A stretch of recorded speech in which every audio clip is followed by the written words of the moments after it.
Hello, welcome to a very special Swapping Joysticks. It is the Swapping Joysticks Game of the Year Awards 2024. I'm your host, Ben Ostwick, and joining me, as always, is me, Ed Nightingale. come here, I've got the things there so people can see. If they want to follow us, it's on there on the screen, but I'll get rid of it again because it's distracting.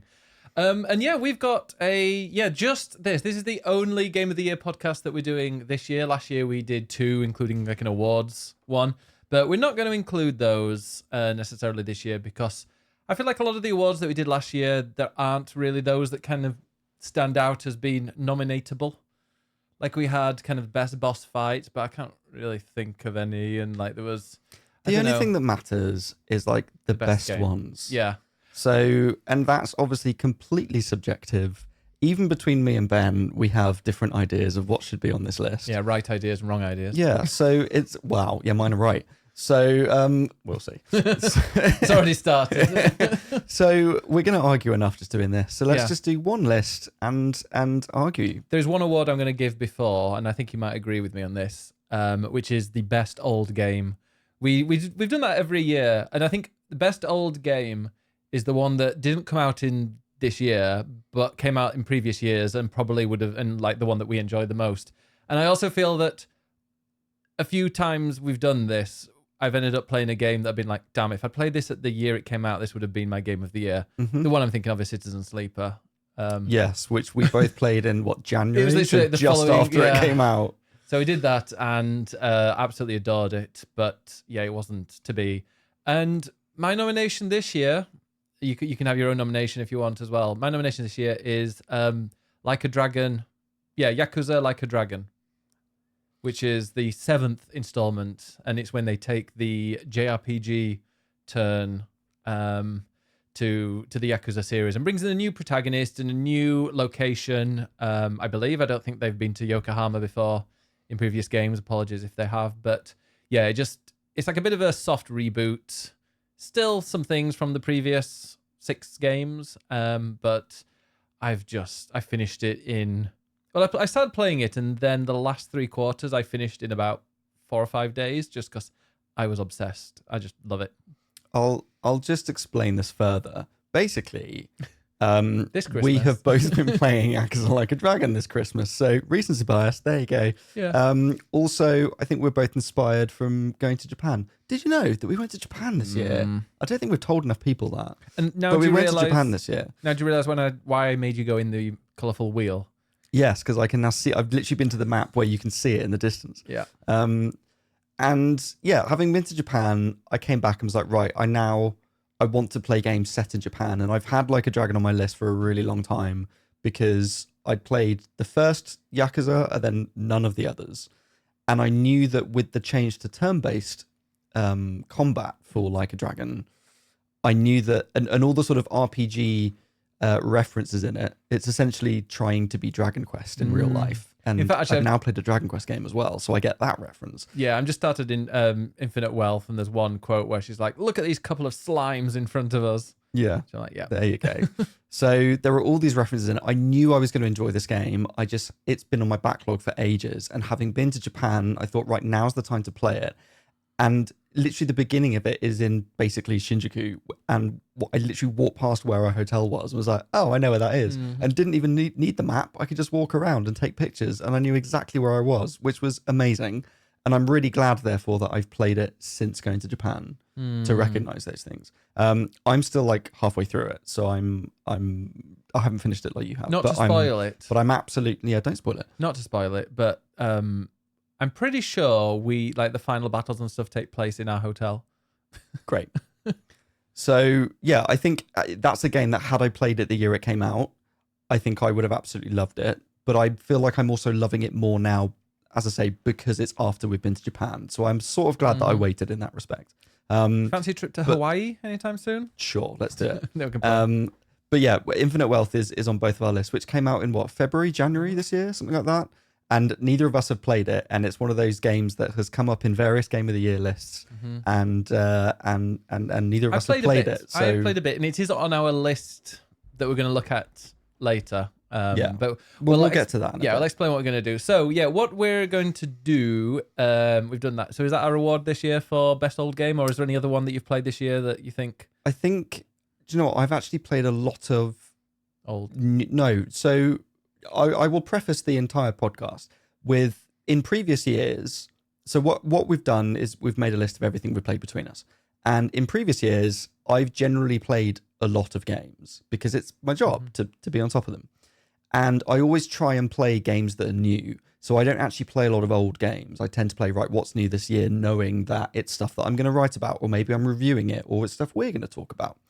And this year, I've played far, far fewer games, but they're nearly all from this year. Wow. It's just that, like, the only games from this that I've played this year that aren't from this year were, well, there was a couple. Like, I played some Final Fantasy V. Actually, I played all the Pix remasters, or some of them. The start of the year, I was finishing Tears of the Kingdom, but we included that last year anyway. Like a Dragon, and that's kind of it. But most of the games that I've played this year have been really long games. There have been loads of really long RPGs, which is generally my jam, and they take up a lot of time.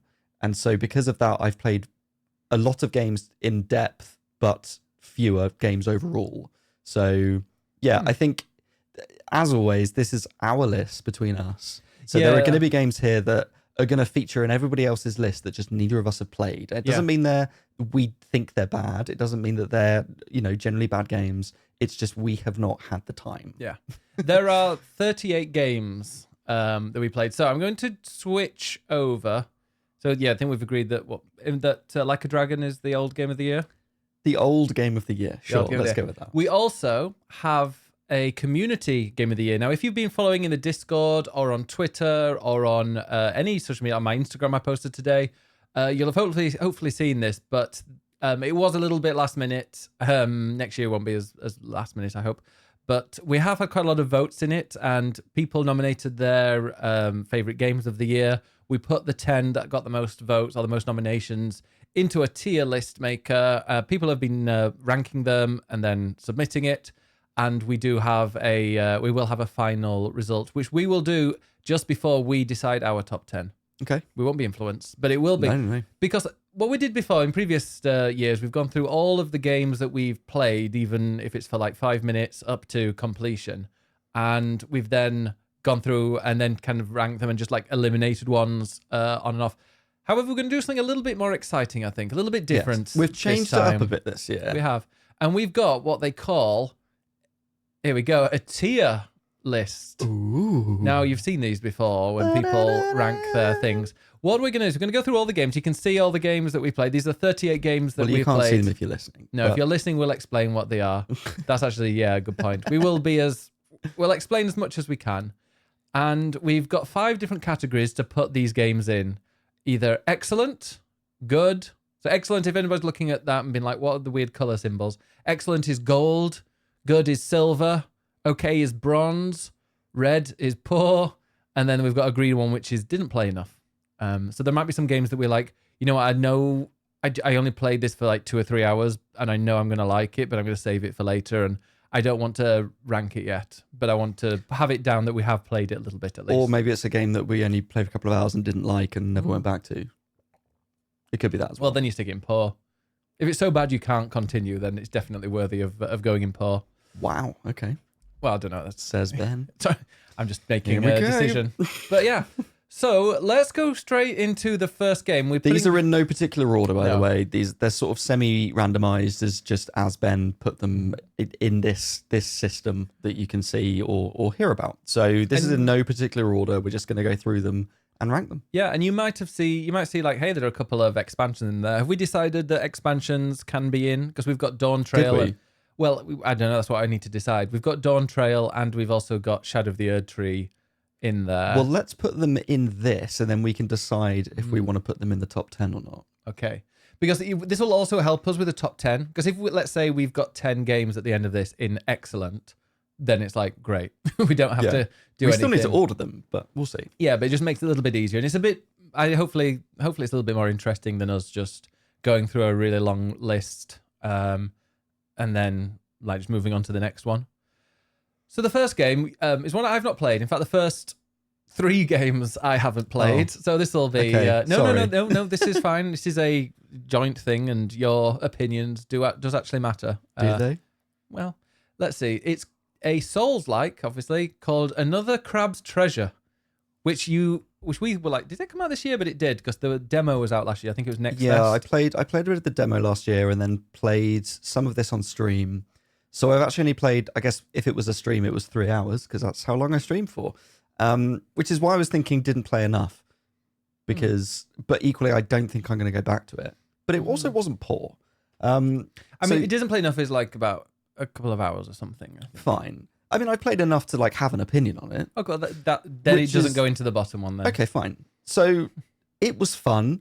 I enjoy that it's a Souls-like with color. It's a Souls-like that isn't sort of grim dark like every other Souls-like has to be, because they all have to be like Dark Souls. It's an action game, but it's set under the sea. You're playing as a crab who collects bits of treasure to use as a shell, and that becomes his armor. It's very colourful. Is there a story? He's trying to get his home back because he's a hermit crab, and so he lives in his shell, and his shell gets stolen, so he doesn't have a shell, and that's why he has to use all the rubbish that he finds at the bottom of the sea, like cans and bottle tops and things like that. Which is it's a really cute idea.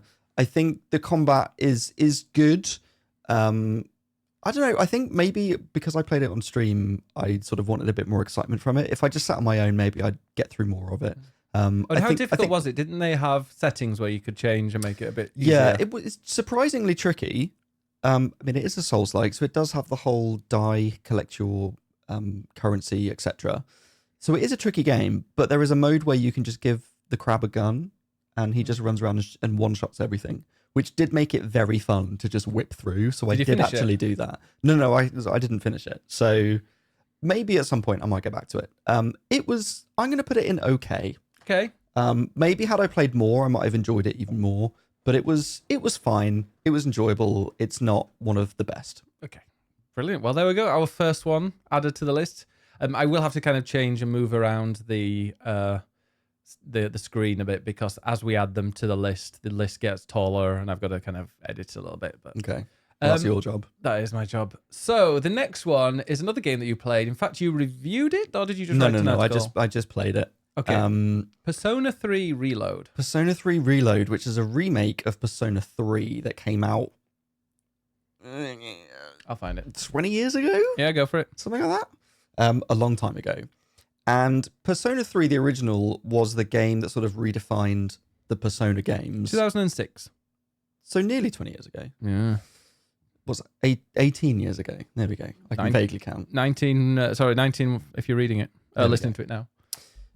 Sure. That one day makes all the difference. So yeah, Persona 1 and 2 were sort of a bit weird and different and whatever. And then Persona 3 is the game that gave you the structure that led towards Persona 5. Mm-hmm. And Persona 5 is fucking brilliant. One of the best RPGs ever made. I think you'd agree with that, right? Yes, it's very good. Yes. Yeah. From what you've played? I've played like 3 dungeons. So you're less than halfway. Yeah. It's good. Just because you played a lot, but it's a long game. It's good. It just repeats itself a little bit. Yeah. And Persona 3 is the game that sort of defined that structure to an extent. I started with 5, and then I played 4, and now I played 3. So I've sort of worked backwards. This reload, this remake, essentially is bringing Persona 3 up to the standard of Persona 5. And in some ways, that's great. It's slick. It's fun. It's got great presentation. It has a really cool story. It's really dark, as all the Persona games are. I mean, it's things like, in order for them to use their powers, they have to shoot themselves in the head with a gun because it's edgy. I think it still, in some ways, plays like a game from 20 years ago, which ultimately it's a remake, so of course it does. I think playing it made me realize how much I enjoy 5 and how far that's come. So in that sense, I'm glad I played it. It was good, but it's not, for me, it's still not a patch on 5. I think 5 is still the best of the 3 Persona games that I've played. I know there are more. I know a lot of people absolutely love 3 and think it's the best one with the best story. I think 5 has a more interesting story personally, and I think 5 has better dungeons and characters and all that sort of stuff. So, but I'm glad I played it in a sort of history kind of way. I'll put it in good. Good for Persona 3 Reload. Okay.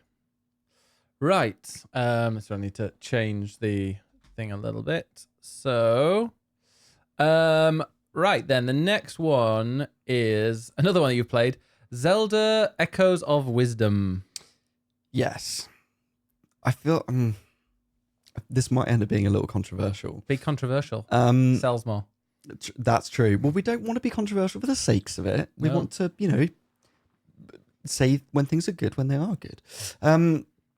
So this was released this year. Obviously, it's the sort of Link's Awakening remake style top-down Zelda game, but you're playing as Zelda, which is for the first time ever as the proper protagonist. She's been playable in previous games for a bit, but not a sole game with her. And what's great about this is that you therefore don't play as Link. You don't have the same combat opportunities and items. So she has the rod of, what's it called? The Tri-Rod. Tri-Rod. I think it's called the Tri-Rod. No idea. Or is it the Rod of Wisdom? Oh, who knows? I can't remember. And she uses this rod to basically copy and paste things. And the whole game is based around copy and pasting, essentially. So that means that you can copy and paste bits of the environment, so blocks or crates or beds that she can sleep in and jump on, but also enemies. So the way that you fight is by summoning enemies that you've copied from elsewhere in the world. And it's a really, really clever idea, and I love that they've included it. It's a beautiful game as well. Looks amazing. The performance isn't great, but I love the style of it. I love that you're playing as Zelda. That gives a nice twist to the story. I just don't think it makes enough use of its ideas. And that for me was the letdown of it. I found that it wasn't difficult enough. And that's obviously a sort of completely subjective take. For some people, maybe it was the right level of difficulty. I personally, I think... Don't call money out like that. I'm not calling anyone out. I think it's because you can copy and paste all these different items. It gives you loads of different things that you can use, and it's far too easy to just cheese. Yeah, well, the thing is, I don't think you like it when there are multiple ways of doing something that aren't already decided. Like if you can kind of cheese or brute force your way through, you don't like it because you like to know that once you completed something that you did it the right way. That's why you don't like Minecraft. You don't like games that are kind of leave you up to doing it your own way, do you? Less. You like a bit of order. Kind of, yeah. I mean, I love a bit of order. Yeah. That's why we're ordering this. Yeah. Yeah, I mean, look, the what I like in a Zelda game is a podcast in itself. Mm-hmm. I think that we are, with Zelda, moving more towards the open-ended creativity puzzles where you can do it any way you like. And I've grown up on this is the solution and you have to find it. Yeah. And I like that because it makes me feel clever. But you don't like maths though, do you? No, I don't like maths. See, I think you would like maths. I don't like maths because I don't understand numbers, but I understand words better. However, I have a very logical brain. And so I like things where there is a logical way of doing things. And I think my problem, even with Tears of the Kingdom and Breath of the Wild, you can make up solutions to things, but there's always a logic behind it. Whereas with this, Echoes of Wisdom, I feel like there's less logic. I know you can jump on beds. Isn't that a logic? Well, yes, but then there are so many puzzles will just be getting from A to B, crossing a gap. And you've got so many different ways of doing it, but often the easiest way is just to summon a load of beds and jump across. And maybe it's on me for not being creative enough, for thinking of other ways of doing it. Says Ben's nodding. But if there's an easy way of doing it, I'm like, well, I'll just do that. And so I don't think the game did enough with its puzzles to be creative, to make me think creatively. Yeah. And so I just think basically for me, its puzzle design wasn't good enough. It has this really great idea with the copy and pasting, but then the actual puzzles, be that the dungeons in the overworld, whatever else, I don't think it made enough use of that. It didn't make me think creatively. When Tears of the Kingdom did, in terms of building stuff, this just didn't have that level of complexity to it. Okay. So that frustrated me. Equally, it's Zelda, and I still love Zelda. But you prefer Boy Zelda? No. It's not about boy and girl. It's just about old and new. Right. Wow. Okay. So where would you like to put Zelda Um, Echoes of the Wisdom? I feel like I could be controversial and put it in okay. I think it's good though. I think it's good. And also another rule I'm adding, which I mentioned to you before, so it's not like I'm springing it on you. Oh, really? You can move things around. Oh, you didn't tell me that before. So if you want to, you're like, hey, I'm going to put it in okay, but then I'm also going to then put Persona in okay or whatever. You're going to move other things around. I probably enjoyed it as much as Persona, so let's put it with good. Okay, put it in there with good. I'm just going to go and make the screen full screen just to make it a bit easier for me as well. I just need to make just change this a second. In fact, I'll pause. Okay, there we go. Right, just changing it a little bit so you can see things a bit more clearly. Right, Zelda's in good. Zelda is in good, as is Persona 3 Reload, and then another Crab's Treasure, or another Craps Treasure, as Ed is calling it now. I'm not calling Putting it in that. okay. How No. very dare. Now, the next one we've got is The Plucky Squire, the game that we've been looking forward to playing for quite some time. We played it at Gamescom. I played it, no. I had like a hands-off thing at Gamescom. Last year. Last year it was, yeah. And it was always really special because the guy who created the studio, or one of the directors of there, he was the one that gave the playthrough to me and a couple of others. And he's like a person that designed, like one of the only Westerners to design Pokemon. So it was really cool. Yep. Like really great experience. And I was quite buzzing from that. And yeah, really looking forward to this. It is a puzzle solving like adventure game. It's a Zelda game. Well, it's very Zelda. I wish that Zelda was like that, but it's very much you're using like word puzzles and other things to kind of get from to progress through the story. But it all takes place in a book, and out of a book, and you are these very small people that are in a book, or characters in a book that pop out and like move around on desks and stuff. And it reminded me of like a particular level in It Takes Two, which I enjoyed, where you're kind of just a small thing running around a very large area. I don't know. I don't remember that. It Takes Two. Well, I don't remember the bit that you're talking about. Oh no, it just like reminds me of like a level from It Takes Two. Oh, okay. There's a bit, I think it's when you come out of, I don't know, where I is thought it? you meant it's a specific moment. No. It just felt very It Takes Two, being a little person running around and knocking things over. Yeah. I mean, we played this game together. We did it on stream. We did it in two sessions, right? Yeah. And thinking about it, I actually feel quite similarly about this that I do with Echoes of Wisdom, and that I think it's a really clever idea. It's the you're in a fairy tale book, so as you said, there are word puzzles because you're moving the words to tell the story, but then you can pop out of the book to become part of the world around it in 3D rather than 2D. There are some really clever moments in it where you have to take one thing from one page of the book and then move it to another and things like that. I think my feeling, though, by the end of it was it didn't make enough use of those ideas. It wasn't difficult enough. And a lot of the puzzles, it just holds your hand all the way through it. Yeah, that's what really annoyed me, is like it's telling me stuff as though it was the first time I was doing it, even though I had that mechanic like a level before, which is quite annoying.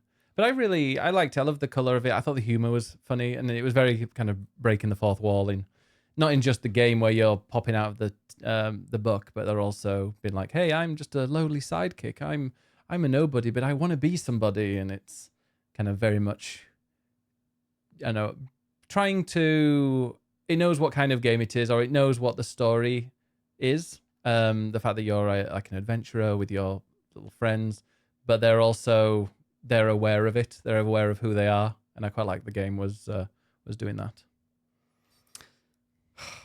I don't know. I was really looking forward to it in the way that you were as well, and I felt quite disappointed by it. I was ready for it to finish when it did.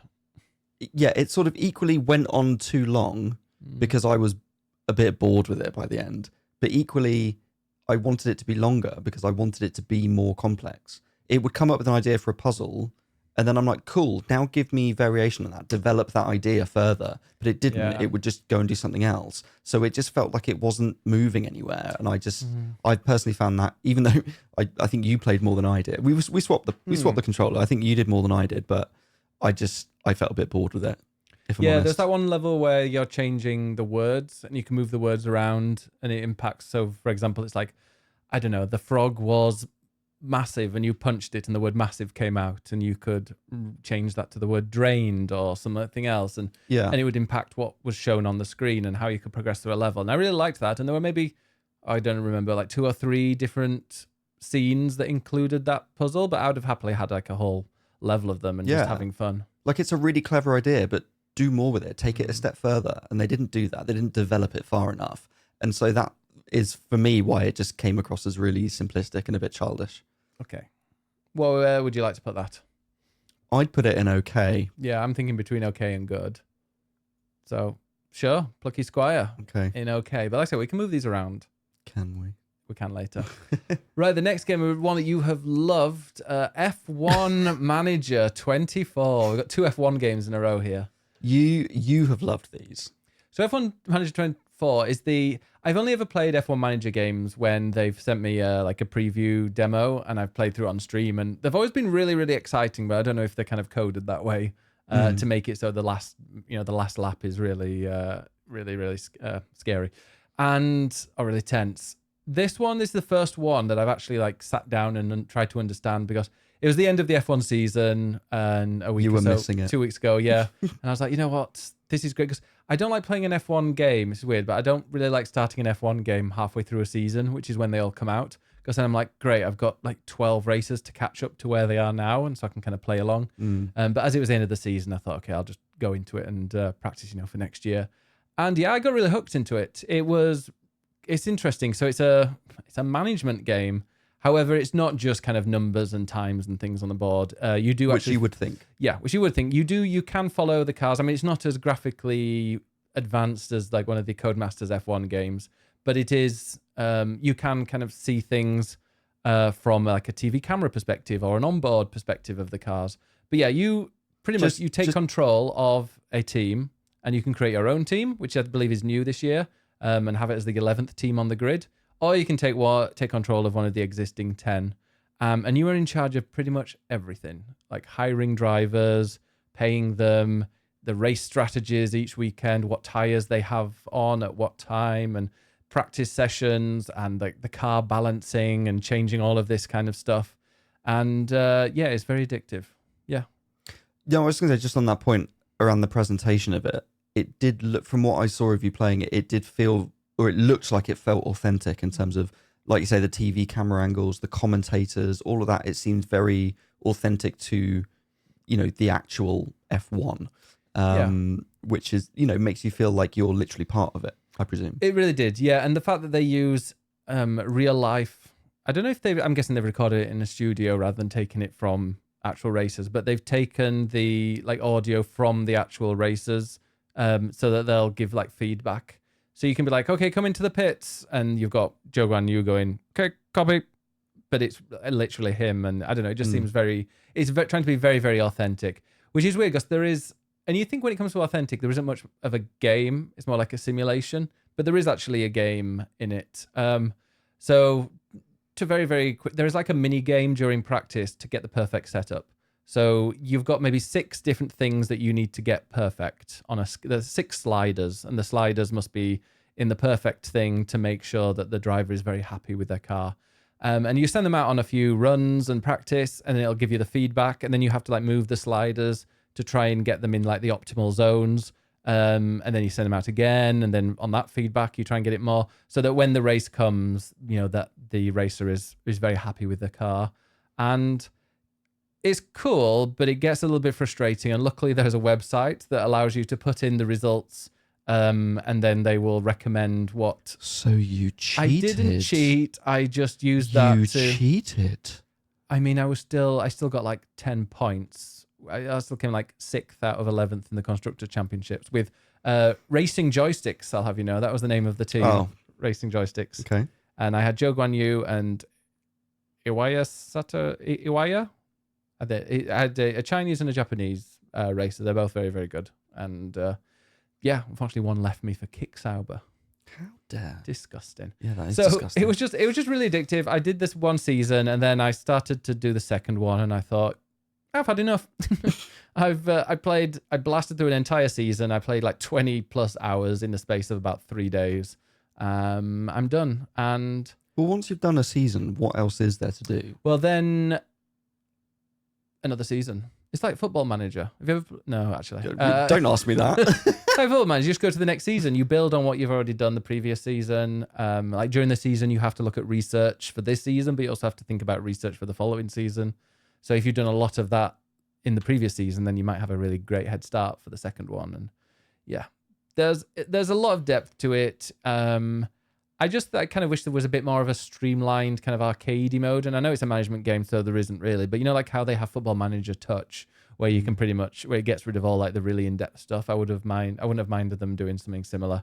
So I can just kind of sit back and, I don't know, just do the more fun parts. Because like tweaking and like adjusting which part of the wind tunnel, which part of the front wing you're moving in for the, like, that you need to invest, research into is a little bit dry. Yeah. So I wish they'd kind of made it a bit more streamlined for everyone. And maybe they will. Maybe they'll, like, I know that this is, I think they said maybe it's the last game that they're going to do of it. But if they ever did like a mobile version of it, like an Apple Arcade, so we're not one with loads of microtransactions, please, then maybe that would be a little bit more fun and a bit more addictive. Whereas I just don't, it's a bit of a slog to get through so much. But I think they did a great job and it looks great. So where are you going to put it in the ranking? I'm going to put F1 Manager 24. I think it's a good game. Interesting. I think it's good. It's good if you like that. This is not one that I would recommend to, if you're not interested in F1, there's no way on earth you're going to find that interesting. Well, yeah. So, yeah. But it is a good game. It's an acquired taste. It is. It is very much. But you have that taste. Yes, I do. And I hadn't had any bugs or anything like that. Although Perez was winning quite a few races. Oh, that's very incorrect. Yeah. And also Mercedes were like terrible, which is weird. Like they weren't even top 10 sometimes. So, yeah, there were a few things that were a bit dodgy. But no, it was a good game. Well, next we have another F1 game, which is F1 24, which is the actual racing game. Yeah, so I'm not going to speak too much on this. I've played it a fair bit. It's very similar to the previous games. As somebody that's not like I love F1 and I really enjoy playing the games, but I don't kind of look and tweak and like look and try to make comparisons every year and like, oh, the handling and the feeling is different this year. Like I have no idea. It all feels the same to me. And I don't play with a wheel either. I play with a joystick. So to me, I just go and whiz through it. And it was, yeah, it's another really solid game. If you like F1 and you want the experience of F1, go play F1 24. It looks gorgeous. It plays incredibly well on the PS5 Pro, as well as the PS5 and whatever you want to play it on. And yeah, you just blast through seasons. Sadly, there isn't a story mode like previous years, or there have been. I don't think there was last year, but I think it was the year before that. And so that's a little bit sad. But yeah, you can create your team. You can, yeah, it's an F1 game. What's more to say? It's like FIFA. Yeah. Although not anymore. So that one I would put in. In fact, I'm going to put both of them in okay. See, I'm going to move. I'm going to put them both in okay.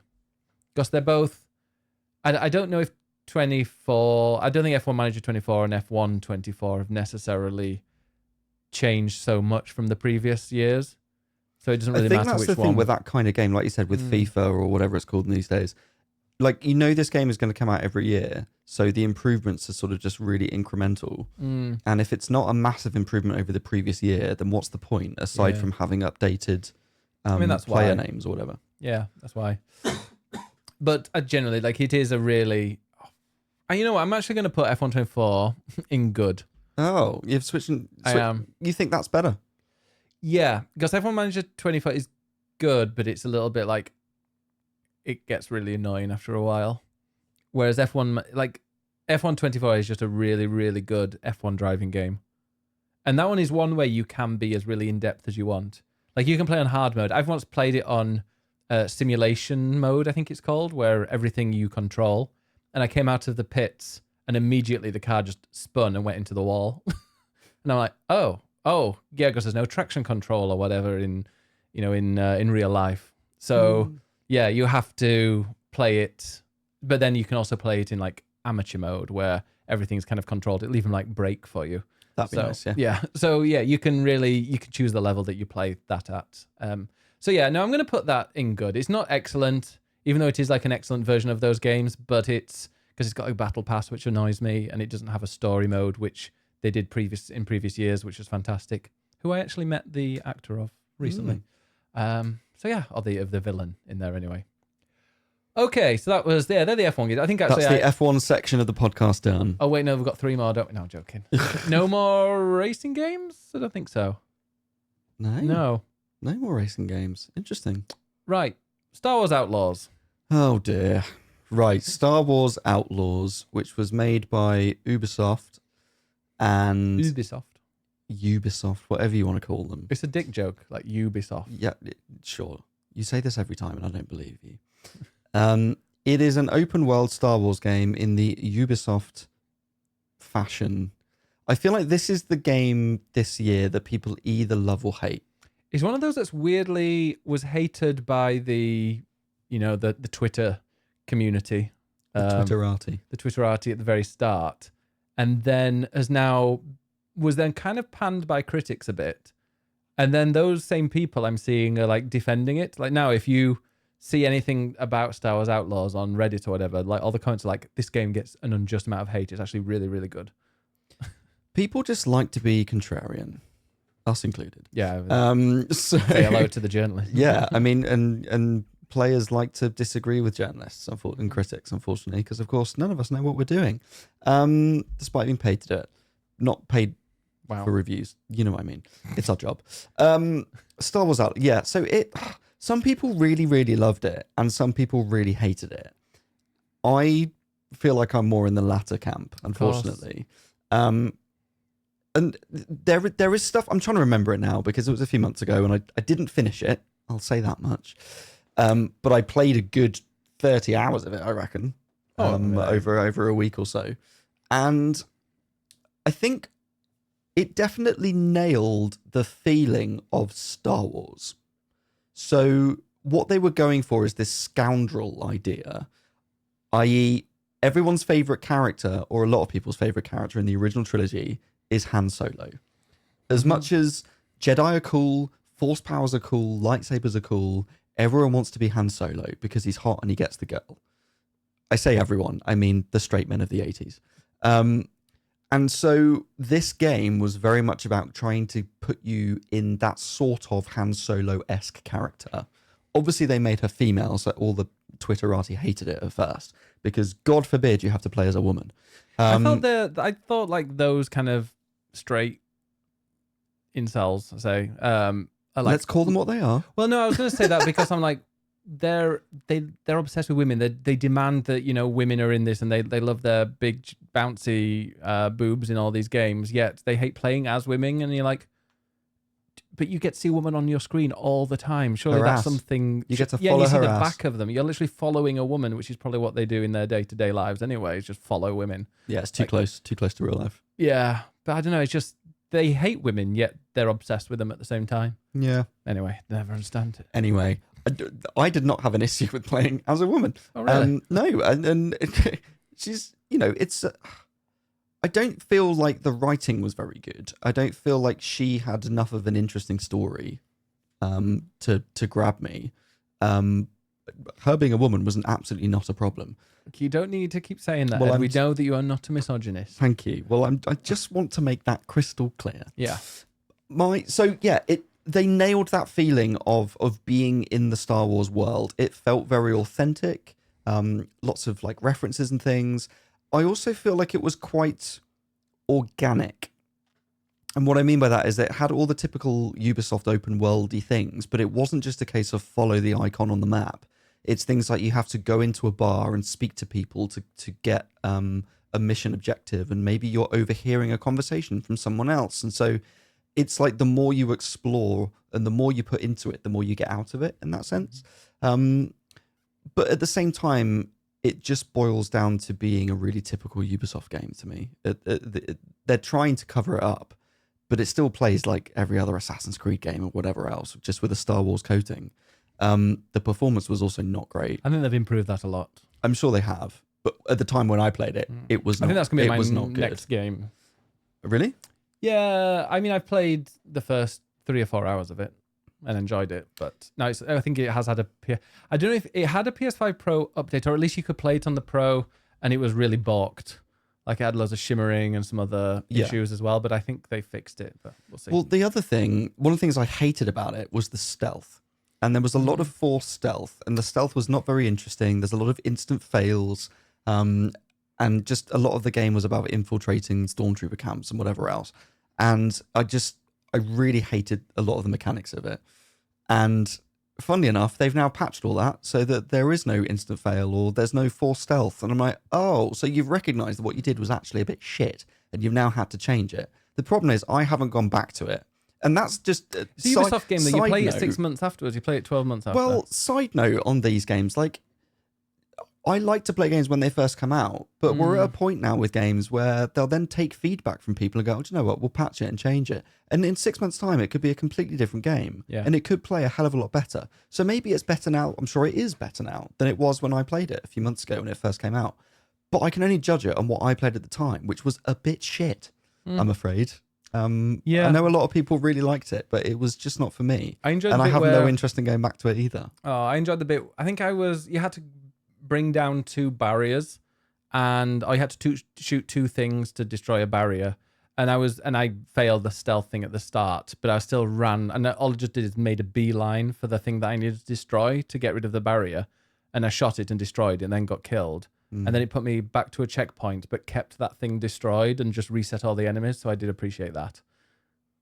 Interesting. Which didn't, usually games are like, no, you have got to do the whole thing again if you failed. So I feel like it's kind of Assassin's Creed meets Star Wars, and it should have been Metal Gear Solid 5 meets Star Wars if they wanted to do stealth properly in an open world. And Metal Gear Solid 5 is a great game for if you fail at the stealth and all shit's going down and you can still end up like escaping. Exactly. Whereas this just goes failure on the screen and then makes you start again. And I'm like, well, no, there's no creativity to it. It's just, ugh.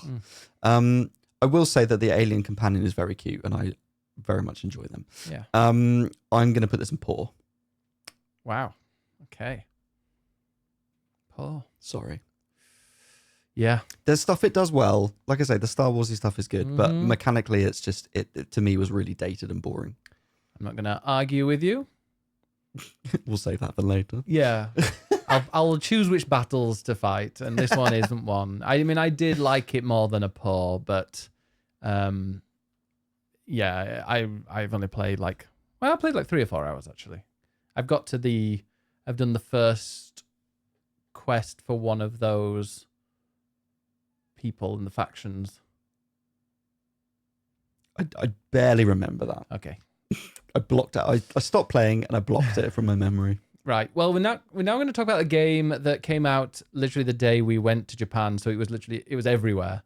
And I've been a bit obsessed since, and there's not a day goes by that I don't open it like 3 or 4 times on my phone. Yeah. Pokemon trading card game Pocket, which is a collectible Pokemon card game online on your phone.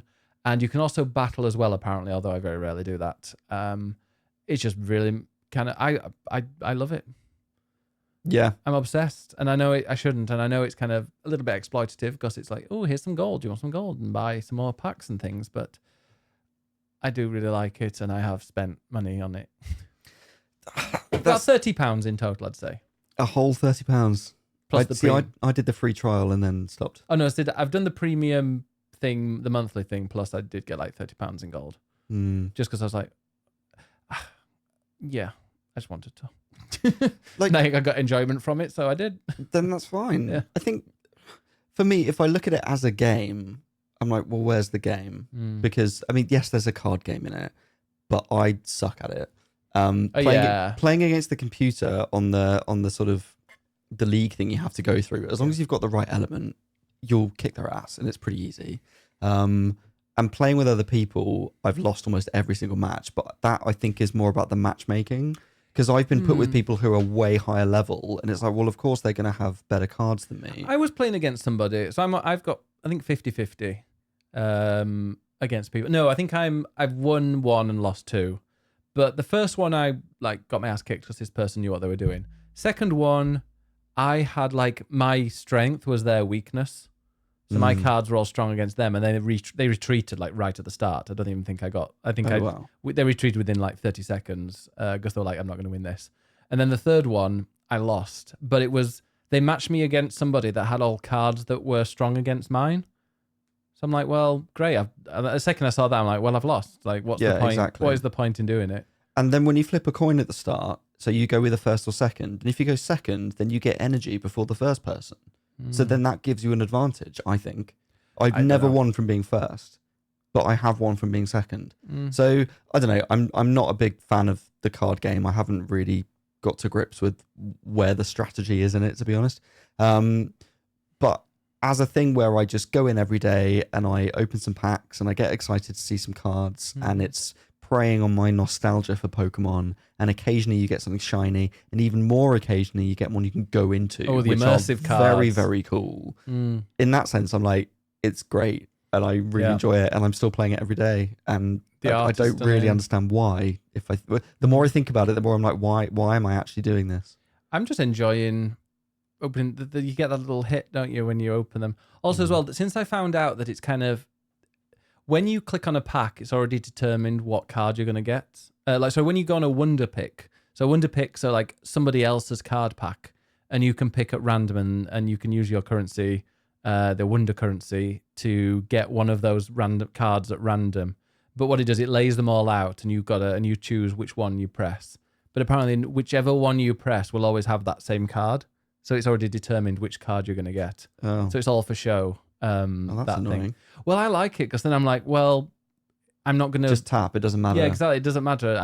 It's not my fault if I get the wrong one. Because the game as a whole, with all the collecting stuff, has really brought out my superstitions in terms of like how many times do I spin all the cards around? Can I get a perfect line when I slice it open? I still try and do that. Yeah. Which do you open it back to front or front to back or all those sorts of things? I think the thing with Pokemon cards in general, even up before this, is that there are people who just like collecting them because they like the art. That's me. And there are people who like to actually play the game. Yeah. Like when we went to Japan and they've got the cafes there of people literally going with their decks to play the game. And some people are like, no, I just want to see if I can collect them all and admire the art. And I think we're both collecting people. There's there's a third one you're missing. And if anybody follows the Pokemon trading card game subreddit, they'll know there's the third lot, which are people that are obsessed with the value of them. All they'll do is buy cards to sell, or every time they get a card pack, they're like, how much is this worth? Let's have a look. I'm going to put it in this calculator. And it's like, do you not want to like keep them and collect them and that's true. Have a nice collection rather than just try and make money from them? And with them being digital, obviously you don't really get that. But I think people who like either playing or collecting will be satisfied, I think. Yeah. It's just we're not really at that into the game. But as something where I can go in, I can collect the cards and admire the art and go into them. Yeah. I enjoy that. And I quite like they've got events happening pretty much all the time.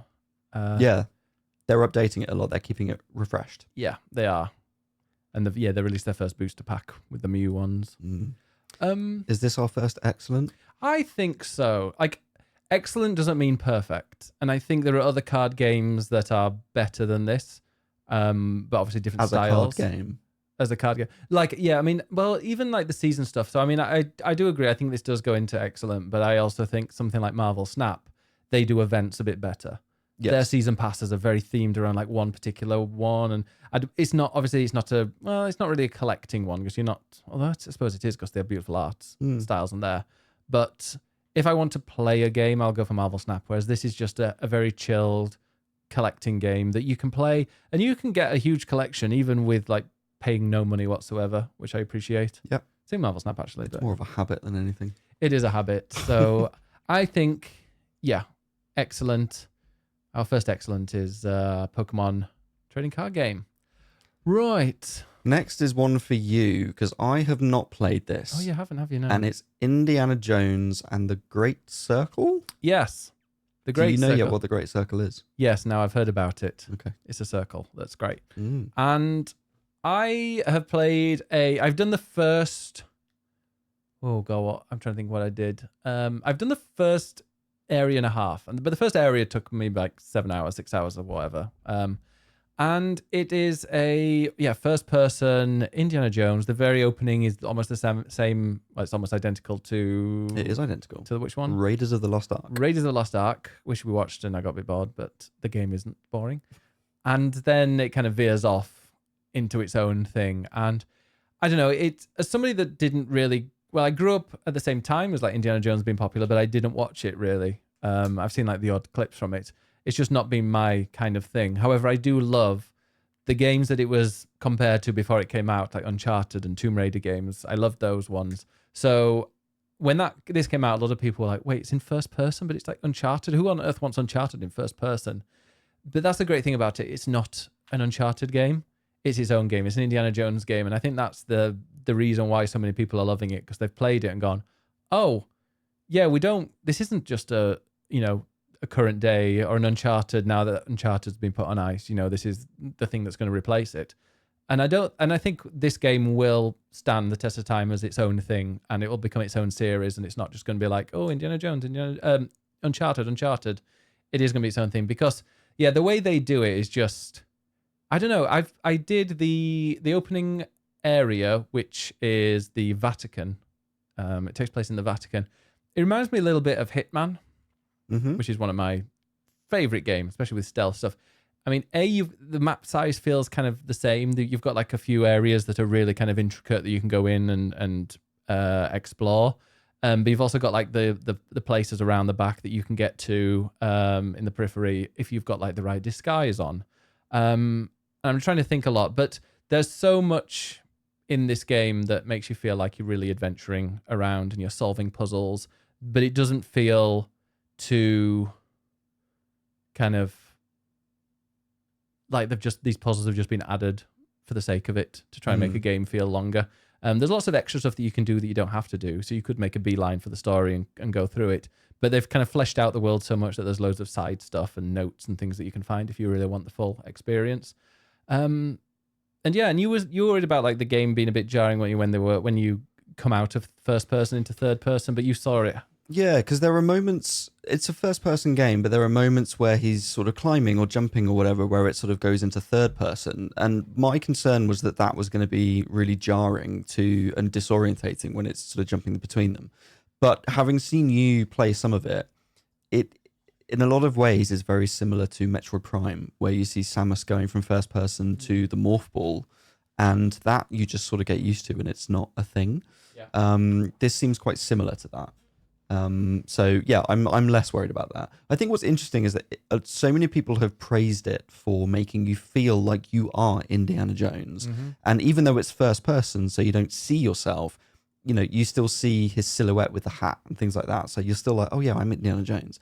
But you're someone who doesn't really like the films and hasn't really watched them, but you still enjoy being that character, which I think is testament to just how good the core of the game is in itself. Yeah, it's just a really fun game, and I'm completely avoiding streams, because the good thing that it does, similar to Uncharted, is that every area feels completely different. So the opening area, so the main place where you very much you start the game is in a school or a university. I'm guessing maybe it's something from the game, from the films, where you wander around and stuff. But then you go to these locations, and the first location is the Vatican. The second location, I'll say it, you've seen it on the trailers probably, but is like the pyramids at Giza. So I've no idea where they go after that, and I don't want to know, so please don't tell me. But I'm really interested to see what all the different areas are. And that's what I loved about Uncharted 3. That was the first Uncharted game that I fell in love with, because at the start, I think you're in London, and then all of a sudden you're in like a castle in Iran. And then you're on a cruise ship. Like every single level is just completely different. And you know me, I love games where every level or every area just is completely different. Titanfall 2 is an example. Like every level is a new mechanic, is something completely different. And that's what I really liked about this so far. And it makes me want to go back and play. But like I say, you can... Yeah, and it just has that Hitman feel as well, where you can kind of whistle and get somebody on their own, and you can bludgeon them with a random weapon. Who did I kill? I killed a Nazi with a fly swatter. That was it. Of course. And because I killed him with a fly swatter, it came up with an achievement being like, swat the Nazi or something. I don't know, but There are very funny achievements in there. Was it a SWAT sticker joke? No, it should have been there, shouldn't it? Oh, yeah. But like, you can really just goof around, and it has a little bit of, yeah, you can do it in whatever way you want, whether you can sneak or you can just go in and shoot and kill everybody. There are quite a lot of ways of completing certain levels, and yeah, it brings out it's closer to Hitman to me than it is an Uncharted game, and that's what I love. Yeah, I see that. I think it's going to be my next game. After I finish Like a Dragon, I think this is going to be my next game. It will actually be mine. It won't be Star Wars Outlaws, because I do really want to finish it. I stopped just because I was like, I can't continue with another game. I need to get some of my backlog finished. I went back to Like a Dragon and was like, oh shit, I forgot this was great. I've also got Metaphor as well. Yes, you've got lots to play. Right, so for me, I would put this in excellent, definitely. Go for it. Yeah. I trust you. Right then. Next one. Is another one for you. Yes, Life is Strange. Don't want to have a drink first. Well, Have what a do you know drink. about Life is Strange? So this is Life is Strange Double Exposure, which is, I believe, well, I hear, is very controversial because it is continuing with the protagonist of the first game. And that first game has a very controversial or divisive ending based on literally divisive, because you can choose two different endings. Yeah. And this then continues with the same protagonist, but without really taking your choice into consideration. Well, it does, but so it's I will talk about the end of Life is Strange 1, so if you've got any spoilers, feel free to just if you are a bit worried about that, just go and skip ahead until you've seen me place it on the ranking. Or Well, you're not skip going to ahead for a few spoil minutes. this one. No, but I you'll won't. spoil the first one. We're not going to spoil any of the games. There might be the odd little. There won't be any spoilers in this talk. We should have said this at the beginning of Game of the Year. But there will be, like, we might talk. For example, I mentioned that the pyramids in Indiana Jones. Like, we will talk about the game. odd bit. Yeah. So at the end of Life is Strange 1, you can decide whether to save your best friend / girlfriend, which was also a decision in there, whether you're girlfriends or best friends, or you can save the town. And I found the girlfriend who wasn't a girlfriend very annoying, so it was very easy for me to be like, yeah, I'm going to save the town. I don't care if she dies. And so she died.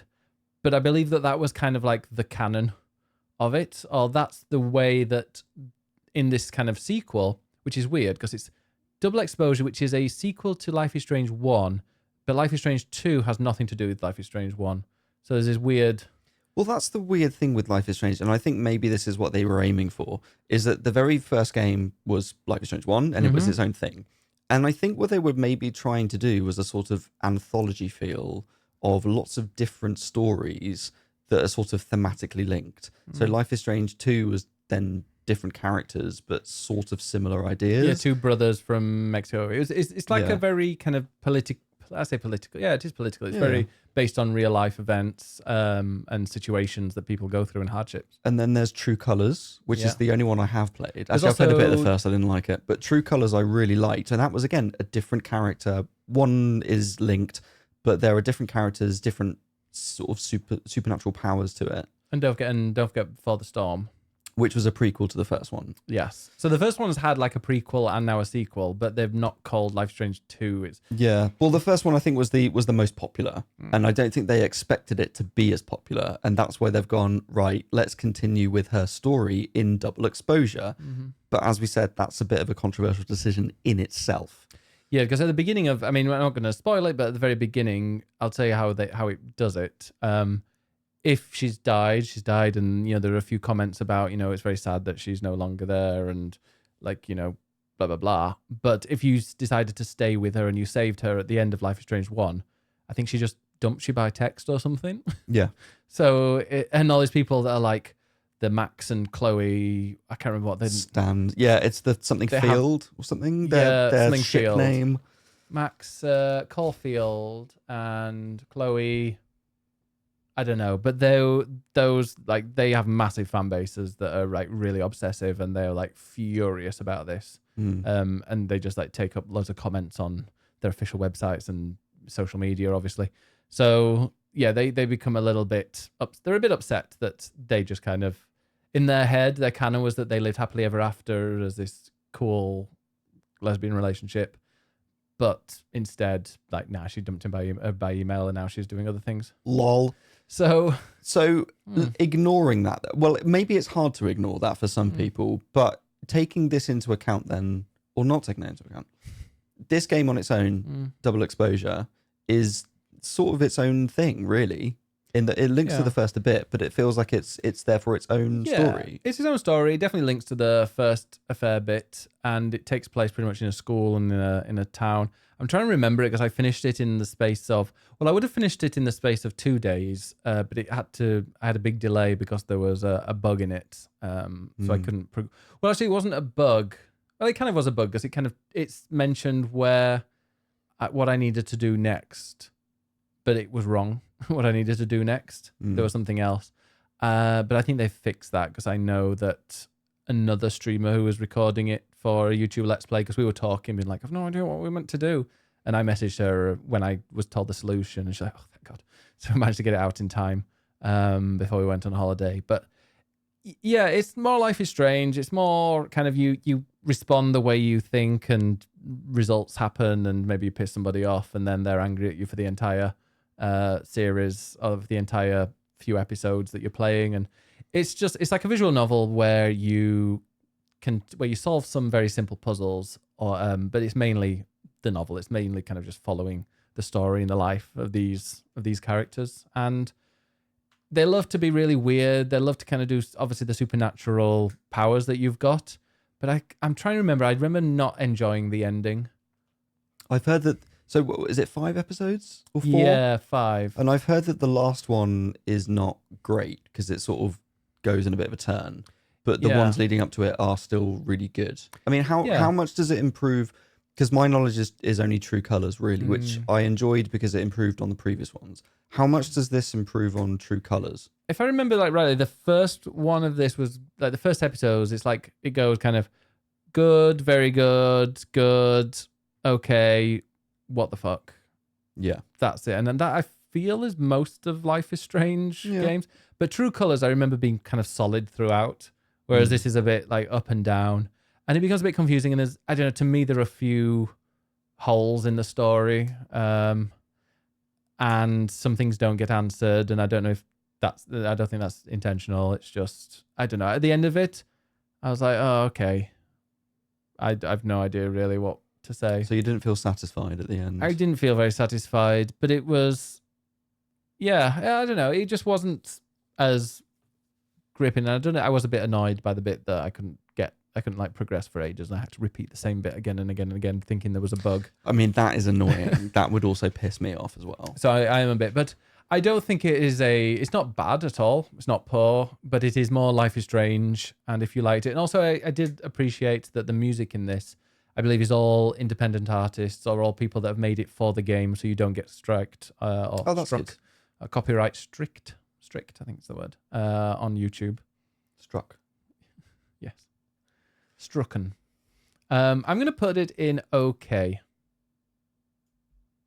Nice. And yeah, if the ending had been really cool, that could have been even good or excellent, but it was just, I don't know, Life is Strange is always one of those series that has 4 episodes building up to something and then just decides to either shit the bed in the last one or kind of nail it. And this shut the bed. It shut the bed, yeah. Oh, that's annoying. Speaking of shit in the bed, I mean, this is another one. Are we going to include this next one? Because this next game is Fantasian, which came out like 4 years ago. That's the thing. I was in 2 minds about including this, but I spent quite a lot of time playing it. Fantasian Neo Dimension. So technically, yes, this game came out, I think it was 3 years ago. It was an Apple Arcade exclusive, which means that nobody played it. So they've re-released it now on consoles. And so it's... Yeah, I sort of don't... I'm not going to talk about it too much. I've talked about it previously on the podcast. We will put it on there because there is no way for me to remove any of these images from the screen. So, because I tried it earlier with. Yeah. I mean, I'm happy to include it in this. It's not going to be in the top 10 anyway. Okay. It's a really good game. It is from Sakaguchi, who is the original creator of Final Fantasy, who left Square Enix and made his own... Under controversial... Not really. No. And then he made his own studio called Mistwalker, and they made this game. And it's kind of, essentially, a lost Final Fantasy game under a different name. So it feels very, very similar to Final Fantasy. It is an incredibly hardcore RPG. It's very, very difficult in terms of gameplay. Yeah, people. That's the one thing because I was looking on. Like you go on game subreddits, and whenever there's a difficult game, people are just like, "Oh, you just got to get good. Oh, you just got to do this. You got to do that." This game, literally 90% are like, "Yeah, I gave up in the second half because it's just ridiculously difficult." Yeah, it's really, really tough. And some people love that, some people hate that. I don't necessarily love the difficulty, but I really enjoyed in the second half the open-endedness of it. And it's an RPG for people who like mechanics and gameplay and systems more than story. So for me, the story was not great. The characters weren't my favorites. There were a lot of references to previous Final Fantasy games. It didn't feel very original. It was enough to get me going and enjoy the game, but it's not memorable. It's not like, oh my god, I love these characters in the way that people love, Tifa and Aerith. It doesn't have that at all. But what it does have is really interesting different systems at play, and they all sort of interlock with one another. And it's that idea of, right, I've got the whole map at my disposal, and I can go here and do quests in different order and all that sort of thing, which in itself is a reference to Final Fantasy VI. So it's a great RPG for people who love RPGs, but you have to really be obsessed with the genre to really get enough out of this, I would say. So for me personally, I would put it in good. Yeah. But yes, it's a slightly controversial one because it technically is not a game from this year. It's not a remake, but it's also more than a remaster, I think. Because they've sort of added stuff and changed stuff, and because it's gone from touchscreen controls on a phone to like fully playable on a console. So it's not a simple remaster or re-release, but it's not a remake either. So hey, it's 2024. Game releases are weird. Shove it in good, but it's not in the top 10. Okay, we'll do that. Right then, before we move on, we'll just say the excellent category currently has Pokemon Trading Card Game Pocket and Indiana Jones and the Great Circle. In good, we have Persona 3 Reload, Zelda Echoes of Wisdom, F124, and Fantasia Neo Dimension something. In okay, we have Another Crab's Treasure, Plucky Squire, F1 Manager 24, and Life is Strange Double Exposure. And in poor, we have Star Wars Outlaws. And we don't have anything in the didn't play enough category. However, now we do. Oh. Flight Simulator 2024 came out just a few weeks ago. And it is more Flight Simulator, which is weird because Flight Simulator came out and they were like, oh, this game is going to be updated for 10 years.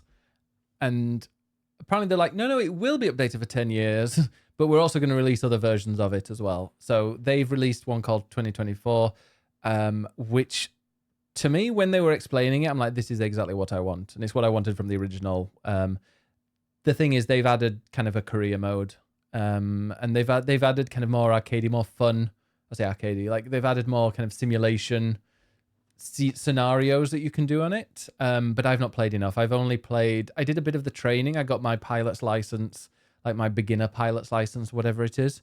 So you do some lessons and then you take like the final test is you doing a flight where you're literally just taking off and you reach an altitude and you turn 90 degrees and then you go a bit further and then you ascend a little bit higher, then you do another 90 degrees and then you go a bit longer and then you come around and then you land and then you taxi to where you need to go. And that was You've lost test. me. It was about 45 minutes, the test, and I passed, luckily. I'd been really annoyed if I hadn't. And got the thing. And yeah, I haven't done any of the, like, there's gliding, there are helicopter tours, there are so many different, there's firefighting. There are loads of different things that you can do, and you can get out and walk around as well. So there's lots to it that I haven't explored yet. So I'm going to put that in the didn't play enough. But also I've heard that it's really, really, I don't know if it's buggy. I think it is quite buggy, but it's also very taxing on your PC. And that's one of the reasons I haven't done Jet Streamers, which is a podcast series where I'm interviewing other streamers. And I haven't gone back to it because I was waiting for this one to come out. Because the old one was it felt badly optimized and it was taking forever to load and it would crash occasionally. So I was hoping that this one would be a bit more streamlined, but I think it's also very, very intense. So I might have to wait for another PC if I bring that back. Well, you didn't play it enough, and I can confidently say that I have never and probably will never play a flight simulator game. Well, never say never. I love that it exists for people that want it, but it's just really not Mm-hmm. my kind of game personally. Right. I've got it. Now we've got one in every single category. I can expand the bottom a little bit so we can actually see everything. Yeah, that's right. You There we- expand the bottom. Well, we will not be expanding you anytime soon. Let's just put that there. Here we go, right in the middle as well. Cool. So the next game is another one that neither of us will ever be playing again Concord. because it doesn't exist. I played that. So they announced that it was coming. So the very kind of PlayStation to send me a copy of this, and I didn't play it, and then like nobody did, and then they announced that it was closing in like a few days. So I thought, okay, why not stream it? And so I streamed it, and played it, and jumped in, and yeah, had a bit of fun with it. It was all right. It's Overwatch, but without the exciting characters or the exciting locations. So the stuff that made it good. Or really the exciting moves as well. But it did feel kind of good to play. And as I was playing it, I was getting into it a bit more and I wasn't doing terribly. And you could work out like which characters did which and like what they were trying to go for. But it was just really like uninspiring. Like the moves, you have to compare it to Overwatch because that's what it is pretty much. It's the 5v5. I think this is 5v5 or 6v6 competitive game where you're taking on another team of humans that are playing, and whoever you pick will have their own things that they do. But I don't know, I can't think of a single person from that. I know I only played it for one evening, but like I generally can't think of anybody from it. Nobody stood out. They were trying to create a new universe because they wanted it. It was involved in that Amazon program, wasn't it? The final level or something like that. Yeah, we should watch Secret Level. Secret Level, maybe. But like, so they had like grand ideas for it, and when they first showed it at the Game Awards or something like that, it looked like something from Guardians of the Galaxy, and I was like, wow, this looks really, really cool. But the characters it looked like someone just clicked random on a generator of like character generator, and like none of the stuff match. Like, why was that person wearing that color hat and those shorts, whatever? It just, nothing seemed to work. Whereas I think when it comes to something like Overwatch, they have the characters. So you're like, oh, that person is like the cowboy. That's the hamster wheel thing. That person is the cool Tarzan guy with a bow or whatever. Like, I don't know. I haven't played it in a while. That was a really cool futuristic 80s skater. Like they all have really, really clear identities, whereas this just seemed like, this is they were just created in the space of a few hours, and didn't have their identities. I mean, if it's going to be a hero shooter, it needs heroes. Yeah, it does. I mean, that's fairly fundamental. Yeah, and also like the areas you were going, it just looked like, I can't think of a single. I just remember there being lots of like metal and I don't know, just the labyrinths. It felt like some kind of cheap laser quest. That's not what you want. No, it was really, really disappointing because it felt good. Like you're controlling it. You were in, I actually enjoyed playing it. It was just everything around it seemed a bit lackluster and boring. So where are you putting it? I'm going to put that in poor. Oh dear. Yeah. So let's go into one that you've played. Well, but can I get a drink first? You may get a drink. I'm going to go and pause. And we're back, ready for BMW. Black Myth Wukong. Now, I partly want to just shove this in poor and move on, but I feel like I should talk about it. Well, and it's actually not poor. No. I just... Because we got really excited about this when we first played it. This is such an odd game. Like, it's hard for me to categorize. Categorize it as a game rather than the community that play it. Yes. I mean... Oh, hang on. What? I've just realised there's one that we're missing. Which one? Let me pause. We can add it. So we're back, and we didn't add one because Ed just can't see. I can't count or see properly. Yeah. Yes, he's talking about the community. So, okay, Black Myth Wukong. This is a game that ever since they revealed it, I've been like, I need this game. Like, I need this game. It is absolutely up my street. It is, or it looked to be, a Souls-like action game, but with Chinese folklore. It's based on Journey to the West, which is an old Chinese novel, and it's, got great action. It looks spectacular, amazing bosses, like all the sorts of things that I love in a game. So I was really excited for this to be finally coming out. We played it last year at Gamescom. We queued up. We queued up for however long and played it. We got up super early in the morning so that we could go and queue up and play it. I got you in. You did, thank you. And we both loved it.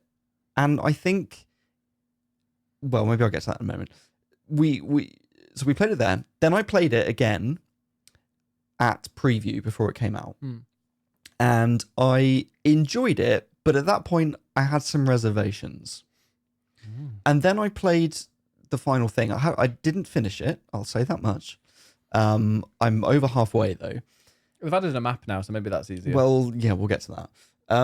So I've played a good chunk of it, and it's one of these games where the more I've played it, the more disappointed I've got. I think in isolation, playing it at Gamescom, where it's just, hey, here are like 4 bosses or however many it was, and you just play the boss and you're using the action combat, and it's you against the boss, and it's a cool boss battle, and it's spectacular, and you're against a tiger in like a bloody pool or whatever else. Like, it looks amazing. It plays really well. It feels great to play. And then when I played it at preview, it wasn't just the bosses. It was, here's a bit of game in between. And it was the bits of game in between that I then just found really dull, because the spectacle of the bosses is great. But in between that are just the same enemies repeated that go down in a couple of hits. And you're going along a fairly linear path. There's not much of a reason to... Well, there's a bit of reason to explore. There's a few side bosses and things, but there's not too much reason to explore. Can you count with all the invisible walls? There are so many invisible walls, which is really irritating.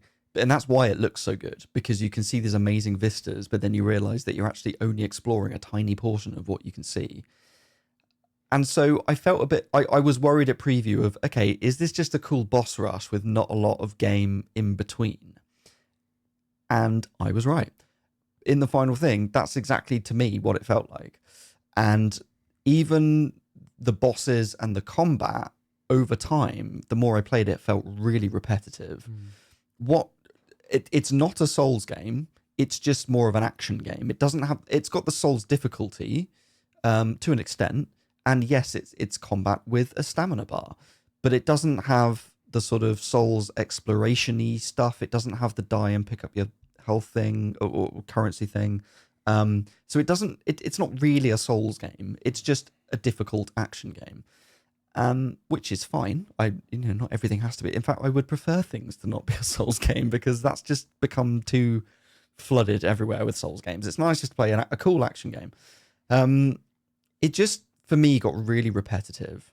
One of the things I think that's great about the Souls games, to make the comparison, is all the different classes you can play as and the way that you can create different builds. So when people play Elden Ring, it's like, well, what build did you play as? Did you play as a strength or a dexterity or a magic or a faith or whatever you want to be? And Wukong doesn't really have that. It has different branches as you level up your monkey protagonist. And there are different spells you can use, and you can only use one at a time. So you have to choose which one you want to go with. But it doesn't really develop the character in any meaningful way down a different branch. So for me, it's kind of like, it doesn't have that variety to it. And therefore, you just sort of... And you also don't change weapon. You're just using the same staff the whole way through. Or at least as far as I got. I'm pretty sure you use it all the way through. So for me, just combat got really repetitive. He has a move where he basically holds them in stasis. And then you can just freely attack them. And I personally found that really OP, because that is on a cooldown, on a timer. And you've got a magic meter that also goes down. So you can't overly abuse it. But it's really easy to just, when you're about to get hit, just stop them in their tracks and hit them instead. So as much as like it's a difficult game, you can also kind of cheese it. You don't like a game that you can cheese? No. And again, for the comparison, purely on a combat level, the Souls games are tough, but they're fair. And you know that it's testing you, but in a way that you just need to overcome that. This didn't necessarily have that for me with the bosses. They look really flashy, but I just that flashiness just eventually got really monotonous and really boring. And there's nothing to it but running around exploring and fighting things. There's no reason to explore, and there's no map, which is incredibly frustrating. Now, as we were saying with Outlaws earlier, yes, they've patched it and they've changed it and added a map, and that is maybe enough reason for me to go back and see if I can at least finish it, because I've put enough time into it. I would quite like to at least finish it and tick it off. Yeah. And because I've had a break, maybe I'll go back and enjoy it again. It's just over the course of the game, I just think it looks beautiful and it's got this amazing, Chinese folklore style and all of that sort of stuff. But purely on a gameplay level, I just found it to be really monotonous and it just didn't go anywhere. And the more I played it, the more I got bored with it. Where would you like to put it? I mean, it's not poor. Like, it's not broken, and it's fun in places. It's just not. I don't think it's as good as some people seem to think it is. I'm going to put it in okay. Okay. There you go. Black Myth Wukong goes into okay. Right, next one. Call of Duty Black Ops 6, which is obviously the latest Call of Duty game, and is going to be going into the didn't play enough folder, category, whatever, because I did play enough. Funny that. And yeah, no, I do want to play more of it. I've heard that the story is great. It's like a good 8-hour campaign that has a lot of variety and is a lot of fun. And I don't know, I've done the first couple of missions, which were really cool. And yeah, like I've done them. There's like the writing feels really like well done. There's some good humor in it. And like, yeah, you like use money, you get money throughout the levels. Like you can raid things to collect money, and then you can use that money to to level up parts of the base where you're staying, which I've seen. So yeah, I'm looking forward to playing more of it, but that will be going into the didn't play enough. And I'm sure most people that listen to us not really too excited about Call of Duty, but it does seem like not one for the community. It's not, but it does seem, if you do like a shoot 'em up or an FPS game, it seems like kind of, the perfect one. If you like a Call of Duty game, people that play Call of Duty seem to be incredibly happy with it. I don't really, these days I haven't been playing many games at my PC. And when it comes to an FPS game, I like to play it at my PC with a mouse and keyboard. I did start it on Xbox because it's now on Game Pass, which is great. And so obviously there I was using the controller, but yeah, it's something that I would like to play. And it's another reason why, and it's not on here, but Destiny, the Final Shape is not here because I've only done the first 2 missions and I can't quite remember them, but everybody apparently loves that game. That would have maybe gone into the didn't play enough, but like I barely remember the hour or 2 I played of it. So I'm not even going to include it on here, but because it's another game that I would have to sit at the computer and use a mouse and keyboard for, and I'm just quite enjoying sitting back and not. And even like the games that I'm playing, so Yakuza Infinite Wealth that I'm playing at the moment, that is currently on my Steam Deck. Also, if you do have a Steam Deck, go onto Steam Deck HQ, which is a website that people have set up, and they give you they give you the best settings of like everything you have to do on your Steam Deck to get the best quality from the game. And I did it, and I'm like, holy shit, the game, like, everyone's like, oh, it runs perfectly out of the bat. It runs perfectly. Just play it immediately, and you play it, and you're like, okay, yeah, this looks good. And then I changed some of the settings from what Steam Deck HQ had recommended, and I was like, oh, wow, this actually looks fantastic. But I've been playing those games. I've been playing a lot of games just on the Steam Deck because I'm enjoying kind of sitting back and playing it with that. But obviously no mouse and keyboard. So to all those people that said when I bought it, you're never going to play it. Actually, I'm getting a lot of use out of that. Good. Maybe more than the Portal, which disconnects every 45 minutes. Yeah. So, yeah, that goes in there. Now, the next one is a game that you have finished and I have not even started or played a minute of. So, Dragon Age Veilguard. Or is it The Veilguard? The Veilguard, I think it's The Veilguard. I think the other one, what was the other name that it was called? Ragnarok? No, Dragon Age. Oh, what is his name? It's the name of the character. Thor? No. Why are you going down the Norse Beowulf? It's not Norse. Is it Beowulf? No. Dreadwolf. There we go. It had wolf in it, I remember. Yeah, I knew it had wolf in it. Yes, no, Dragon Age, The Veilguard. There's a part of me that also wants to shove this in paw, but I won't. Do what you want. There are some people who love this game and some people who hate it. And there are some people who hate it because it's woke in their eyes. And those people can absolutely fuck off. But there are some people who don't like it because it's just not a mechanically very interesting game, which is kind of me. I talked about this a couple of weeks ago on the podcast. I won't rant about it too much now. I've never been a huge fan of the Dragon Age games, so it's partly on me. I will admit that. This is kind of more of the same, really. And for people who love the old Dragon Age games, that's going to be enough to be like, great, this is my game of the year. Off you go. I didn't massively like the previous ones, and it's been 10 years since the last one, and not a lot has changed apart from some fancy hair tech. And the hair looks beautiful. I don't know, your character looked weird. How dare. I was trying to go down the like sexy Aragorn rock star look, which clearly I failed, according to Ben. I wanted a character with long hair because it's got this amazing hair tech that is genuinely the most expressive and realistic looking hair that I've ever seen in a game. So I wanted to go for a character with sort of long hair that I could just whip around. And in general, it actually looks beautiful. That's one of the things people found controversial was the graphics. And for me, I actually really like it. It's got a slightly sort of cartoony, almost Pixar kind of vibe to it. And a lot of people are like, no, it should be serious. And I'm like, no, it's not a particularly serious game. And enough with the grim, dark graphics. Like, unless you're really fucking good at it, do something different. And I like that this feels a bit more soft and Pixar-y and like a L'Oreal advert with nice hair tech. For me, that gives the game a bit more of an identity that the previous ones didn't have as much of. So I sort of liked it at first, but I didn't really care for the characters. The story was utterly lost on me because if you're not up on your Dragon Age lore and you haven't played them recently, like I said, it was 10 years ago, the story meant very little to me. And the gameplay was just, to me, really boring. I played as a mage, which again, maybe it's my fault for being a mage, but it was really boring. And the way they've designed it is just that your character, no matter who you are, takes all the aggro. So as a mage, I want to stand at the back and ping off spells.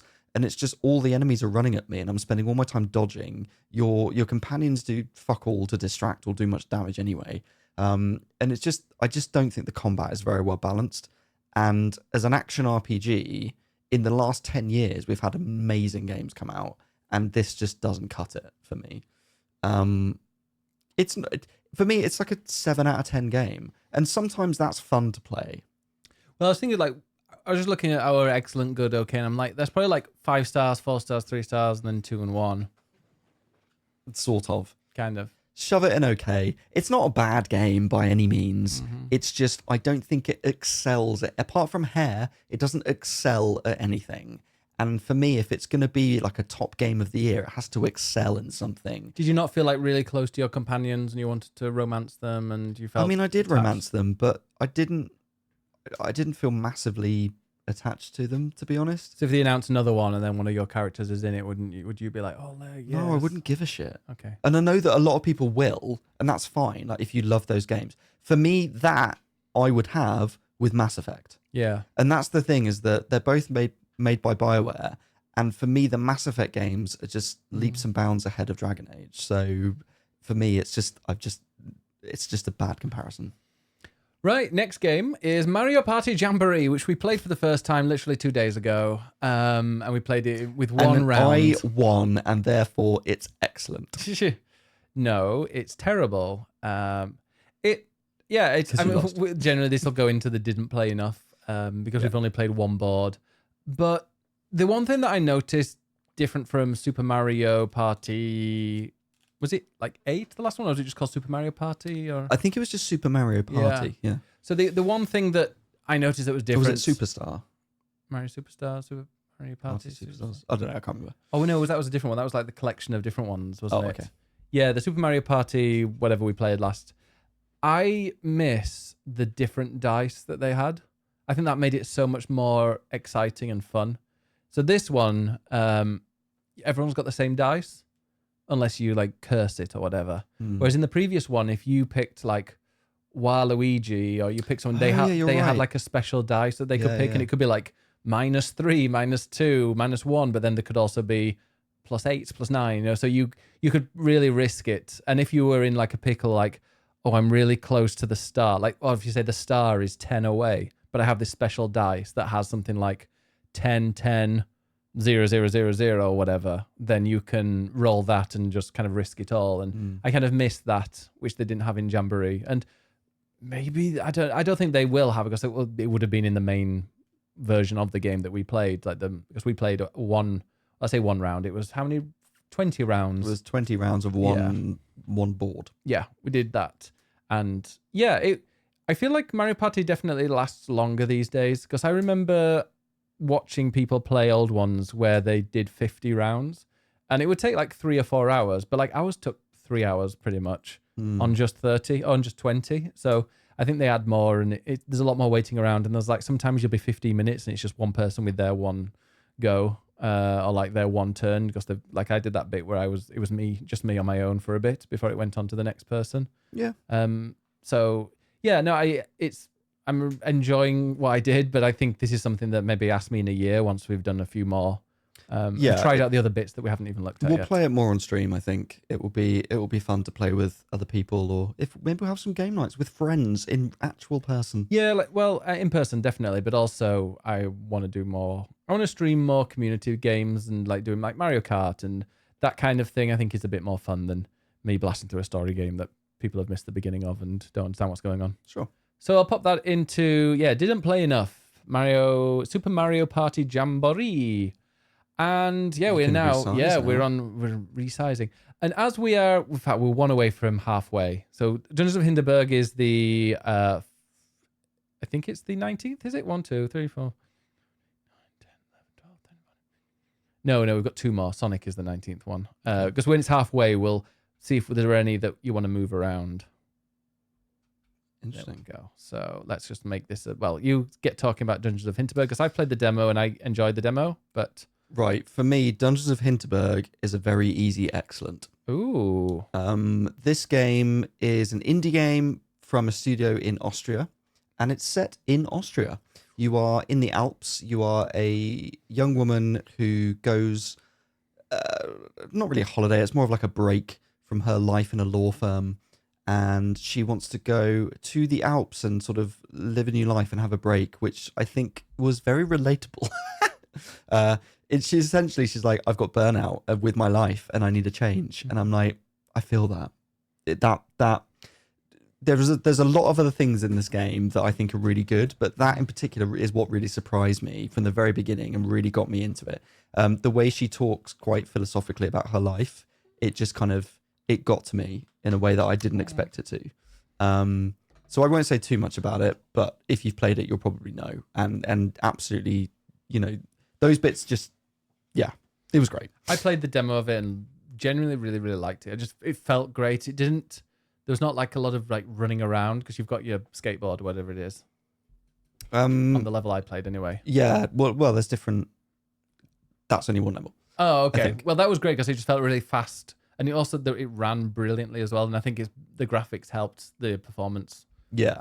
So she's off in the Alps. So what does she do? Well, it's part Zelda and it's part Persona, which are 2 things that I love. So of course I was going to enjoy this game.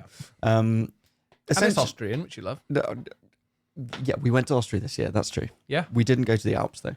Didn't see Taylor Swift either. No, we didn't. So essentially, she goes on this mission as part of this extreme sports holiday vibe, basically, to explore dungeons, which have cropped up in this little town in the Alps, because it's a town of magic. And she goes to all these dungeons, and each one is a sort of self-contained, like a Zelda dungeon. And there are 4 different regions, and each of the 4 regions, she gets a different power that you can only use in that region. Whether that is, skating on snow, or bombs, or other things. She can summon a whirlwind and things like that. And you go through all these different self-contained dungeons, which are all really clever. And some of them are more actiony, some of them are more puzzly, some of them will change perspective. So there are some where it suddenly goes to like an isometric view rather than a third-person view. There's one where you have to literally like turn the world on itself as you explore. There are some really clever ideas, and what you were saying earlier about you like games where each level has a different theme and idea. That each of these dungeons has its own little thing to it, which is really clever. But then once you complete the dungeon, you go back to the town, and then it sort of becomes Persona, where you have relationships with different people around town, and you've got a set number of days, or it goes by day. It's like a calendar system, and so I think you can max out your relationships with everyone, but it's actually quite hard to do that. So you have to pick and choose who you want to spend time with, and then you get different buffs and weapons and things from those people to help you go back to the dungeons. It's a really clever little game. It's like 20 hours, so it's like a really nice length. You know, it lasts you a few days. Really clever. It's all the things I like in a game, basically wrapped up in one. I absolutely loved it. That goes into excellent then. Right, here we go. Sonic, Kiss, Shadow Generations. They don't kiss, but they should. They should kiss. That would be hot. Right, Ben's a furry, apparently. Shadow is hot. Because he's Keanu Reeves. No, Keanu Reeves doesn't do it. No, Keanu Reeves doesn't do anything for me. Doesn't he? Not at all. You know my type. No, that's true. He always pretends like, you don't like this person. I'm like, yeah, this is true. You are not like Keanu Reeves. Although your Dragon Age person had like the hair, didn't he? And longish hair. Yeah, well, for me, yeah. Okay, Sonic X Shadow Generations. This is another really interesting one to put a score on. And I got berated for this with my review. So essentially, this is 2 games in one. One half of it is Sonic Generations, which came out in 2012, I think, something like that, which was at the time a really good Sonic game because we'd had a string of really shit Sonic games. And Generations was 2011. 2011, yes. I've just remembered why. It's 2011 because it was the 20th anniversary of Sonic, the very first Sonic game on the Mega Drive, which was 1991. And do you know why as well? It was released on the first of the 1/11/11, which was the wasn't the 1st of November 1/11 the Dreamcast release date? No idea. I think there was some date. Blah blah blah blah blah blah blah blah blah blah blah blah. Release. It was 3D released. Yeah, the demo version was released the 20th anniversary of the original Sonic games release, and I mean, there's lots of things. It doesn't say anything here. Okay. So Sonic Generations was a celebration of the Sonic series up to that point. It was the 20th anniversary of the very first Sonic game. And it was a mixture of 2D Sonic levels and 3D Sonic levels, which were classic Sonic and modern Sonic. And essentially it went back through all of the old games and cherry-picked the best levels. And it recreated them in fancy 2D and then a 3D version of that level as well. And you got to play through them all. And it was a nice celebration of the series. And it sort of, for the time, was great. People really enjoyed it. People really love Sonic Generations. In terms of the 3D Sonic games, people are like, Sonic Generations is up there. It's one of the best. And so what they decided to do was to remaster it and release it this year. But it wasn't just that, because this year was the year of Shadow, according to Sega, which is because they had Shadow in the Sonic 3 film. Which was brilliant. That would be an excellent. If we were doing films, that would be up in excellent along with the Red Rooms. There you go. Which we watched last night. The 2 films that Ben has seen this year. Watch it with your family. Don't. And so, yes, because to celebrate Shadow as well, they decided to re-release Sonic Generations because it wasn't available on current consoles. It was like 360 and PS3. So it's not even on PS4 either. So they wanted to make, or Xbox One. So they wanted to re-release it, but they then added on the Shadow campaign, which is about 5 hours at a push, if you take your time. As its own separate campaign. So from the opening menu, you choose, do you want Sonic Generations or Shadow Generations? And it's sort of its own separate thing that takes place at the... It's like, what's Shadow doing at the same time? Because he's not really in Sonic Generations. Now, the Shadow part of this is fucking brilliant. It is you playing excellent, you might say. Yeah, it's so the sort of level select is like its own 3D world, which they've said is similar to the open zones of Sonic Frontiers, which is maybe a little generous, but you it's its own level you run around, and then you go into the individual levels, which are all based on shadow games, and it's just the levels. The reason it's so good, that there are two reasons. Firstly, the levels are really, really well designed. So they're these like really spectacular roller coaster levels. It's really hard to slow down. There are very few slow moments.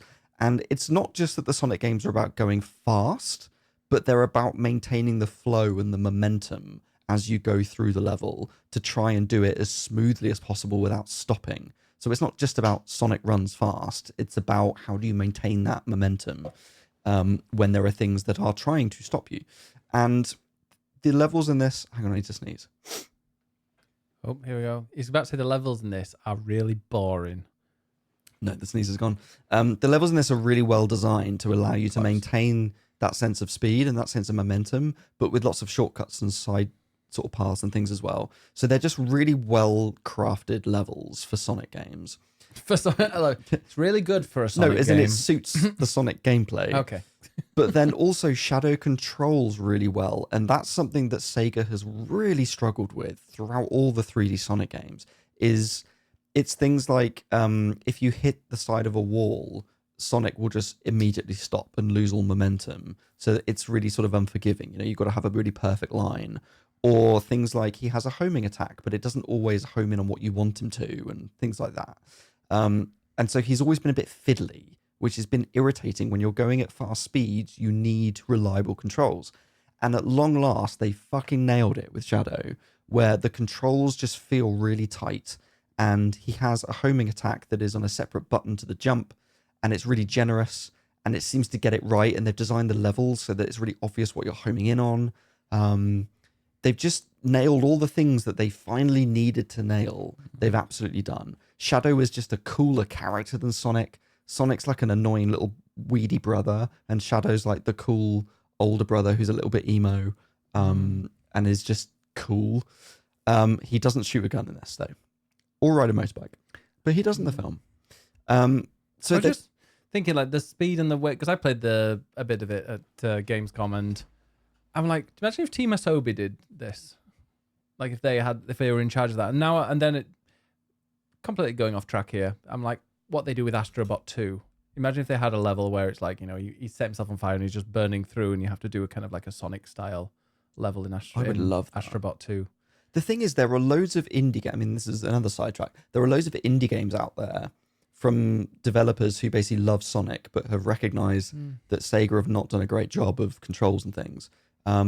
And so they've done their own, which is their own little mascot platformers, but very Sonic-y in terms of running fast and loops and all that, which are quite fun. Forgot the one game that we haven't added yet. Oh. Well, that F-Zero wannabe. Oh, Aero GPX. Yeah. It's early access, so Okay, it doesn't good. count. We'll wait till next year.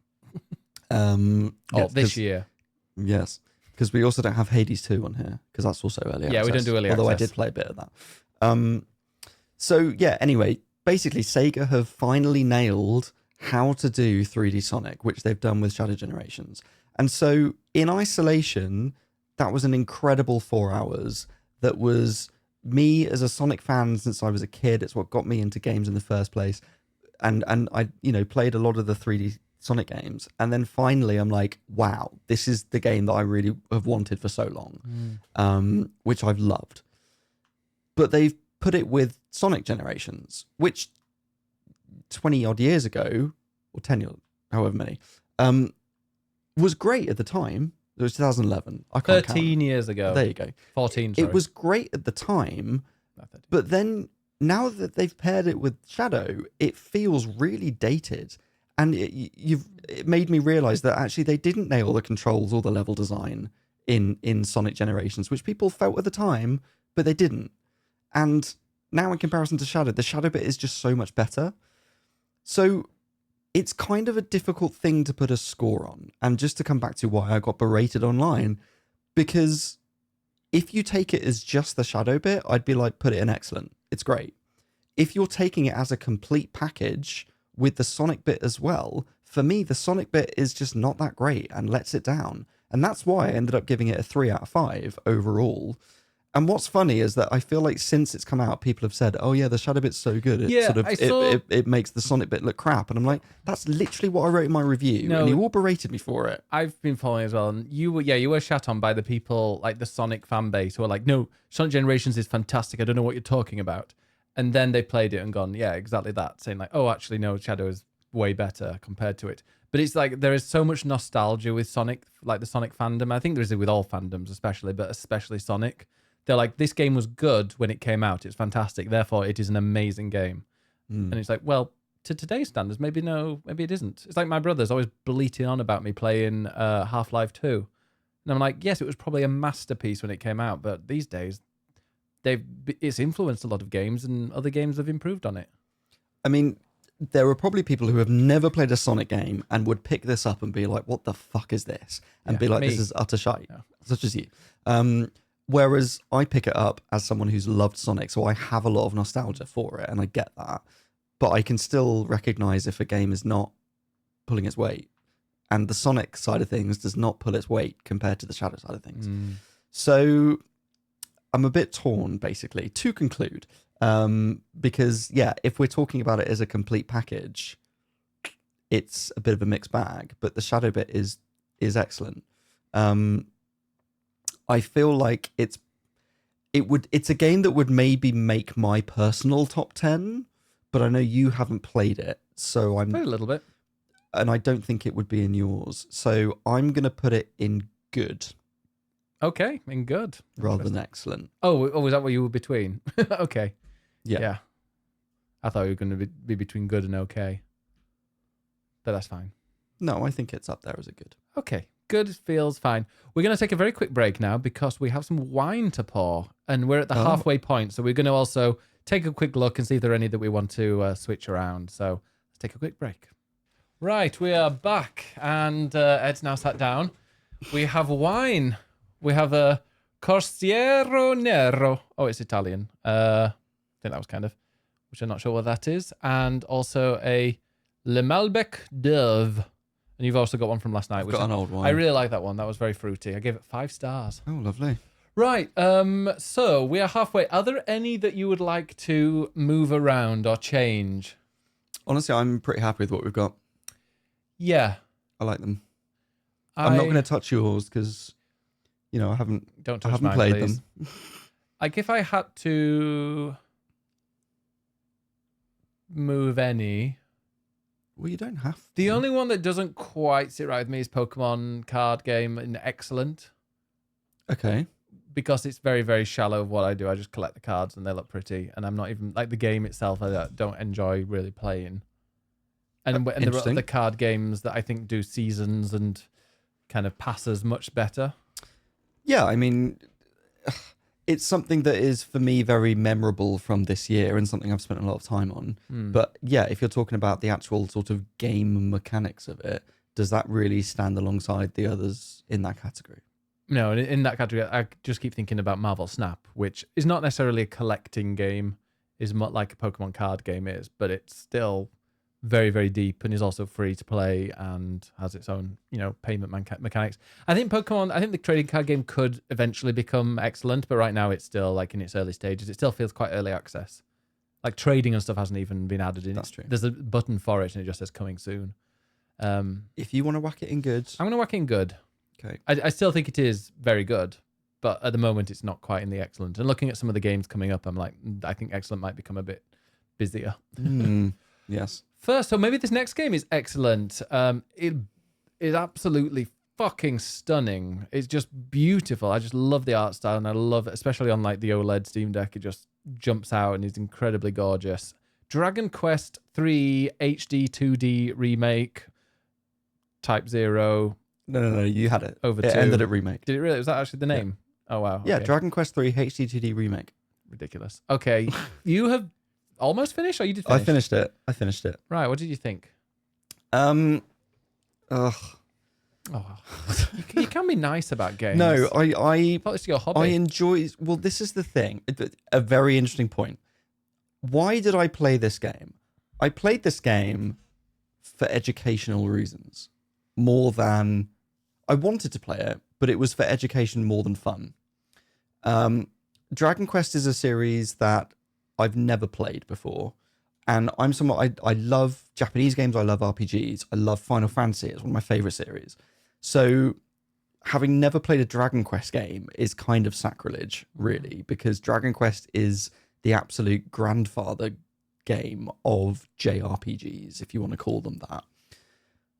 And so you kind of have to play it. Like, you have to be aware of the Dragon Quest games and play them. And part of the reason that they re-released this one is that chronologically, Dragon Quest 3 is the first, and they've done it in this HD 2D style, which is basically copying Octopath. And it's kind of a fresh start, really, for the series. I think, well, at the end of this, spoiler, at the very end, it says to be continued in Dragon Quest 1 and 2 HD 2 remake. Which is weird and probably confusing. It is confusing. But I suppose Metal Gear Solid 3 is the prequel as well, isn't it? Exactly that. Exactly that. Knowing things about that game. So they are already planning to do the first 3 because they make the Erdrick trilogy, as it's called. So this is essentially supposedly a good starting point for people to get into the series, which is why I took this as my opportunity to say, right, I'm going to play a Dragon Quest game and I'm going to get into it.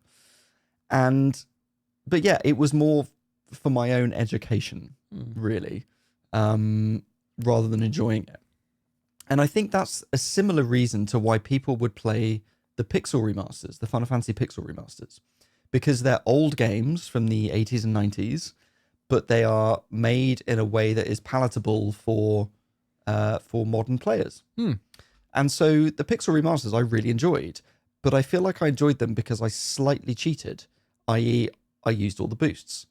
And they're in the game, so you're allowed to. I didn't say anything. Some people will. Well, those people are wrong. Yes.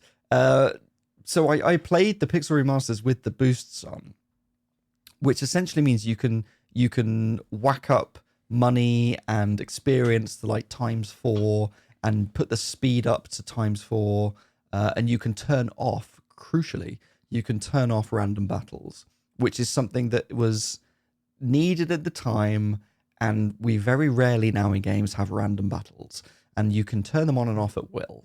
So the way I played those was to basically turn them off and then whack up experience to like ×4. And then every now and again, when I needed to do some battling, I'd turn on the battles, do a few just to level up a bit, and then I could carry on exploring without random battles. So I really enjoyed the Pixel remasters for that reason. Now, Dragon Quest 3, they have updated some things. So there's a new vocation, which is the job equivalent, which is the Monster Wrangler, which is new. There's an autosave, which it never had in the original. You can now go to ultra speed for combat, so you can turn it up to make it really fast, so you can get through combat really quickly. So they've made some concessions to make it more palatable on a gameplay level. As you said, it looks stunning.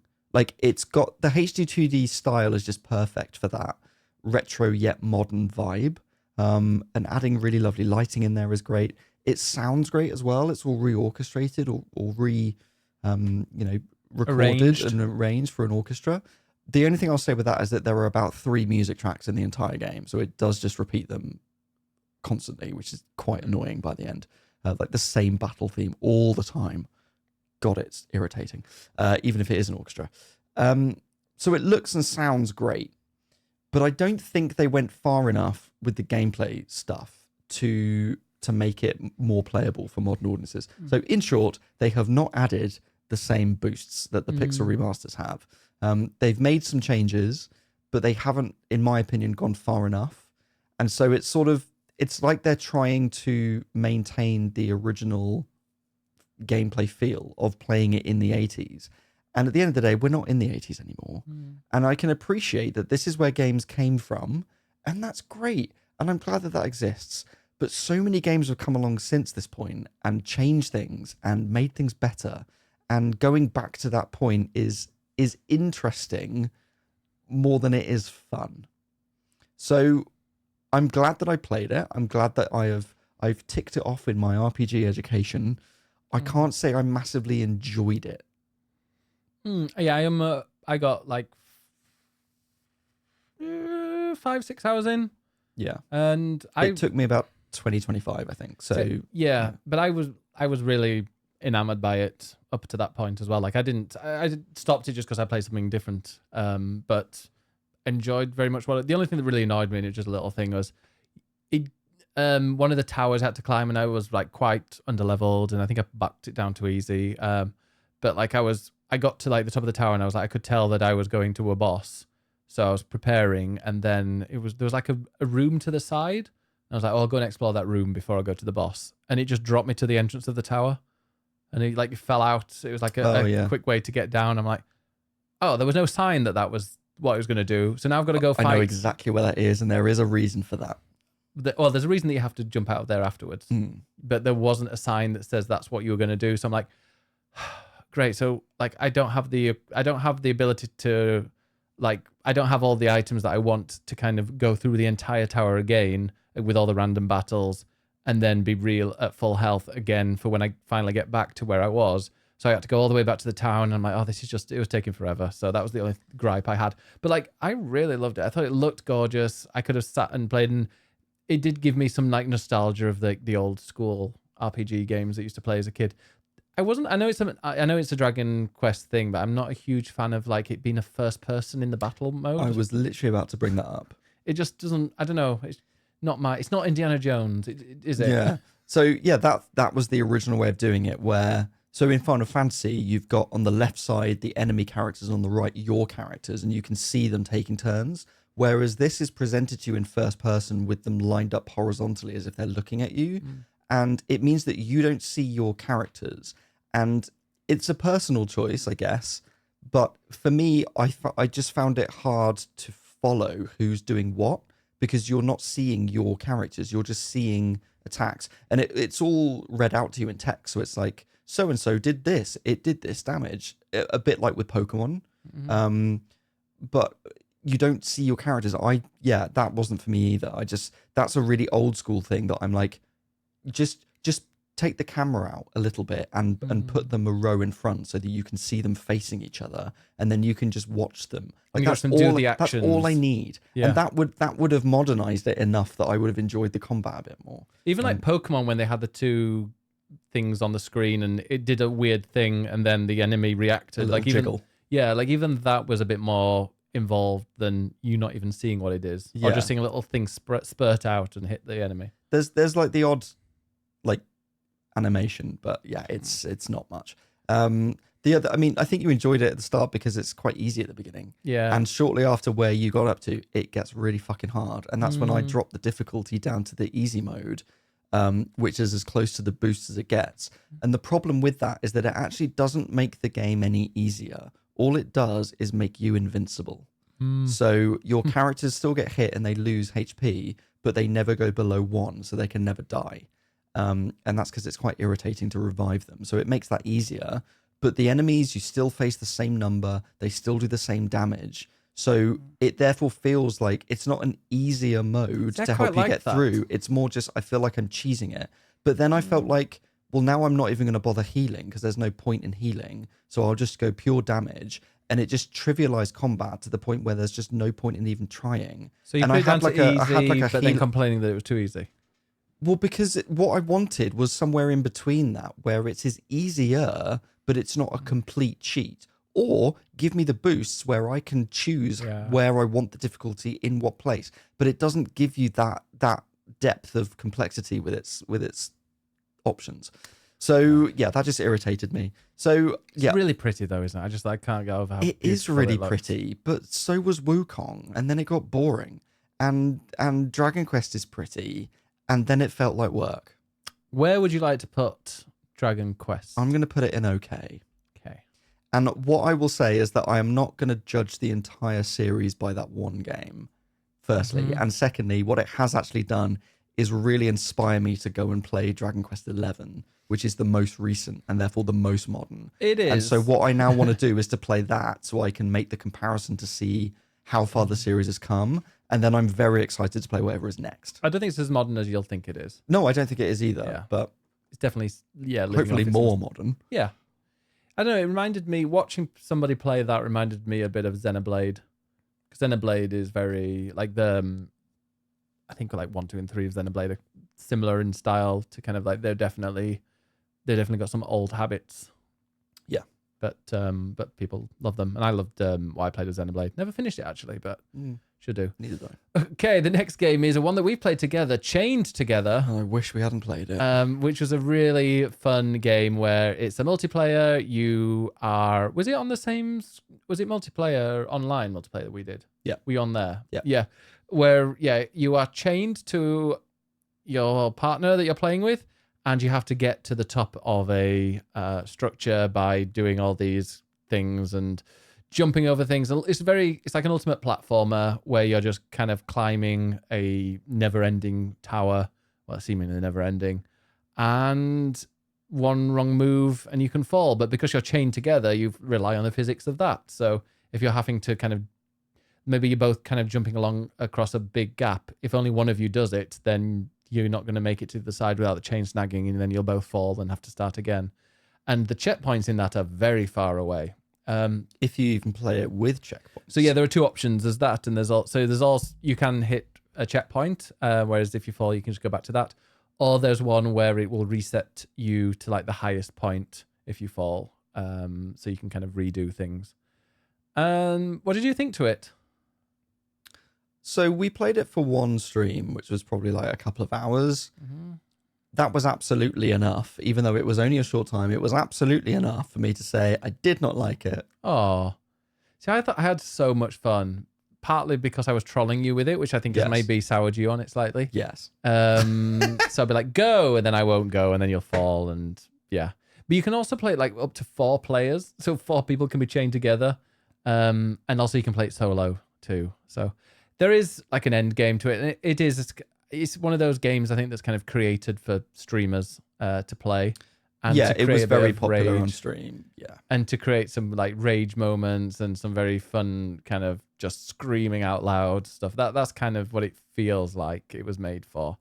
Yeah, but I didn't hate it. I thought it was fun, but it was very kind of bare bones. I hated it. I think we'll put it in poor. Because it's nowhere. It shouldn't be on alongside like things like Life is Strange or Plucky Squire or Dragon Quest 3. It's definitely in that category. Yeah. Right then, let's go into another game that looks terrible. Crow Country. It doesn't look terrible. It's ugly. Ed. It reminds me of depression. Okay, it's a game about nostalgia. Ugh. But that's a way to get someone. Done in a modern. This is very much a bit like Dragon Quest. It's nostalgia, but done in a way that feels modern. So Crow Country is a survival horror game, and it in the mold of Resident Evil 1 and Silent Hill 1. It's essentially trying to recreate that feeling of a PS1 game. So yes, it looks very blocky and polygonal. Mm-hmm. That I still think has its charm, but it's not blurry with poor frame rates like the old games were. It's still, it still plays well. It just looks a little old in a charming way. You're playing as a woman. I can't. And not a woman, Ed. Oh God, you're going to be complaining. By the way, I am listening to you. What I'm doing is I'm very quickly just going through some other game of the year list to make sure we haven't missed any before we get to the end. Oh, sure. It's this in terms of who she is. I mean, it sort of gets into spoiler territory, so I won't say too much. But essentially, she is exploring an old, abandoned theme park called Crow Country, and it's full of zombies. Who would have thought? So you have to go around and shoot the zombies, or not. You might want to save your ammo, and you have to solve puzzles, and you get lots of weird little devices and types of things that look like keys but maybe aren't. Or things that don't look like keys but are. And you have to solve various puzzles to work your way around this theme park and uncover the mystery of what's really happened. And I played the entire game in one sitting. I loved it. It was a Friday night, and I was like, do you know what? I think it was in October, so it wasn't quite Halloween, but it was close. And I just really wanted a nice short game to play in one sitting. and I absolutely loved it. Long shitting. In one Sat on the toilet with one it. sitting. I absolutely loved it. I think, you know, if you're not into survival horror games, if you don't like Resident Evil, then you're not going to enjoy it. It's a game that relies on your nostalgia for those titles. But it's really well done. It takes all the bits of those games, but then it manages to modernize it. So, you know, you can move the camera around and you don't have tank controls. And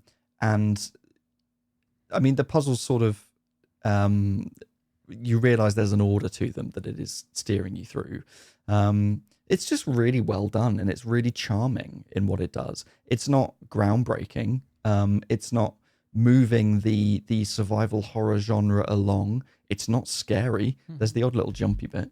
It's not particularly scary, but it's just really charming in a way that I really enjoyed and it really grabbed me. I won't talk too much about the story because there are twists, but the puzzles all make sense. They're just weird enough. So I mean, honestly, there's not too much more to say than that. Like, if you like the old PS1 Resident Evil games, I would thoroughly recommend you play this, and this will be absolutely up your street and something that you'll want to play to get that nostalgic charm. But if you're not into horror, then you'll be like Ben and be like, no, this isn't for me, and it looks ugly. Absolutely not for me. I had no interest in PS1 graphic horror games. I never enjoyed them when I had a PS1, and I grew up with PS1s. They're just not my thing whatsoever.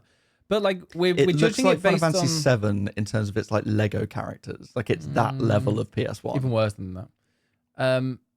Like I like generally we're judging these based on not whether they're appealable to everybody, whether they're just like very good games or not. So if you want to put that in excellent, feel I think free, it's a really good example of the genre. But like I say, it's looking backwards, not forwards. So it's bringing old stuff up to date and making it playable in a modern way that feels charming. If you want like an evening of just whipping through a game, it's great. I'll say let's put it in good. Okay. Because I think for excellent, it would need to be doing something a little extra special. I mean, excellent is not an exclusive bunch where we're going to only like have 3 I know, games but in. equally, I'm looking at what we've got ahead, and it doesn't quite live up to those. Okay. Right, so yeah, Crow Country is in good. It is Crow Country and F124, very similar games in terms of quality, it seems. Right, speaking of butts, Stellar Blade. Now, Butts and boobs. Butts and boobs. I played a little bit of this and enjoyed it. It felt like it felt more near than Souls. And I think that's just the music is very much like that, but also she's just very jumpy and spins and turns and like moves incredibly quickly, which I liked. Yes, I mean you're absolutely right. It's not a Souls game. This is Nier meets Black Myth Wukong. Even though Wukong came out afterwards. Which wine should we have, by the way? Whichever one you want. I'm going to go for I mean, Le Malbec d'Oeuvre. We're going to drink both. So yes. These are mini bottles. Yeah, I'm not that big. No, we have an advent calendar of wine, which is lots of mini bottles. And we're recording this on the 31st of December, so that's how well the advent calendar did arrive 2 weeks late. It arrived Over 2 late, weeks so late. we're catching up. That's why there's lots of small bottles. Yeah. So Stellar Blade, yes. When this sort of first was shown at the PlayStation showcases or whatever they were, I think a lot of people dismissed it and thought this just looks like a generic action game and not very good, and I'm not really interested in it. And I looked at it and thought, do you know what? I reckon that's actually going to be quite good for what it is. It is kind of generic action, but probably still quite fun. And it was quite fun. It's not it's not a Souls-like, but it has quite demanding combat. I'll say that much. But it's very near Automata. And I think the directors of the game, it's a Korean studio, and it's very K-pop in the sense of it's got a great soundtrack and everyone's really hot. Whether you're interested in boobs or not, everyone is really hot in that game. I forgot what I was going to say. Everyone's really hot. Yeah. Even the men not as the men are hot. No, but I was just saying not as topless as the women. They are at the end. Oh, that's true. Yeah, no, because I googled that and I was like, I can't wait to watch you get to that part. They are at the end. Yeah. Oh, it's very near. Yes. You said that 3 times. The director that's what I was going to say. So the director, Korean guy, has outwardly said he loves Nier, and the creator of Nier, Yoko Tara. Tara, Taro. Tara. Yoko Taro. Yoko Tara, yeah, has literally said like, I think this game's better than Nier. He is incorrect. Nier is much better. Nier is a masterpiece. One of my favorite games. There you go. But that's because Nier Has so many endings. yes, and is as an interesting story that's a bit more philosophical. Stellar Blade is copying the atmosphere and the vibe, and actually, I think maybe has better combat, if I'm honest. But is nowhere near as interesting in terms of its storytelling. Its storytelling is really boring. It is a post-apocalyptic Earth, and you're playing as a sexy android who has to go down and work out what's happening. Is there a reason she's so sexy? Well, if you put it this way, you're a human, and if you were going to make an android, would you not want to make a good-looking android? But what would I be doing with the android? Well, not necessarily banging the android, but surely you would want to make something beautiful. I mean, that is true, and the guys in Stellar Blade are also incredibly attractive. Well, there you go. So yeah, fair. So that's part of the reason. But there's also the reason that it's secretly a dress-up game. So you play as Eve, who is your android, and she is essentially just a doll to be dressed up. She has all these different outfits that you unlock and hair colors and haircuts, and you can dress her up in whatever way you want to. Or you can have her in her nude suit, which is a sort of nude-colored robotic suit. Which you did for ages. Which I did because I thought, do you know what? I'm going to go full incel, straight, sexy, whatever, thirsty idiot. He sat there in his boxers. Yeah. No, I played it on stream. And I decided to play it as the full sexy lady. It turns out that's a lot more difficult because it means that she's not wearing any armor. So I eventually did put some clothes on her. And the thing is, the combat's really fucking good in that game. Like, actually, I think better than Wukong, if I'm honest. And it's less...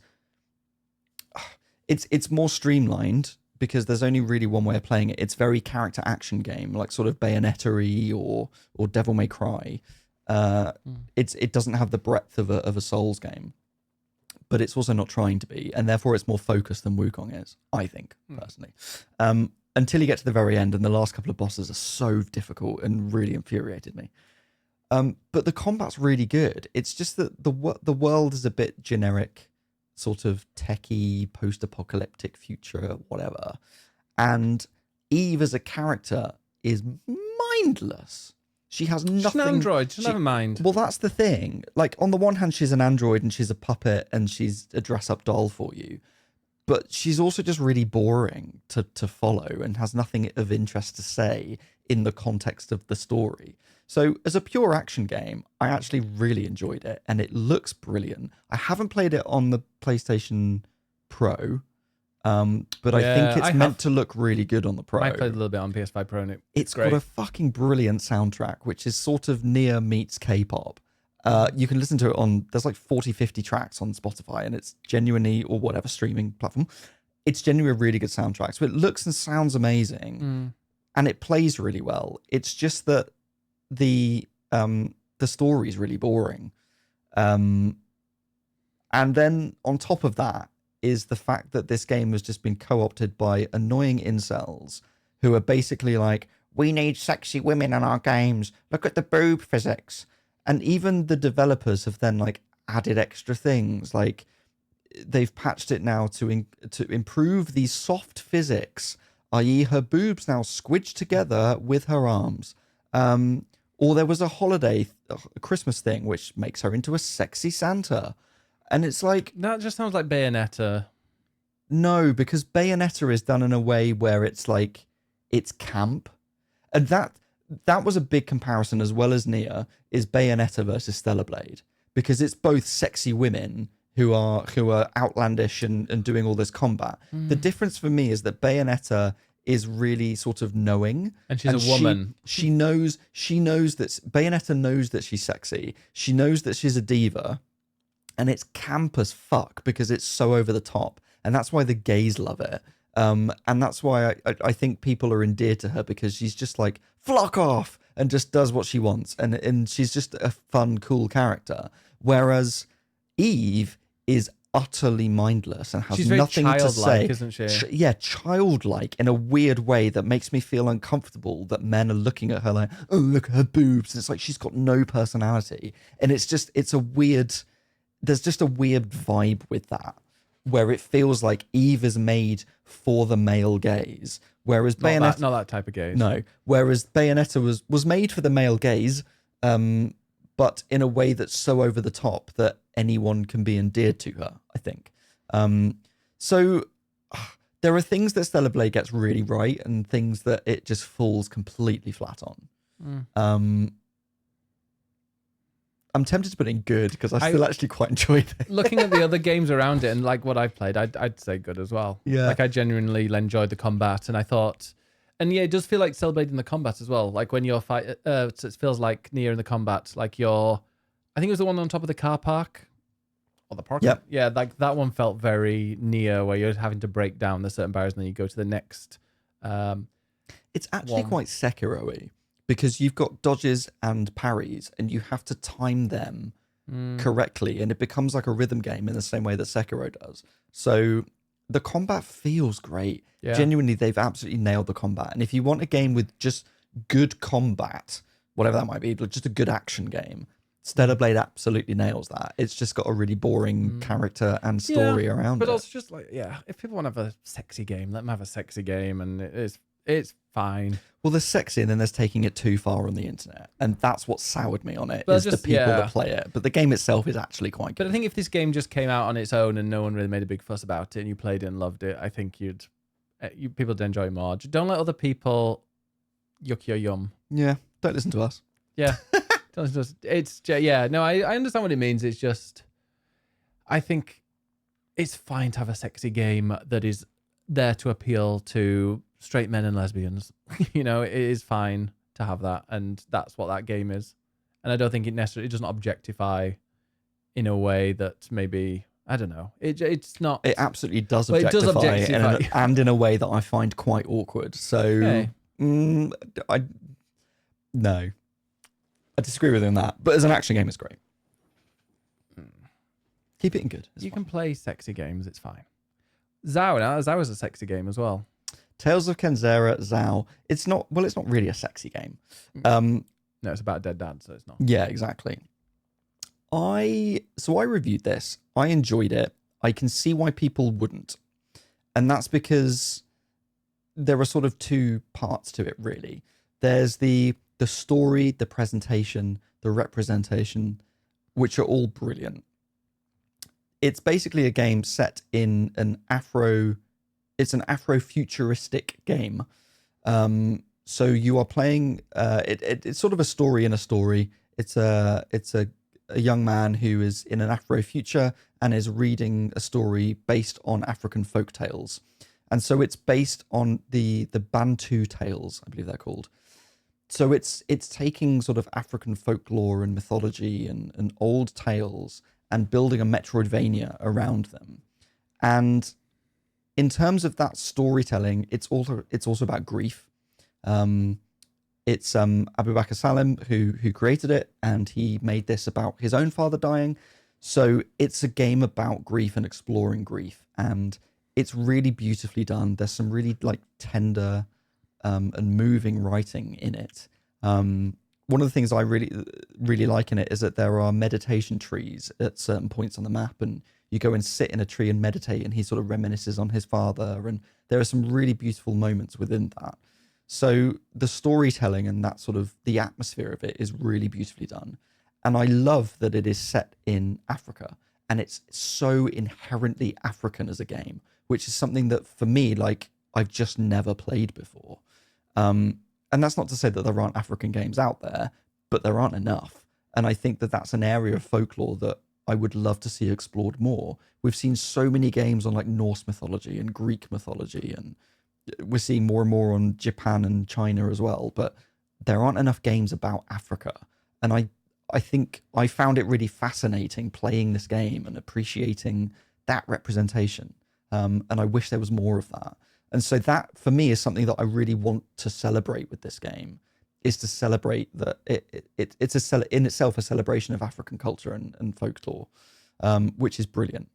As a Metroidvania, it falls a bit flat if you compare it to other Metroidvanias, even ones that have come out this year. It falls a bit flat. It doesn't have the same sense of discovery. It doesn't have the back and forth that you get in most Metroidvanias. The map discovery is all very linear. You get powers, but they're not really used that well. Combat's a bit repetitive. So in pure gameplay terms, it's not the greatest. And I can see why, if you judge it purely on that, it's kind of slightly middle of the road. But for me, the storytelling and the joy of seeing that African representation and something different and unique, for me, that really elevated it and made it into something a lot more interesting. Which is why I ended up really enjoying it. So I'm going to put it in good, when I think a lot of people would probably put it in okay. But for me, it's a good. Great. Yeah, sorry, that was a long rant, but there you go. It wasn't in the slightest. I didn't play it, so I'm glad you spoke about it. But we did have an interview with Abubakar, so if you want to go and check that out, please do. Just type in swap in Joysticks, Abubakar Salim. Okay, the next one, Dragon's Dogma 2, and I finished it. This is one for you. So, I've had a lot for me. This is one for you. I played a bit of it, but I've struggled to get back into it after having a break. Yeah. So, but you finished it all. I did, yeah. I even finished the secret ending and the post-game stuff that you can only really get if you... I mean, I think I would have struggled to find that ending if I hadn't had a guide to say, like, how to explore the post-game stuff. But yeah, no, I really enjoyed it. It was the type of RPG I really want. Like, I'd never fully got into Skyrim just because I played it after The Witcher and that kind of stuff. So actually comparing it is probably the best thing to do, to compare it to kind of The Witcher. It's like a real gritty, medieval kind of Western RPG. And that is kind of what I wanted. But made in Japan. Yeah. And also with a bit of a monster hunter in there as well. Mm-hmm. So when you're fighting enemies, you play as a, you play as technically the Arisen. You are like the rightful ruler or a person very important in this world, but you are not, because you've had your memory taken away and you've been placed in a working camp just smashing rocks. And then you escape from there and blah, blah, blah. It all happens and there's, surprise, surprise, the dragons and things in there. And it's just like, it does feel a bit old school in the way that you are, you're not, I don't know, everything that you're doing is a bit rooted in reality, which I quite like. I like an RPG that is kind of realistic in the space, like the place where it's set looks kind of real. Obviously there's magic and stuff, which is not, but it's mainly all about kind of conversations and going around and hunting things and killing things with swords. Like that's my kind of RPG, a kind of gritty medieval one that's kind of a slight bit of realism in there, as opposed to kind of the flashy, all the way out there kind of space ones. Like Dragon Age, for example. I think this is more my kind of thing. I really, really enjoyed it. I love the classes that you've got. So you can choose a class, and you also have your pawn, P-A-W-N, who is like your sidekick, and you can choose their class and level them up. But also you can hire 2 other pawns that have been created by the game or by people.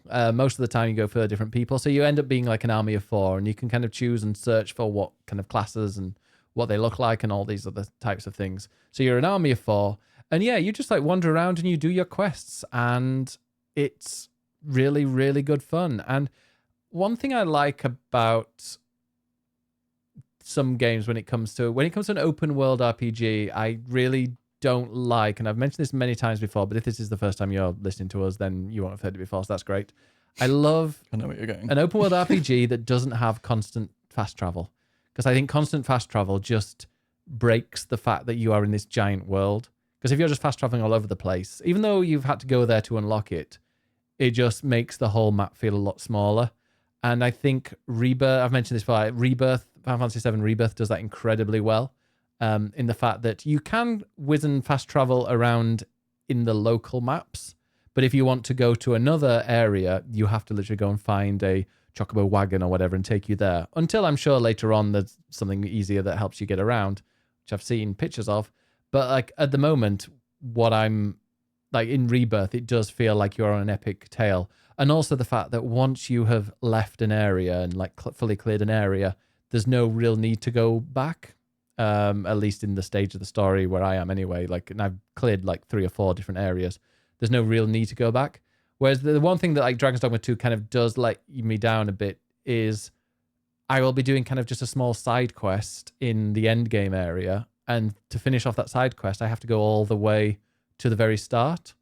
And I can fast travel there, but it's really expensive to buy these stones, these fast travel stones. And so that just felt a bit like, oh, you're kind of wasting my time a bit. Because you can get there by horse and carriage, but every single time you take the horse and carriage, it ends up being stopped in the middle of the trip, and then you have to go and fight some monsters. And sometimes the carriage gets destroyed, and you're then stuck in the middle of nowhere, in the middle of night, and loads of enemies are around. I do quite like that it's all random what could happen, but there were lots of times where it felt like it wasn't really appreciating my time. I'm coming out with the negatives, but actually the game itself was brilliant, and I really enjoyed playing it, and I got to the very end, and it made me want to make sure I got to like the very, very hard end credits because I was enjoying the story. I've no idea really what was going on in the story. And Googling it, most people are like the same. It's more of a gameplay sort of game over a story game. Yeah. Somebody said that it was like, it had the depth and lore of a Dark Souls, but like it was spoken by somebody at the pub that was drunk. Like there's bits people don't quite like. It's quite bad storytelling, but like the combat feels great. I think I was with like the twin blades. I was a thief, so I was doing all these magic attacks, and I really like the twin blade in Monster Hunter as well. So it felt quite similar. But yeah, the monsters that are around, there isn't a huge variety of them, but the ones you get, like they're pretty big and epic, and you can climb them, and like you can jump on a griffin while you're attacking it, and then it can fly off, and then you're stuck grabbing onto it, and you're flying across the map. And I don't know, there's just lots of really cool moments in that game that aren't, it doesn't feel like a very heavily scripted game. It feels very, I think that's what people seem to have liked. Yeah. People I know who have played it, is that it's a very reactive game and it feels like it's dynamic. It feels like it's a living world that you're in and you're doing things and stuff is reacting to you. You can kill like people, like really important people in the quest that then maybe you can't even continue. You have to go and find a wake stone to go and wake them up in the morgue, because they're, really important parts of the quest, and you've just killed them. So yeah, there's all sorts and there's a lot of depth to it. Like you can go just randomly look in the morgue, or you can go to the cells and just have a wander around there, and people will come after you. There's just so much that you can do and explore in that game. But like I said, the world like reacts to what you do. But yeah, I really loved it. I'm going to put that in excellent. Go for it. And if you like an RPG, just give it a go. And yeah, it's one that the story, you say, is like second to the actual combat, and just exploring the world and just stumbling upon things that you might not be expecting. It's not like as good as Elden Ring with that kind of thing, where you just wander off into the woods and you find a cave and it's got this giant labyrinth and stories. But there are some moments a bit like that. It feels adventurous. It does. Nice. Right, next up is the first of 2 expansions. Yes. Which is Final Fantasy XIV Dawn Trail. Good old Dawn And Rail. I feel like MMOs are a bit different because MMOs live and thrive on expansions. So it's almost like it is a new game, really. And the actual story itself took about 30 hours to get through. Yeah. And it has a beginning and an end. So definitely we're including this. So I have mixed feelings on 14 in general, to be honest. In that I'm not an MMO player, and I love the Final Fantasy series, but I'm just less keen on the MMO games. I can totally see the appeal of why people live in these games. I rushed. Final Fantasy XIV is my most played game this year because I played a lot of it in the run up to Dawn Trail because I wanted to get up to date. So I played through the entirety of Endwalker this year, and I actually really loved Endwalker. For me, that was a great ending to the arc. I loved where it went. It got really deep and philosophical, and sort of emo, and I loved that about it. And Dawn Trail was a fresh start, and I was less keen on it from the start Mm-hmm. because it felt very jolly and colourful in a way that Endwalker was just not. And it and sort of frivolous. You go to a new region in the world, and it's a new story with new characters and a new arc. And I just didn't like the world or the characters as much as I had done with previous ones. That you've spent like 4 expansions or whatever going through and following their story, and I just didn't really like the new characters that much. Yeah, I didn't at all. There was who was it that I really liked? There were a couple that I did. But generally speaking, the main character, Wuklamata, I was not a fan of. But also, this was the most obvious. So I kind of play games, and I'm usually my brain's turned off a little bit, and I go through them, and I'm somebody that likes to absorb entertainment at face value, and it'll come at me. And I'm like, oh, wow, so there's something that's surprising. It will. This was just the most. It's the first time where I'm like, oh, this is really obvious what's happening in the game, and it's like, guess I'm gonna have to go here, get this thing. I'm gonna have to go there. In future, I'll be going there and getting something, and I'll be going there and getting something. And then once I've got 7 of these, I'm gonna go here. Like it was just really, really obvious how they structured the story. And I like an RPG or I like a story where you don't know where it's gonna go next. So like a dragon, for example, you've no idea what they're gonna be doing next. Even in like Metaphor, which we'll talk about later, that one, like I've no idea where we're going to end up going next. Like it just the story, you follow it and just enjoy it as it's taking you along. Whereas Dawn Trail, like right at the start, they go, oh, we need to get the 7 pieces for this stone before you can use it. Oh, look, there are 7 different areas that you go to. So therefore, we're going to have to go here, go and do a little series of quests, and we'll get a stone. And then we're going to repeat that 6 times. And it was just really, really obvious that's what it was. And then looking back at the old expansions, I never really noticed it as obviously as I did here. That it was very much just kind of like paint by numbers. It's formulaic. A bit too much. I think we're at 14. It's been going on for so long now. It feels like each expansion has had a formula, and they've stuck with that formula. But like you say, this felt like the most obviously formulaic. And part of me feels like, is that because they were focusing on other things with this? They had the graphic update with this expansion, which I think took up a lot of time, and it does look a lot better. And there are other small little things they've added. Obviously, they added new jobs. I loved playing as a Pictomancer, which is one of the new jobs. I think it's brilliant. It's a bit OP, but it's brilliant. It's really fun. I think the dungeons were fantastic as well. I really enjoyed playing those. They were the best of any expansion. Yeah, they feel very dynamic and interesting. Like you're always moving through them. And yeah, like I was not being like, oh god, here's just a random dungeon that they've tagged on. It felt like it was properly ingrained in the story why you had to do that. I remember climbing the mountain to get to the top, and then that was part of the formula, is like you had to go and collect these various stones, whatever. But like to get some of them, you had to go through a whole dungeon. But it made sense why you did. But also the dungeons were really fun to play. Yeah, I think 14 excels as an MMO because of its storytelling, which is something it's taken from the rest of the Final Fantasy series. And so when this game, its story is just, it falls a bit flat. It feels more disappointing than maybe in other games. The thing is, we say all this, there's then the second half where there's a big twist and other stuff happens, which we won't spoil. It gets a lot more interesting. Yeah. I just wish that the whole game had been as good as the second half, because the second half is actually really, really good. And it becomes a bit more like Endwalker with its sort of philosophical leanings, which I personally really enjoyed. And it introduces some new characters that I really liked. And there were a lot of references to Final Fantasy IX, which is a very good video game. And I really appreciated those. You haven't really played a lot. I haven't really played it, but I still got loads of them. Yeah. Yeah. Because I played the beginning. It's like very much the beginning is... And that's the iconic bit of 9, really. So there's lots of references, which is great. I think I still have high hopes for whatever is next in 14, because I think that Yoshi P is someone who learns a lot from feedback and changes things. And I think I think he's learned from this what people did and didn't like. And I think hopefully the next one will be less formulaic. So I'm interested to see where it's going.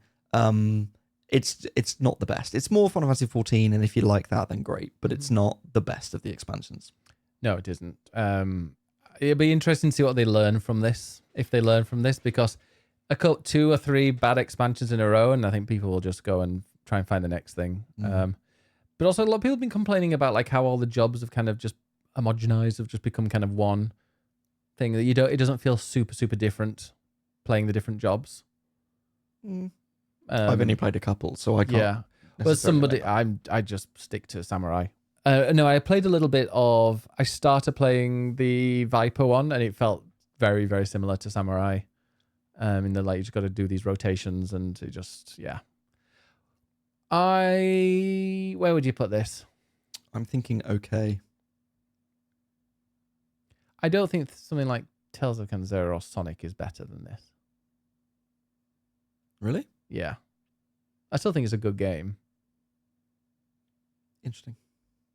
It's definitely not excellent, obviously, but it's not put. I don't know. I feel like if we put Dawn Trail below stuff like, I don't know. The thing is, I played it in the summer, and I think actually by the end of it, I did actually really like it. It's just I haven't gone back to it since then, and most of my memory of it is the beginning part rather than the latter part, which was less good. I thought the story went really well. Later on, shove it in good then. I'm going to put that in good. Yeah, I'm not letting Tales of Kanzera or Crow Country be ahead. Well, actually, no, Crow Country is fine. I'm in fact surprised that wasn't an excellent. Right. WWE 2K24. This will be quick.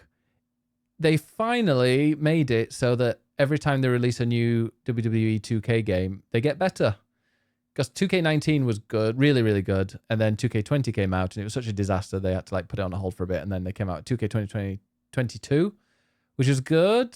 Like it was a lot better. Then 23 got improved and then this improved. So it's, the thing is like lots of things have happened to WWE. So a lot of people have been like fired and the roster just seems to get smaller each time. And it's like, oh, come on. That's the main thing. I mean, the reason I play it a lot, and I think it was my second most played game for the first time. It's usually the first because I do so much with the stream, with the Friday Night Wrestling that we do. It's just, it's improved on all the previous ones. But yeah, there are lots of people that aren't in it these days because they got fired or they got laid off because they're constantly having to make cuts and things. So yeah, that's the only bit that really disappointed me. But other than that, it is a WWE game. I played through the annoying thing is in previous ones, especially 2K19, if you got like the Ultimate Edition, you could press one button and unlock everything, which was great for somebody that only ever plays with like the Creator Wrestler mode and Universe mode, and we make people in the game and have that. Whereas this game, you actually have to play it to unlock things, which was very annoying. So I was playing through it and I did like the WrestleMania mode or whatever it's called. I think it was the WrestleMania mode where you play through iconic WrestleMania matches throughout the years. And it was quite interesting. It was a bit of like a documentary of like what happened and like some of the iconic moments. So I did like that actually. But there are also some things like locked behind like the My Rise or whatever it's called, which is like a creator wrestler and you go take it through a story. So I would have just liked to unlock everything and just play it in my way. It also there's like a card game in it that they push a lot because it's tied to a lot of DLC and tied to a lot of microtransactions and stuff like that. And every single time you go onto it, it like pops up with there's a pop-up on there that's like, hey, go and check out the latest cards. And if you accidentally press it and you hadn't been on it before, you have to go through so much crap to set things up and do a practice match that I generally, every single time I accidentally press that, which is like 3 or 4 times, I have to close the game and just restart it because there's no way I'm going through all this tutorial rubbish that I can't just quickly exit back out of.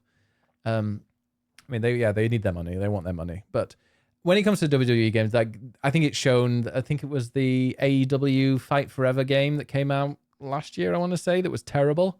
It's hard to make a really good wrestling game, but they do it and they are improving it, and it'll be interesting to see what they add next time. They've added manager mode, which I did play a bit of, which was early stages, we'll say. I'm looking forward to seeing how they make that better.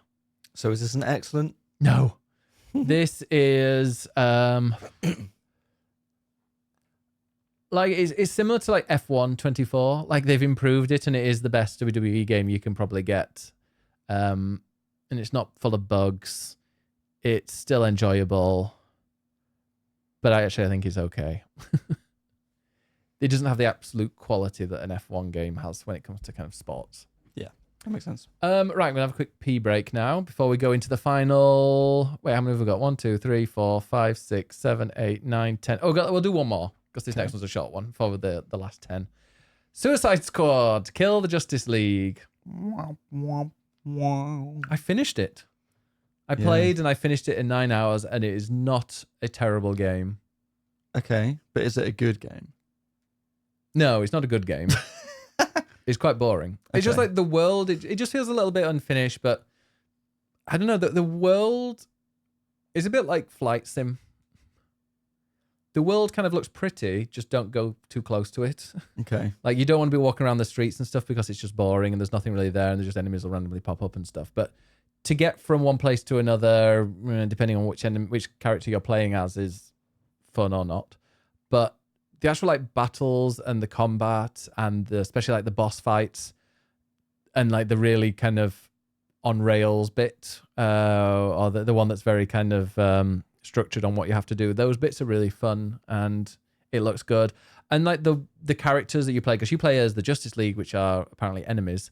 No, Suicide Squad. Suicide Squad, aren't we? Yeah. Yes. We're killing the Justice League. Yes. I don't know. I don't care about Marvel.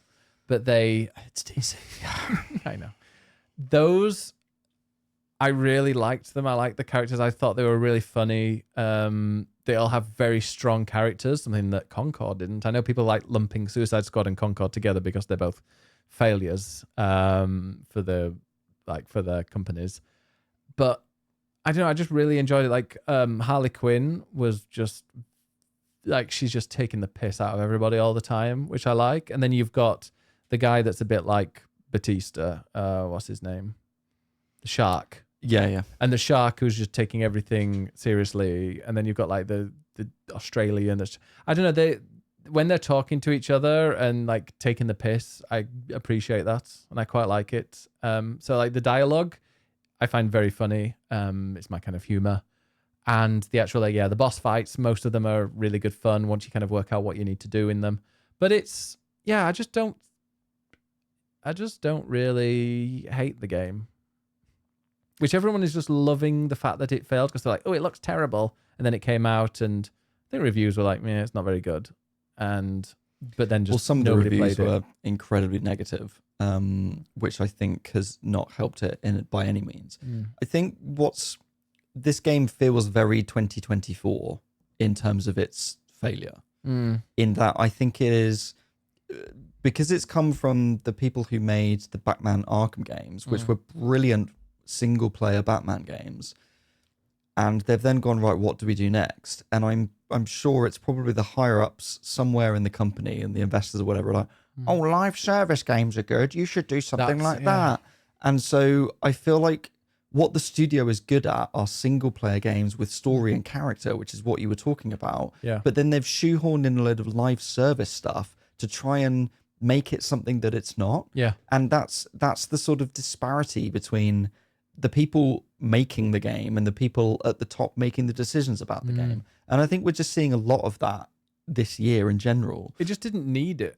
It didn't need any of that live service stuff. I didn't use it. Things like at the end, you kill whatever the main boss is. I can't even remember now. But it was quite a cool fight, and I fought and I beat it. And I was like, you know what, that was fun. And then it's like, oh, there's a multiverse, and in future seasons, you're gonna have to kill that same boss 7 times or something like that, 6 or 7 times more. And I'm like, no, I'm done. I've killed it once. I have no interest in doing it again.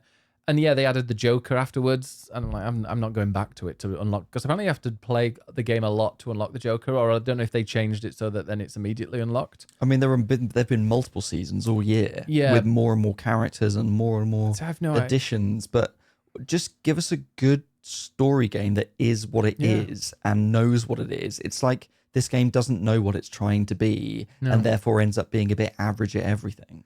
Yeah, and just like the world itself isn't as fun as like the Arkham games are, like the actual world when you get down to kind of street level.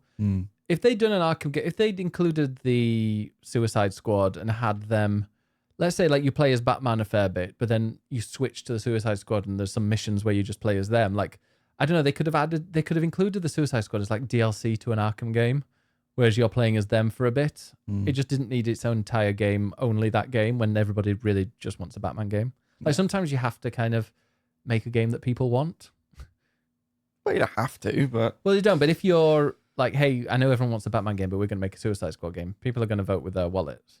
I mean, that's the problem with DC is that there just aren't a lot of good characters. Mm. Sorry. I mean, there's a Wonder Woman game coming, and I think that kill could them be all good. off. But... You kill them all off in this anyway. Wonder Woman's in it shortly, briefly. Yes. It's fine. It's like $3.99. It's a very good game for £3.99 right now. It's like 95% off. It's wild how much it's gone down in price. So give it a go if you're interested. If you like a game that is just a bit mindless, open world, it's got quite a bit of humor in it, and you can finish it in 9 hours, then go for it and enjoy it, because it's not terrible. And some of the things that you can do, because obviously you can do every single mission with whichever one of the Suicide Squad you want. So like find the one that's either your style, or just mix it up if you want something different. Can't remember which one I played. Which is the one that's there's one where I think you freeze people, but I don't know. You don't play as Mr. Freeze, do you? He's not one of them. It's the shark. It's the Australian guy, Boomerang. It's Harley Quinn. And he's like a sniper shooting guy with guns. Is the fourth one. Can't remember. Yeah, I mean, it's like snapshot or something like that. Sharpshoot or something like that. I don't know, but he's he was quite fun as well. So they do feel very different, the ones that when you play as them. they're not memorable, clearly. But... No. I mean, I don't know anything about superhero things. I just played it because I'm like, okay, a short game. This seems quite fun. Now, where do you want to put this on here? Because was that really on a level with the Plucky Squire and Wukong and Dragon Quest? No, to be honest, it's... If we had like a separate... I know we don't and we're not going to, but like if Paul had like meh and bad, this would be meh rather than bad. And I think Outlaws would also be in meh. Yeah. So I'm going to put it in... poor. But it's like the top of poor. Yeah, it's not a... It's poor, but it's not bad. Good. It's not... I would recommend it. I would recommend it if it's free. I'd recommend all those games if you can get them for a very cheap price. Yeah. Like, there are no games here that I'd be like, please avoid. No matter what you do, you must avoid. To be fair, like, that's the thing. Like, and obviously we've got amazing taste, but we just I won't don't play think a game either that's of us. bad. Well, yeah, if it's bad, I just won't play it. So none of these games are bad. Mm-hmm. I mean, I played quite a bit of Outlaws. I didn't necessarily like it, but I played it, and it's not bad. And I liked what it's I played. just not great. Yeah. So it's in the get on sale. Maybe we can rename some of the excellent, good, okay. Maybe change poor to sale only. Yeah, wait for a sale. Okay, I'm going to change that right now. Do it. Wait for a sale. Wait for a sale. Just not Concord. Yeah. Wait for a sale / Never. No. Just leave it at that. It's funny. Yeah, wait for a sale. Yeah, wait for it to be on sale for when it comes to Concord. Right, okay, so... Pee break time. Yeah, I'm going to... Why is that? Oh, that's the mouse is there. Okay. Yeah, use the right mouse, Ben. Well done. Right, let me... Okay, cool. Right, so we've got the final 10, which, some interesting ones in them. So we're going to take a pee break and a wine refill break. BRB. Right, okay, now we are back. The next one is Tekken 8. Is it 8? It is 8. Yes. Tekken 8. Which is the first Tekken I have played more than like an hour of since Tekken 1, which I had on PS1 Christmas Day back in 1997. So a long time ago. Yeah, and... I think it's fair to say neither of us are really fighting game fans. No, we're not. And I only played it for like a couple of evenings. We had a friend over and we played it with him, and it was better. It was button bashing. It was button bashing, and I think it allows that. It's definitely beginner friendly, and it's and I did quite a few of the sides, like the story missions. So they've got these like weird like scenarios where you fight somebody, and I think if you beat them, you get a kind of really weird cutscene. I don't know if I played enough to judge it. Yeah, I think we only played it for a couple of evenings, and like I said, neither of us are like aficionados of fighting games. Yeah. So I couldn't really tell you if this is better or worse than like other fighting games necessarily. I mean, I played a bit of Street Fighter last year, and I feel like I enjoyed the combat in the actual fighting in Tekken more than Street Fighter. Yeah, if I was to get into a maybe. fighting game, I would try and get into Tekken 8. And also Clive is coming. He's in it now. Is he in it now? Yeah, he's in it now. Wow. So, I mean, that might also change my mind. Yeah, I haven't played enough of it either. I think if you like fighting games, it's probably the best one of the year. But oh yeah, I think that's going to be excellent for people that love it, but I don't think we've played enough to put it. So that'll go into didn't play enough. As will, sadly, Like a Dragon Infinite Wealth, because I'm about 2.5 to 3 hours in. I played Like a Dragon, well, Yakuza Like a Dragon, which is the 7th. Did they call it Yakuza 7 Like a Dragon? Or is the 7? I think it's just Yakuza Like a Dragon. Okay, which is the 7th one, and with a new protagonist, etc., etc., a new style. It's JRPG, like a turn-based. As we said at the start. We did, and that one like I said, I adored, absolutely love, and played through it, and just fell in love with it. And immediately after finishing it, I went and played Like a Dragon. Oh, is it Gaiden? The man who erased his name. Yeah, I think it's Like a Dragon Gaiden. The man who erased his name, and blasted through that in 2 days, which is only like a 12-hour game. But still, I just loved that so much. Went into it, and then yeah, as of today, this morning, I started Infinite Wealth. You can tell I'm really into these games. So started that, and it has improved on what I loved of Like a Dragon. So many ways. Like it does, even though the opening area, which it's not going to be a spoiler, but the opening area is pretty much the same map as the original game. They could be accused of kind of reusing stuff, but I feel like I might be going to Hawaii very, very soon. But they've still kind of kept it fresh. Even though the graphics haven't changed, various things haven't changed, there are things that they've improved to make life better. Like just simple things like going to a convenience store. There's obviously loads of different types of food and drinks that you can get. But now there's a little color code that tells you whether it's to increase your HP or your MP, various things like that. There's the actual combat itself now has kind of spatial awareness. So if you hit somebody that's in front of someone else, then you'll knock them into them and they'll both take damage. There are also moves that you can do that are like linear moves, like AoE attacks. So they have a AoE attacks in previous games, but this one's like it's in Like a Dragon they have AoE attacks, but this one is very clear, like some of them are kind of in a row linear ones, so it'll kind of barge and take down a bunch of people in a row, which I think in the last game they did have a couple of moves like that, but it didn't make it clear and you weren't quite aware. It just said I'm in the middle of that, and it's sometimes hard to aim those sorts of moves. Because as Adachi, I think he's got one where he like barges against somebody and pushes them. He barges through a group, but you've got to know which enemy to aim for to make the most of that barge to go through all of them. Whereas this has like a line, right, that you can just aim the line. Literally, you aim the line, and you can even wait for the people to kind of walk into a line and then just get them. And also, like, if you hit somebody and they're near, which I think it was in the original as well, like, but it's very obvious that you're going to do it. If they're near a wall, they'll bounce off the wall and take extra damage. And there's a lot.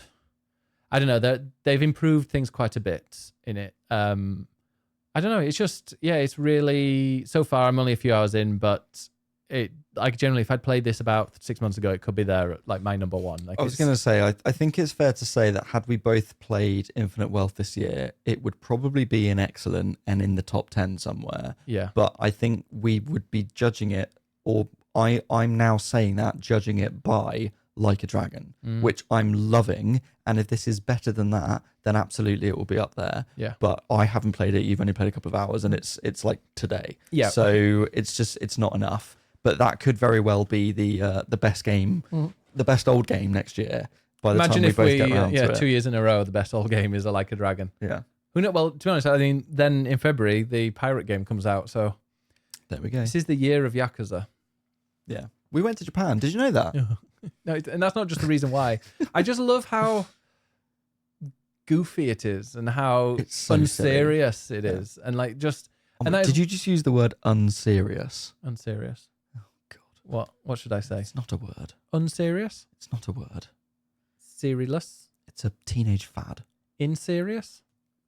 Just say not serious, or use a different word like silly. Unserious is definitely a word.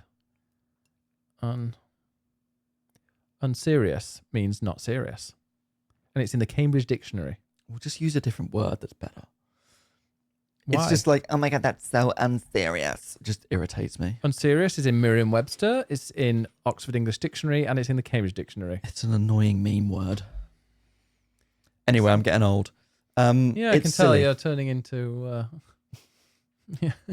Into what? Into an old person. Okay. Old grumpy person. You're going to say my dad, weren't you? I wouldn't dream of saying that. Sure. Not well, it's the camera's running. Yeah. Right. Prince of Persia, Pop TLC. I've forgotten what the rest of the The title was. Lost Crown. That's the one. TLC.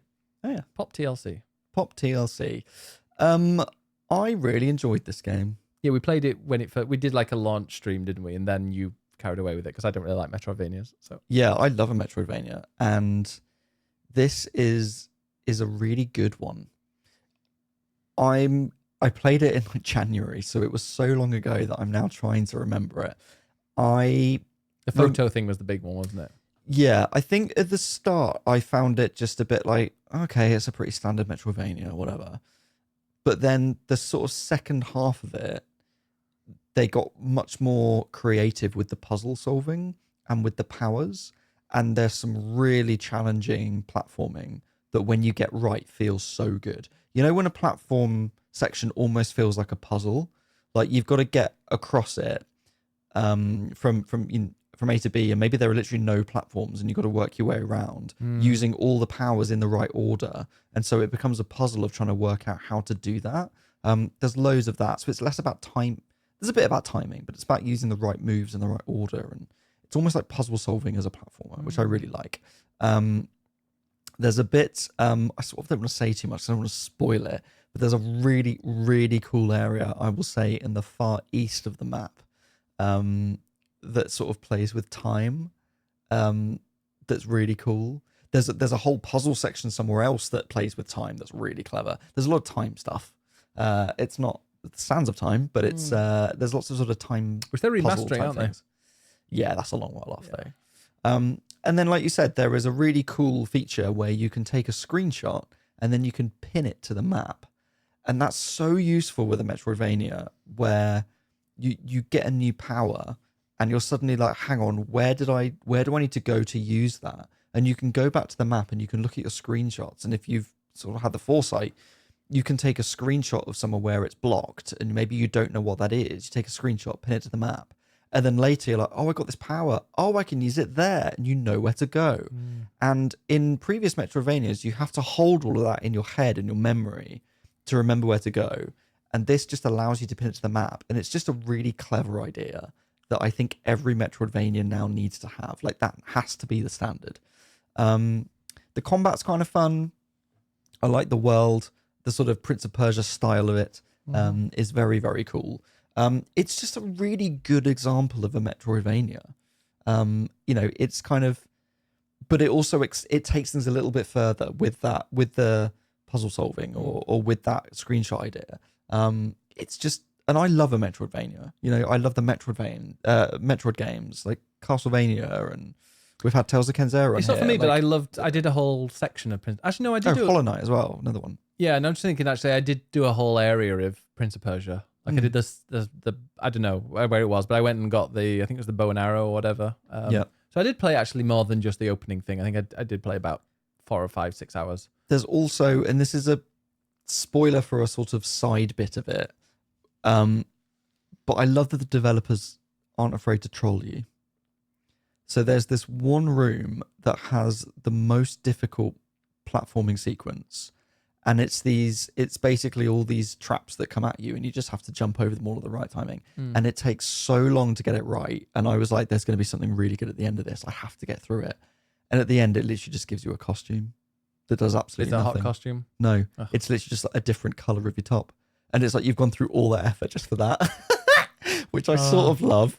But the thing is as well, like, speaking of costumes, they released a DLC. Well, it was like an add-on. I think it was a free add-on where you can have like the naked look, so it's just you in some skimpy pants, but you have to apparently do this massive boss rush hitless. Oh god. So it's like, no, not worth it. Yeah. But also, like, if you do get it, you get a good reward. Yeah, It's also a very hot game, isn't it?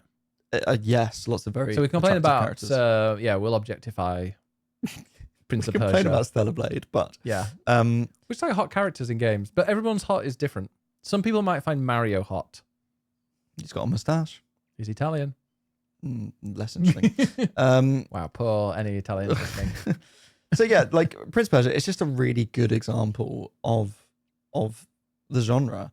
It's not, for me, it's not like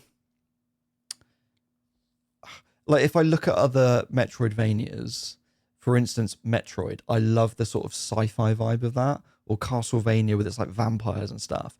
And Prince of Persia is very different and cool. I think it's just not necessarily my personal style, so I'm not drawn to it as much as maybe other Metroidvanias. And it sort of still copies a lot of ideas, like, oh, you know, you're going to get a double jump and a dash and various other things. So it takes a bit of time to get going with its original ideas. But once it gets there, it does get really good. Yeah. That's one thing I was just going back to Like a Dragon Infinite Wealth. That's one thing I just remember that annoys me a little bit. I leveled up and got my character so cool and so high level and is amazing. And now, like I'm starting afresh, and I'm like level 1. in a new game. Yeah, like level 1. Yeah. Also, just very, very quickly, sorry, before I forget, they mentioned the pandemic in it, which I think is really cool. In Infinite Wealth. Infinite Wealth, they're like, oh yeah, nothing really happened, blah, blah, this time, during the pandemic. And I'm like, I don't know. Sorry, back to Prince of Persia. There we go. Just before I forget that moment. So yeah, Prince of Persia, it's like, I feel like it's more of it's like a brain over heart thing for me. And that I'm not sure if it grabbed my heart in the way that other games did, but it was a really clever, smart game and a really good, like I say, just a really good example of what a Metroidvania should be. I feel like Shove It in excellent. I think so as well. Because what I played, I really, really enjoyed, and I don't really like Metroidvanias. And actually, I might be tempted at some point to play it if I'm in the mood for one of those. It's not that long either. Yeah. Is there an easy mode? No. There isn't? Or maybe there is for combat, but okay. I can't quite remember. Yeah, I mean, I don't mind bombing through on that. I don't need to hit a brick wall. Right then, our game, pretty much, this is, thank goodness you're here. Not necessarily maybe Game of the Year, but like the fact that we did this, we streamed it, we loved it, we played it, stuck on YouTube, and should we see how many people have seen it now? Yeah. So when was this? Was it August it came out or September? I'm going to say yes. Okay, you're going to say yes. Mm-hmm. It was late summer, let's say that much. Yeah. Yeah, we played it in one sitting. And what is it? It is a comedy game, ultimately. Yeah. You will laugh a lot. And I think for me, that's the thing about it that is the best, is that it's just a really good comedy game. And I think so many games either go down the sort of cute, cuddly twee route of whatever, or it's down the really grim, dark, serious Little horror. Misfortune. Oh, I don't know. I love Little Misfortune. No, I mean games in general. Oh, games in general. Okay. You know, you've got your sort of, I mean, spoilers. You've got your Astrobots, which are sort of your family, cute, colourful, bright, gamey sort of stuff. Or you've got your Elden Ring, where it's like grim, dark, serious, all that sort of stuff. And I think it's very rare that you see a good comedy game. Like, no one's making a comedy game specifically, or very few people are. There might be incidental comedy bits in games. You know, maybe Suicide Squad has some funny moments in the script. But to make a game that's just pure comedy from start to finish, I think is actually really hard to do. And this nails it. From start to finish. Not just in like, and it's not just the thing of, oh, there's a funny line or that was a funny moment. It's the way that the game builds on the gags and develops them that I think is really clever. Because in gameplay terms, you don't do very much and you go around the same areas again and again. But every time you do it, something's changed. There's a new line. Two characters, their relationship has changed. Or something's moved on a little bit further. You know, it's like silly things like there's a bit where you go underground and you knock a cabinet in someone's home. And there's a Princess Diana plate, commemorative plate that every time you go underneath it, it gets a little bit closer to falling off until eventually it does. And you know it's going to happen, but eventually it gets there. And you get the trophy, something like Queen of the Hearts or something like that. Or there's like the I was going to say my bin. I was going to say not in my bin. What's the one like? Yeah, there's the two characters fighting over a wheelie bin, and every time you see them, it's like the gag has moved on a little bit and their relationships changed, or I was going to say the Roger's fisherman. wife. Is it Roger's wife? Yeah, everyone's Roger's banging Roger's wife because she's is the it his wife? punchline and Yeah. everything. Or what's the not a fisherman, fishmonger, that's the word. Like you go around his area a couple of times and that changes each time you do it. And It becomes certainly funny. does. So it's not just a case of, oh, that was a funny line. It's like it develops and it changes and you never know what's going to happen next. And that's what's so exciting about that game, is that you just want to see what silly, ridiculous, absurd humor is going to come out next. Yeah, it is very clever humor. And yeah, we did a playthrough of it as being a Yorkshireman. Like literally, I was born in Barnsley, which is where it's based. The weird thing is like the story as well. Like I don't know, it's really special to us. I think this game as well, because when it was announced at Gamescom last year. In 2023, yeah. So I'd gone there. This is my first Gamescom. I had no idea what was going on, and I didn't really have any meetings or anything. And I was going with work, so I'm like, oh shit, I need to get some meetings. And a couple of PRs reached out to me and be like, hey, do you want to play a game? We can't tell you what it is. And I had a few of these like mystery games. I'm like, sure, great, that sounds good. And I remember watching it at opening night live, being like, holy shit, this game is made for me. This is like, it's set in Barnsley. It's a comedy game, which are like my favorite genre, probably by far.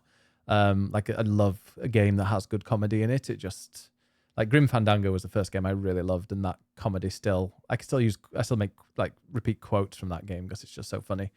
And Little Misfortune as well. Like I loved every single second I played of it. So then, yeah, I went to this place. I had no idea, and they were like, "Oh yeah, it's thank goodness you're here." And the two people who created it are going to be sat with you, and you can play the game a bit. I'm like, like I was on cloud nine. I was just on another world, and just sitting with them talking and us talking. I went a little bit more northern, I think, when we were talking. I think you did, yeah. Yeah, and then just seeing it come out and being received so well, and it being a really, really good game is just fills me with Barnsley pride. Sure. I didn't grow up in Barnsley, but I was just born there because I think it was. I asked my mum that. I was like, "Why didn't you just take me to the local hospital?"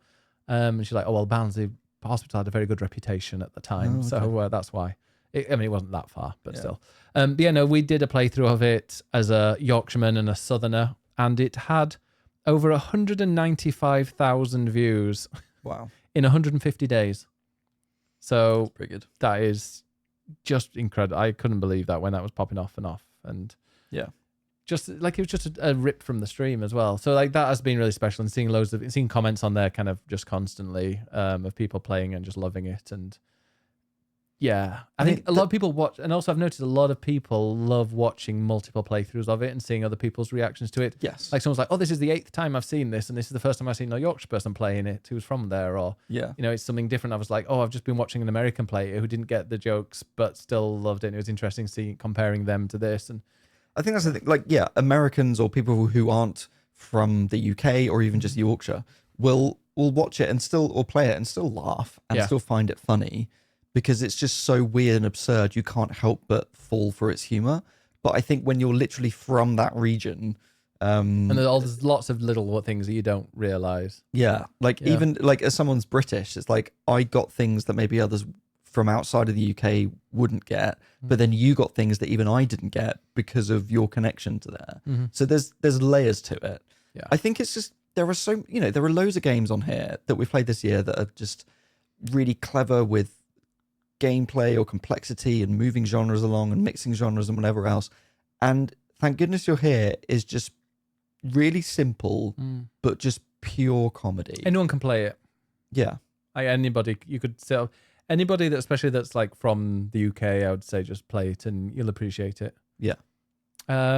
It's excellent. It is. Yeah, definitely. Put that in excellent. Right. So speaking of an indie game that has gone down really, really well, Balatro. Ed, could you play poker before you played this? No, and I still can't. No, me neither. No, absolutely no idea. Do you like card games? I have no interest. I used to play Pontoon, which is what my grandparents called it, and then I found out it was called Blackjack. Yeah. 21, something like that. Yeah. So I was taught it as Pontoon, apparently. I don't know if that's different. But I've got really no interest in card games. And then this game came out and I loved it. Yeah. And it's made train journeys just disappear in the blink of an eye. Yeah. Which is quite interesting because I always seem to lose a run just before we get to the station, so it's always perfect. But also, I'm like, I would like to finish a run at one point. Have you not finished a run yet? No, I haven't, Ed. Because I do it one run at a time, like every few days. So it's like, Okay. yeah, because you do have to sit. You have to kind of. You will. Well, yeah, but I'm also just. I enjoy playing it. I don't really care for roguelikes, but I just enjoy doing a game of this. Okay, hang on a second. So you don't like card games. You don't like roguelikes. This is a roguelike card game. Yeah. So why do you love it? I play it as just like a one-off little game that I play until I die, and then that's it. And then because it's not like it doesn't feel repetitive. Some roguelikes, like, shocker, I'm sorry to apologize, but like Hades, you're doing the same thing again and again as you're playing it. How very dare. Whereas this, you can do it completely different. And I know you can also do the same in Hades, like you change the weapon or whatever. You sure can. But with this, like, you can be like, okay, you know what? This round, I'm going to go and I'm going to try and get all the hearts. And I'm going to try and get points by having as many hearts or as many of one suit as possible in this run and try and get points through that. Or I'm going to try and, I don't know, there's just so many different ways that you can play this game that I really appreciate. And I just treat it as like a quick pick up, do a run and put down game. I'm not the person that will play 20 runs in a row and I'm desperate to get to to complete. And some people will. Yeah, but I don't. And that's why I like it. I've got it on the phone. Like, that's where I play it predominantly now. Which is another reason why I probably haven't finished a run, is that I keep resetting it. Because I first played it on the Steam Deck, which was a perfect game for the Steam Deck. Then I didn't take my Steam Deck to TwitchCon and I wanted to play a game on the Eurostar, so I bought it for the Switch. And then it came out on, luckily it was on Apple Arcade, so I didn't need to buy it again, but I play it on there. It's just, yeah, it's really, really, really good. Maybe we should just explain what it is if anyone hasn't played it, although I think a lot of people have. It is a roguelike card game where you have to make poker hands for a high score. However, you then get joker cards that have sort of special abilities and change things and allow you to get extreme scores. And yeah, you basically just go through rounds where you have to try and beat the blind, which is beating a high score, which gets higher and higher, but you get more and more joker cards to buff your own deck of cards so that your poker hands are worth more. And there are then lots of other extra cards like celestial cards and planet cards and things like that that help you out. What's the one that's really cool? Is it Phantom cards or something like that? Spectre cards. Oh yeah, they're the ones that are like, oh wow, these are actually really, really good. And they can improve your cards. So maybe it gets rid of the suit, so you can use a card for any suit, or maybe it adds to your multiplier, or it sounds loads of other things. It's one of those games that you can't really explain. You just have to like go and play it, because you can literally jump in, and even on the opening, I think so you have to complete 8 antes, which is like 8 kind of rounds, and I remember doing the tutorial and I got to like the 6th one, like just with the tutorial one. So like you can jump in and start playing that, and you don't really necessarily need to. In fact, you don't study it at all. It will teach you as you play it, and you just goof around. And with it being like a roguelike, you can just lose and then start again. And yeah, it's a solo developer who made it, and it's quite interesting watching or reading interviews with him, because he has remained anonymous and doesn't, even though this game has blown up, he doesn't want to be known for himself personally.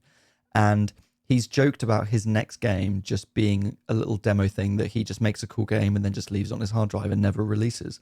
And I think he's the kind of person that just comes up with silly ideas and makes little prototypes of them.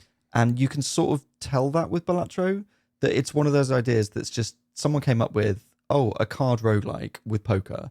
And it's sort of kind of obvious, but smart. A smart idea, but that's quite obvious to make. And he's made it and just sort of thrown it out there. And it's such a clever idea in itself that it sort of can't fail, even though he's built on it and made it better and better. And they've got loads of little like tie-ins as well now with Dredge and Dave the Diver and Cyberpunk. Yeah, there's so many different like different styles of cards that you can get. I think I have finished it a couple of times now, and I will say my excitement has waned a bit since then, because once you've sort of finished a run and got to the end, you're like, oh, okay, well, now I know that strategy worked. And there are different jokers you can use. There are different decks of cards you can use with different properties. So there are loads of different ways of doing it. I know people out there have put hundreds of hours into it in order to unlock all the different cards and things like that. So there is plenty to do, but I feel like once you've done it once, the excitement has sort of waned a bit. And I think for me, that's a problem with the roguelike genre. And you mentioned Hades earlier. For me, Hades succeeds in that because it has a story. And so even finishing it once is not enough, so that you have to keep doing it to see all of the story. Whereas this doesn't have that. It needs a story, is that what you're saying? Well, no, it doesn't need a story. I personally like story games. It's more just that this is very much a game about mechanics and understanding the intricacies of strategy. And once you've nailed that, you're like, well, I've done it. And so I haven't gone back to it as much as maybe some people have. Yeah. And for that reason, I fully appreciate it's a really smart, clever game. Totally get why people love it. For me, it's not my usual genre, and there are other games that I've preferred, but it's such a clever game. Yeah. It's just a simple, smart, clever idea. It's an excellent game. It is. Right, there we go. Balatro in excellent. Right, final 5 now.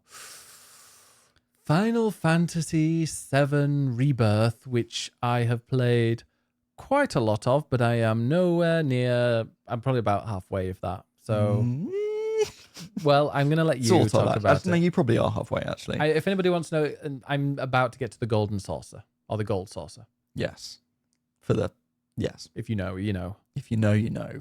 And you've got an incredible bit coming. But I've also been doing like pretty much 100%. I've tried to tick off I'm doing every single side mission plus every single bit. I'm not like trying to excel and get number 1 in all the hard versions of the games, the side games and stuff, but I'm completing everything on the map while I'm playing it. Yeah.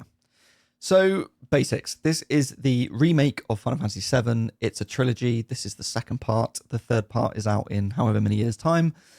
So it's the middle of a trilogy. It's the middle part of a story. If you haven't played Remake, go play that before you play Rebirth. Mm-hmm. They try to say, oh, anyone can jump into this game. You can't.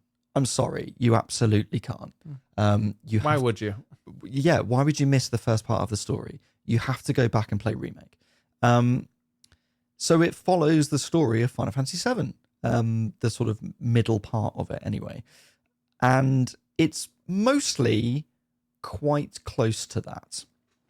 Although the end of Remake, they sort of set it up that they were going to make changes, and these characters were changing their fate and not following the remake of the original, or the story of the original.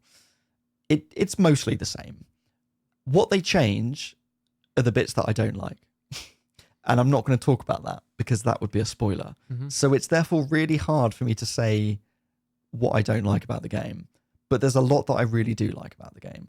Now, a big part of that is because 7 is my favorite Final Fantasy game. It's probably in my top 5 games ever made. I adore it. So, of course, on the one hand, I'm bound to like this because it's more of that. On the other hand, I'm also going to be critical because I've got my feelings about the original, and this does change things. But for the most part, I did absolutely love this game. I will say, because I reviewed it, I raced through it in about 2 weeks.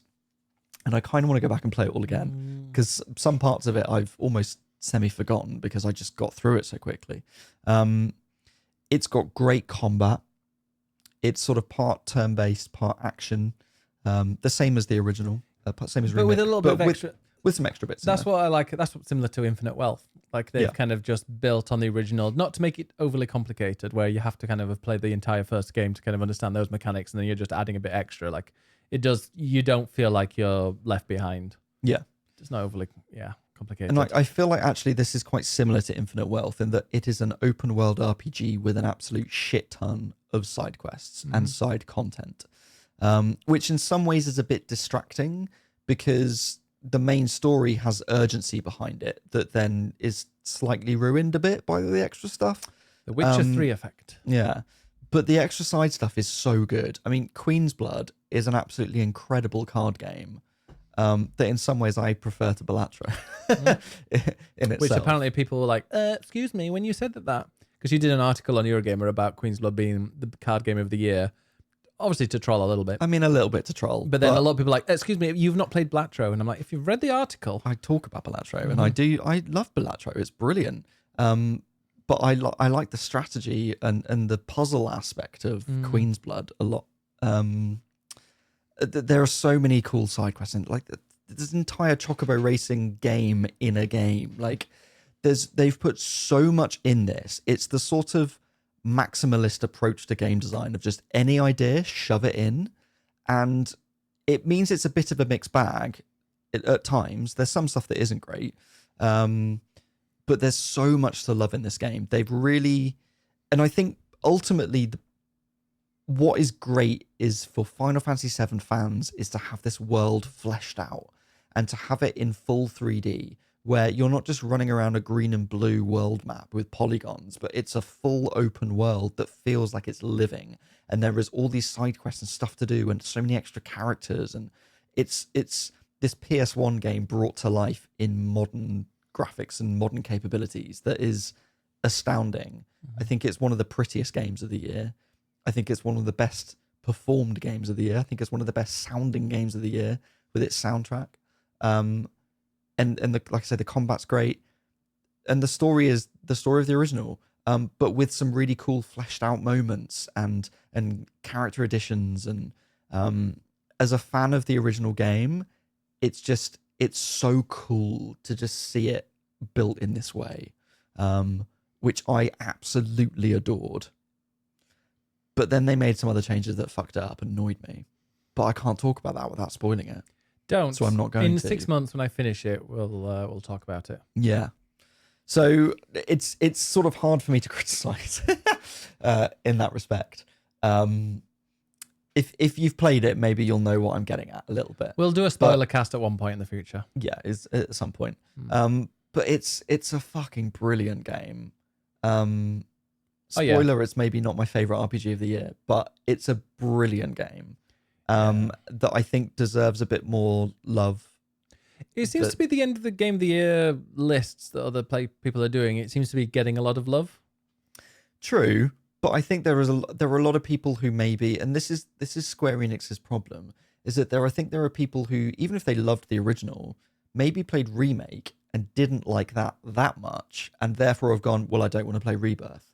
And I think Rebirth is maybe better than Remake.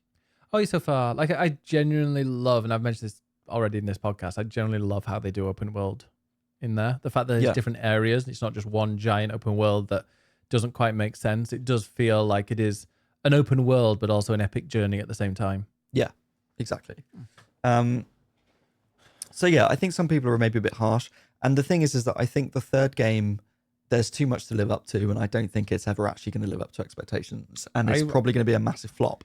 But this middle one is probably better than Remake, and is a great game. But it's still part of a trilogy.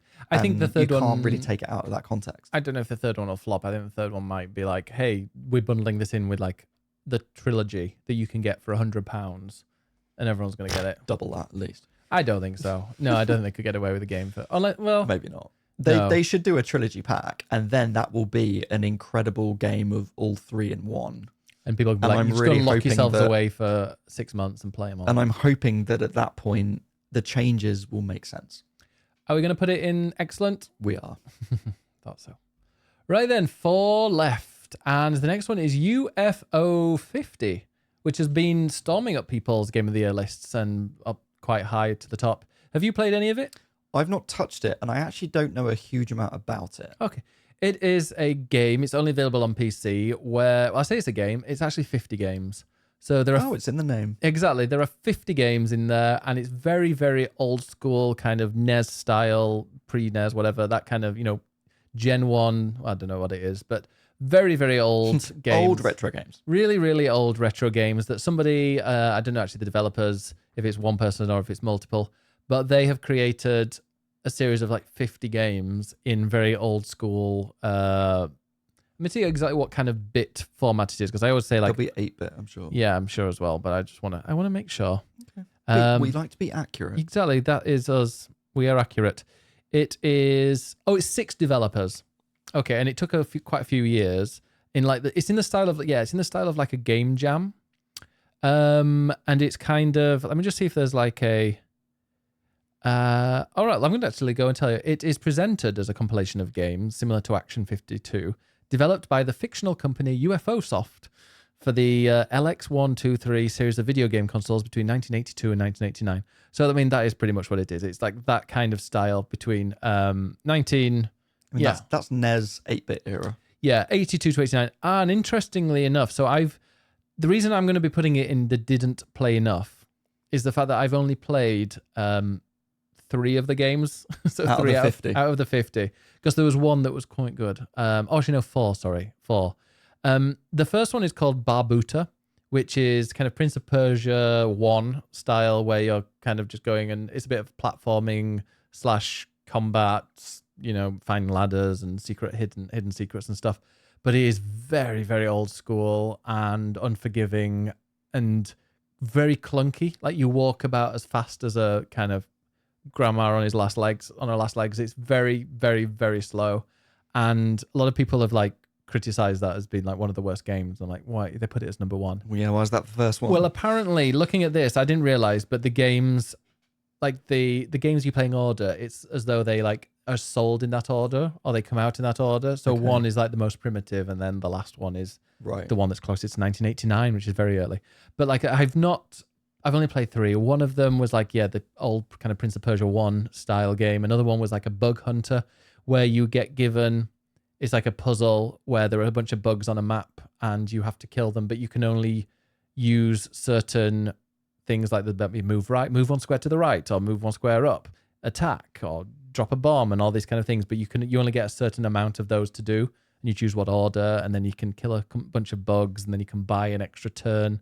That was a weird one, but it was very puzzle-like. But I've looked at it, and it seems like there are so many different genres in there. I think there was like, I don't know if it's like horse racing or something like that. There's a lot of weirdness. I don't know if there's golf, but I'm really interested to see. Apparently someone said there's like a whole JRPG game in one of them. Wow. Where you can play like a few hours of just an actual JRPG. So there's a lot to it, and people who have like played all of them, and like I guess you play all of them and you find the ones that you love, and then you play them a lot more because they're all like fully fleshed out games. They're not demos. Like they are full games in these. And then you find the ones that you like and you play more of. It's just it is very, very clever, and it's weird because you see these ones where like, hey, you go to Humble Bundle or whatever and you get a bundle of 50 games and you don't know what most of them are, and there might be the odd good one in there, whereas this is kind of plays on that slash a game jam. I was going to say, I knew it was a compilation of games. I didn't realize that it was that sort of almost meta narrative of like, this is a fictional games company and this is what we're making, and that makes it quite clever. Yeah, I mean, it's very, very... I think there was a cutscene at the start that kind of might have explained that, but I didn't really pay much attention. Of course, I was like, I want to play a game. But yeah, like apparently, we know our friend Mark, who's like, apparently something like, there's a run of really good games in a row, and I think it's like from game 5 to game 9 or whatever, like 4 really good games. So I'm very close to that, and I'm looking forward to playing it. I'm definitely going to be playing more of it. I'd love to play all of them. I'm tempted to give it a go. Are you playing on the Steam Deck? I am, yes. It's only available on PC. So at the moment, it feels like a perfect game for like the Switch. Or the Switch 2. Yeah. So yeah, I'm definitely, although I'm going to be playing on the Steam Deck quite a lot, I think next time you should play UFO 50 because that'll be a really fun game, and it's super cheap as well. So give it a go, and I'm sure you will find, even if you don't find a game that you love, you'll have spent like a good few hours going through them all. Yeah. So if you want to waste your time, do that. But I'm going to put it in the didn't play enough. However, I think if I had played it all, it would probably be up in the top 2 categories based on what I've heard from other people and what I've kind of just experienced to start with. Nice. The puzzle game with the bug one was actually really, I don't think I sold it well, but it was good fun. Right then, okay, we've got 3 games that are these little ones. These small games that no one will have heard of. Crap, I think I've scrolled down a bit. There we go. These 3 games that I think you quite like. No one will have heard of them. They're quite small games. I happen to quite enjoy them all. You finished all 3, haven't you? I have finished all 3. 1.5. Fully to completion. The first of those is Metaphor Refantasio, which I reviewed for Eurogamer, and is my first and only 5 out of 5. You'll never give another one. Well, as in so far. So probably going into good. At least. Yeah, so it's going to go into wait for a sale. Yeah. Wait for a sale. Metaphor Fantasio is fucking brilliant. It is the short version. I think we still need to decide on the top 10. For me, it's the most 2024 game out of all of them. And what I mean by that is, for me, it's been a year of RPGs. There are a lot of there's quite a few RPGs here. I think in general, like RPGs have dominated my playtime, but for a lot of people, I think there've been a lot of really long RPGs out this year, and for me, this is the best of the RPGs.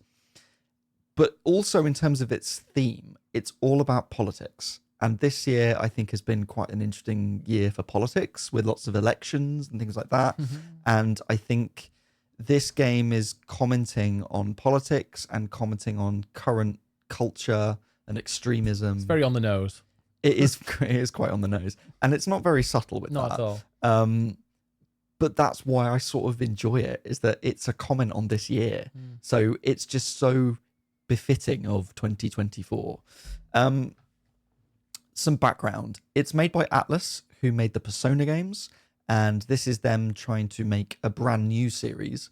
It plays like a Persona game in that it's turn-based combat and relationship building, and it's got a calendar system, just like the Persona games, but it's moved from real life modern day Japan into a fantasy world.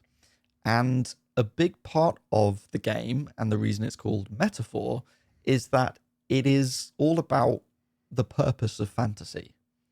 So why do we have fantasy? Well, is that a reflection of real life? And why do we have that? Is that escapism, or is it a comment on real life? And the whole game is sort of dealing with that as a theme. So it's not just Atlas saying, oh, we wanted to have a fantasy setting, but they've really delved into that as its own sort of thematic concept, which I love. I love that it's a comment on real life. The game is a comment on real life, but also in the game, real life is a fantasy. Yeah, exactly. Which is wild. Exactly that. It's very thoughtful. Yes, it's a really thought-provoking game. It really made me think throughout it about what it was trying to say, but also think about current day and things like that. You're playing as a young boy who is an elder, which is, in this fantasy world, there are these different races of cat people and people that are like humans and people with horns and whatever else. And he's an elder who are like the lowest of the low. And therefore, it's all about prejudice and racism. Because society hates elder, and he happens to be one. And essentially, there is, for various reasons, an election. And the way the election works is that anybody can be the new ruler as long as they have the highest popularity. And so there is this sort of quest that people are put upon to prove their worth to be the next leader. And of course, things aren't quite that simple, and there are lots of twists and turns that I'm not going to spoil because I know you haven't finished it. No, I haven't, but I'm still quite a way in. I'm like 25, 30 hours in, and yeah, really, really loving it. It's also got a PS5 Pro boost. I don't think it's intentional, but because I think it struggled a little bit on the base PS5 in certain areas, the Pros kind of unlocked that and allowed you to play it a lot more smoothly. And yeah, no, I'm loving it. I'm trying to do everything because I just really don't. Please do. Yeah, like the side missions are really fun. Just going along to and like I love kind of you have to plot your course. Again, it's not an open world game, but you do have kind of control of where you go in the world and like planning the journeys you go to a place. Like I love a game with a journey, and this does have that. If you're going to a place, you might have to take like 2 days. Yeah. It really does. It goes back. It reminds me back to kind of like the Final Fantasy X days where you're really. It's not necessarily like linear, but you're kind of going from place to place to place, and like you become comfortable with it, and then you end up leaving it, and you're like, oh, these people I'm leaving behind, and I don't know you do get attached to them, and it's It's just I really enjoy it. It's a really entertaining game. It's one of those not like Final Fantasy like Dawn Trail where it's kind of paint by numbers. You have no idea where it's going next. Like there's somebody, not to spoil, I'm not going to say who it is, but like I was expecting this person to like be an kind of a person that we battle in a friendly way. You know, like in Pokemon, you've got the other person that Your rival. your rival that would be going for a while. And I'm like, oh, now they've pretty much said that they're going to support me and they're no longer in the fight. So I'm like, oh, okay, great. They're now, that's not going where I was expecting it to go. And I don't know, I just really I enjoy following the story. And I think it's one of those games, and this is rare for me, but it's one of those games that I can pick up and play for 6 hours till like 4 a.m. and go, oh shit, I need to go to bed. Oh, you can get utterly absorbed in it for sure. So I think I love it for one half because it's that sort of the concept and the themes and the fantasy and the thought-provoking politics and all that sort of stuff.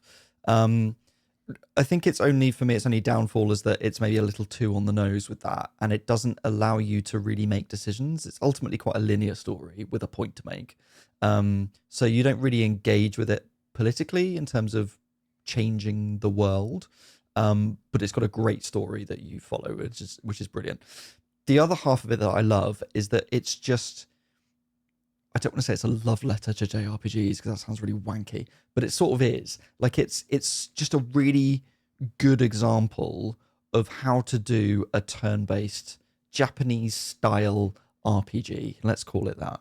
I think Atlus have really proven themselves with the Persona games that if you look at the sort of top tier of Japanese RPG series, you've got like Dragon Quest, which is your full, grandfather creator of the genre. You've got Final Fantasy that really popularized it. And then what's maybe the third one of those? Yakuza. Okay, sure, Yakuza. I mean, you could maybe make an argument that Pokemon would be the third one. But I think Persona has really pushed up there as like, especially with 5, as like the sort of next most dominant series. And yeah, like Persona 6 getting announced will make people lose their shit. Yeah, absolutely.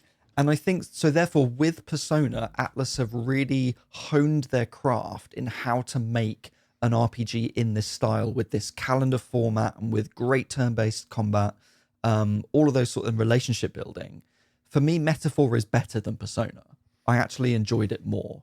Me too. And I think it's because it makes a few small improvements. Part of it is just the setting. I just love a fantasy setting more than I do school kids getting horny. But it's still, now I'm going to sound weird. But I told you I do like it kind of ground in reality. I love the game. I love a game that is, and I love media in general that is kind of, what's it called, where you were in real life and then you go somewhere that's fun. Kaya? No, that's an inn. That's a pub. Yeah.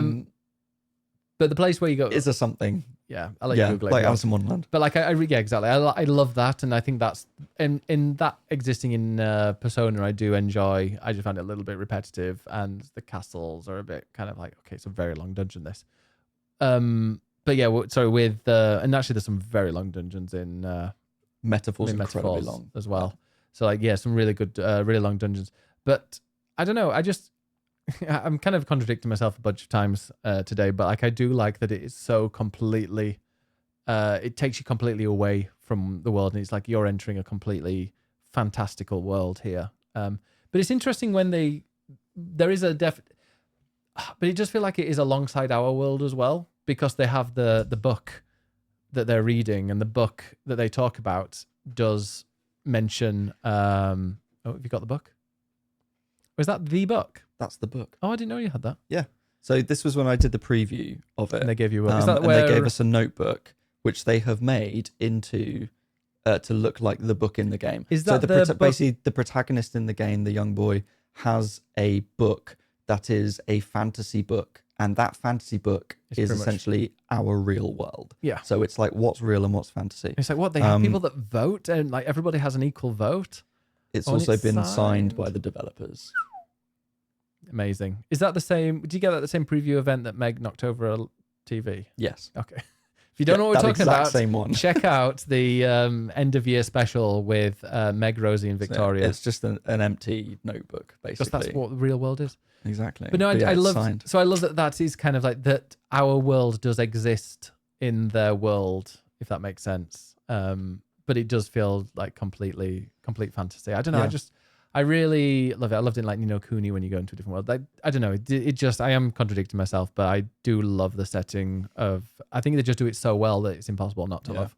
So what I was saying was that Atlas have, with Persona, really honed their craft as RPG makers, and I think this just takes things a step further on, and is them really proving, do you know what, we know how to make a really fucking good RPG where every system is the best it can be. It's like it's the best of the setting, the relationship building. Combat is based around archetypes, which is essentially a sort of class system, and you can change like your jobs between sort of mages and soldiers and other weird ones, which is just really well done, really well balanced. Just everything about it is, it's like these are the masters of the craft, in the way that Final Fantasy for some people has dropped off and has gone into action and whatever else, and we haven't had a Dragon Quest game in forever.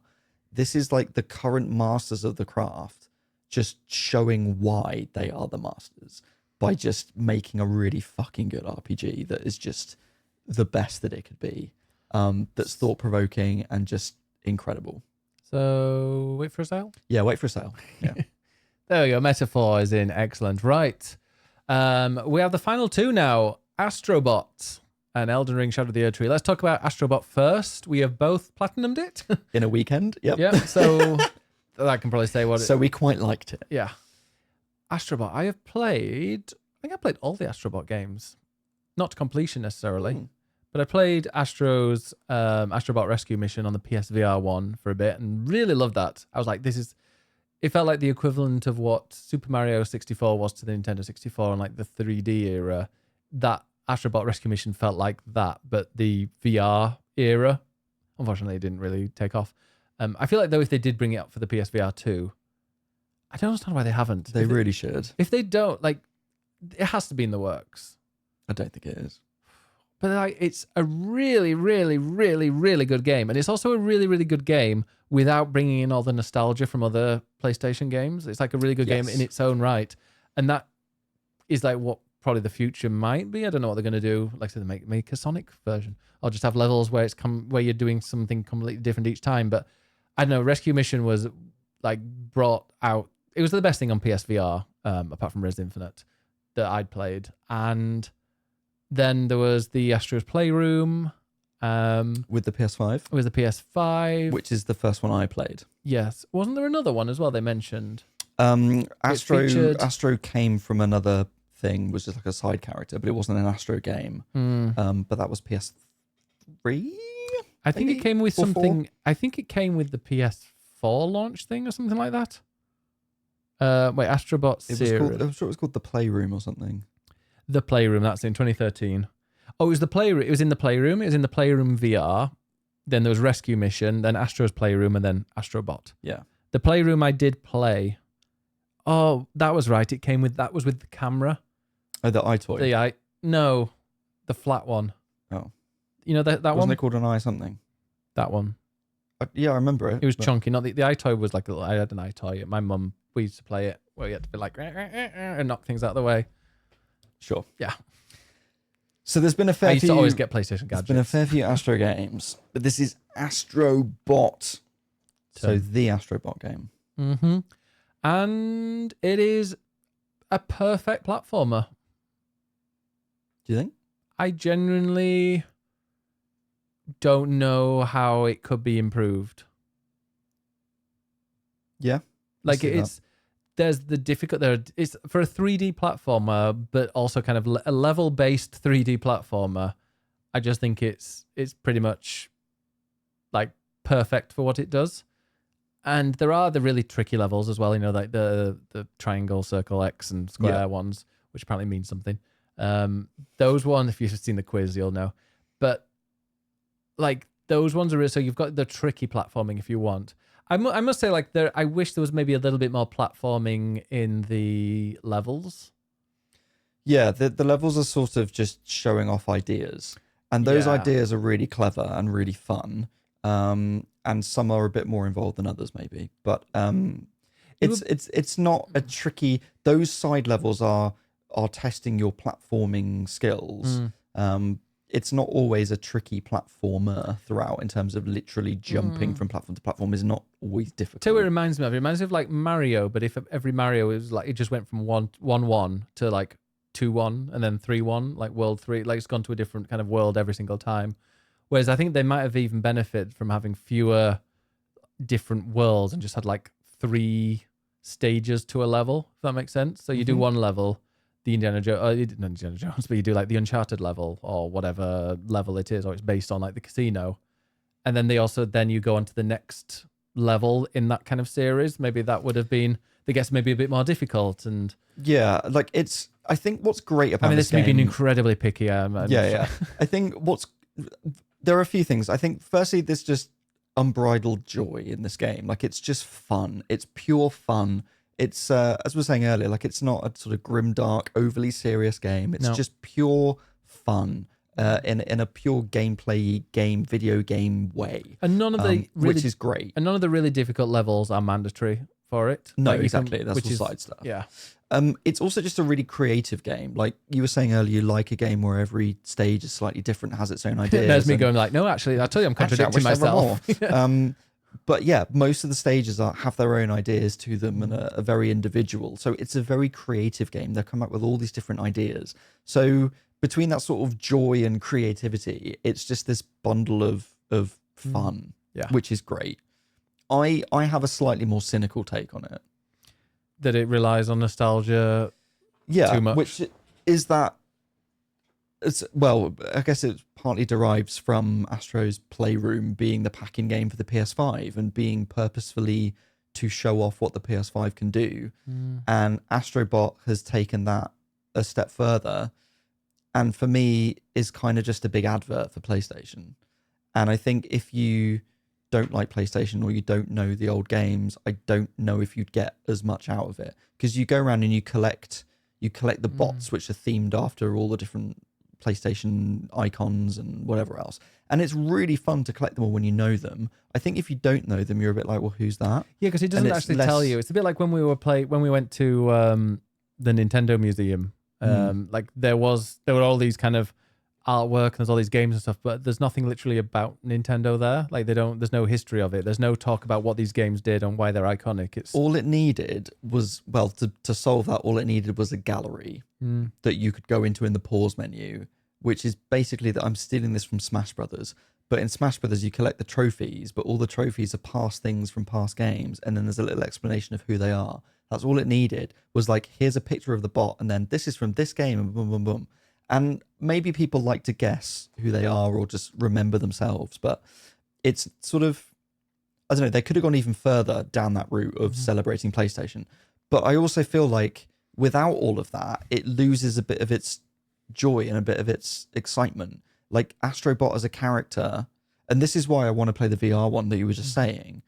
Astrobot as a character is just a sort of PlayStation fanboy. Like there's nothing else going on there. So if you strip out all of the PlayStation-ness about it, it's just a fun, creative platformer, but it doesn't quite have enough personality. And do you know who does that better? Nintendo. Well, Sackboy. I think Sackboy is a better like platformer. Really? Yeah. Have you played it? I've played Little Big Planet, but not Sackboy. I mean, that's really good as well. But Sackboy is a big adventure, whatever it's called. That felt like more of a platformer than this. This is a showcase. Like, have you've seen the level where it's the Uptown Funk? Yeah. Like that was so. Imagine if Astrobot had done that, people would lose their minds. I feel we needed a music level. What we're saying is that we needed a music level. Yeah. No, but like it's really clever platforming. You have to use your brain a lot, which I don't think in Astrobot you necessarily needed to use your brain. Yeah, and this is the thing. Like, if I think about, as we said, like it's a brilliant platform in its own right and all of that, and it's brilliant. But I'm thinking about, well, what would you change about it? And part of me is thinking, oh, well, they could do levels on this game and all this sort of stuff. But then on the other hand, I'm thinking, well, what I want is for Astrobot to have his own personality and to have his, not necessarily a story, but just to have his own world or more of that. Like, it's just so much of it is reliant on PlayStation. But I think maybe they could do that, but maybe they'll call it, and I'm sure they would, like, they wouldn't have an Astrobot 2. It would be like its own, hey, Astro on vacation. and all the levels are kind of them on holiday. It's on holiday or something like that. I don't know. I Yeah. think they could do that and just they need to theme it, but they just have to maybe do a different theme. Because the great thing is they've got a core. It's just a really cool platformer. It's a brilliant platformer, and they can then just make their own themes around it. But they would need to make it properly well themed rather than just like, oh, he's in space and he's got to kill the monster, Yeah, the and they alien. sort of do that in the game. Like the casino level with the slow mo is Yeah. really cool, or like the different moves you get where you sort of punch things, or like the sponge level where he sort of soaks up and becomes massive. But Like, there's like only one of those, isn't there? yeah, and it would be nice few. again if nice they developed that a little bit more. Yeah. But there are so many really fun creative ideas in that I want more of that and a bit less of PlayStation advert. Yeah, I mean, I did like that. And I also liked that. I appreciated it. Because I enjoyed seeing like, oh, it's this character. And as somebody that grew up on PlayStation, I mean, you didn't even grow up on PlayStation, did you? Well, yeah, but a lot of them are from the last 10 years where I have, or 20 years. So like, I get that. And that does excite me. And that's great. And I love that. I love that wish there was a bit more Astrobot. I did love that they didn't go for the most obvious ones as well. Like they went for some things that were only released in Japan. Also, like Loco is one. Like I absolutely adored Loco as a kid. It's one of the only one of the first games I finished. In fact, I think it's the only game I ever finished on PSP. Was Loco, and so the fact that they made a whole level about that, I lost my mind. I thought it was incredible, and I watched you play it because I'm like, oh, look at me, I'm like a proud mum watching you play Loco. But it's I mean, we've been very picky. It is Astrobot is excellent. It's just there's just a slightly cynical side of me that Ed's seen so many it wins so many Game of the Years. He's having to be critical now. He doesn't want to give it too much praise. No, it's not that at all. Well, speaking of games we can be critical about, if it even is a game, Elden Ring, Shadow of the Turd Tree. This is the controversial one because it's the whole debate of should this even be there. It's a DLC expansion. Now you could say the Dawn Trail is also an expansion, but an MMO relies on that. This is an expansion to an existing game that's DLC, and it's you can't even play it separately. You have to play it as part of the base game. So does it really count? I don't know. Maybe we shouldn't include it in our top 10. I think we should keep it in the top 10 if it does make it there. 100%. Do you think so? Oh, of course. Because it's like a 30-hour experience that's its own little area. It's got new mechanics, it's got new bosses, it's got new weapons, it's adding loads of stuff. Also, we've been talking about it a lot. We get to decide what it is. We do. It's honest. So what I will say is that Shadow of the Erd Tree is my favorite gaming thing that I have played all year. Okay. Whether you want to call it a game in itself, if it's worthy, if it's a DLC or whatever, it's my favorite thing. No, we can now, include it. We're allowed. We're not Jeff Keighley. We'll allow it. Did he allow it or not? I can't remember. He did. The BAFTAs won't be. They're wanky. But at the same time, I fully appreciate that a big part of that is just because I love Elden Ring, and this is more Elden Ring, so you kind of can't go wrong. So of course it's going to be up there for me. So I appreciate that it's only up there because of my love of Elden Ring. I do think it makes some improvements on Elden Ring. I think I actually like that it's a slightly small. I mean, it's still a massive world, but it's a smaller world. It's a bit shorter. I sort of quite like that because Elden Ring can be a little bit overwhelming because there's so much to it.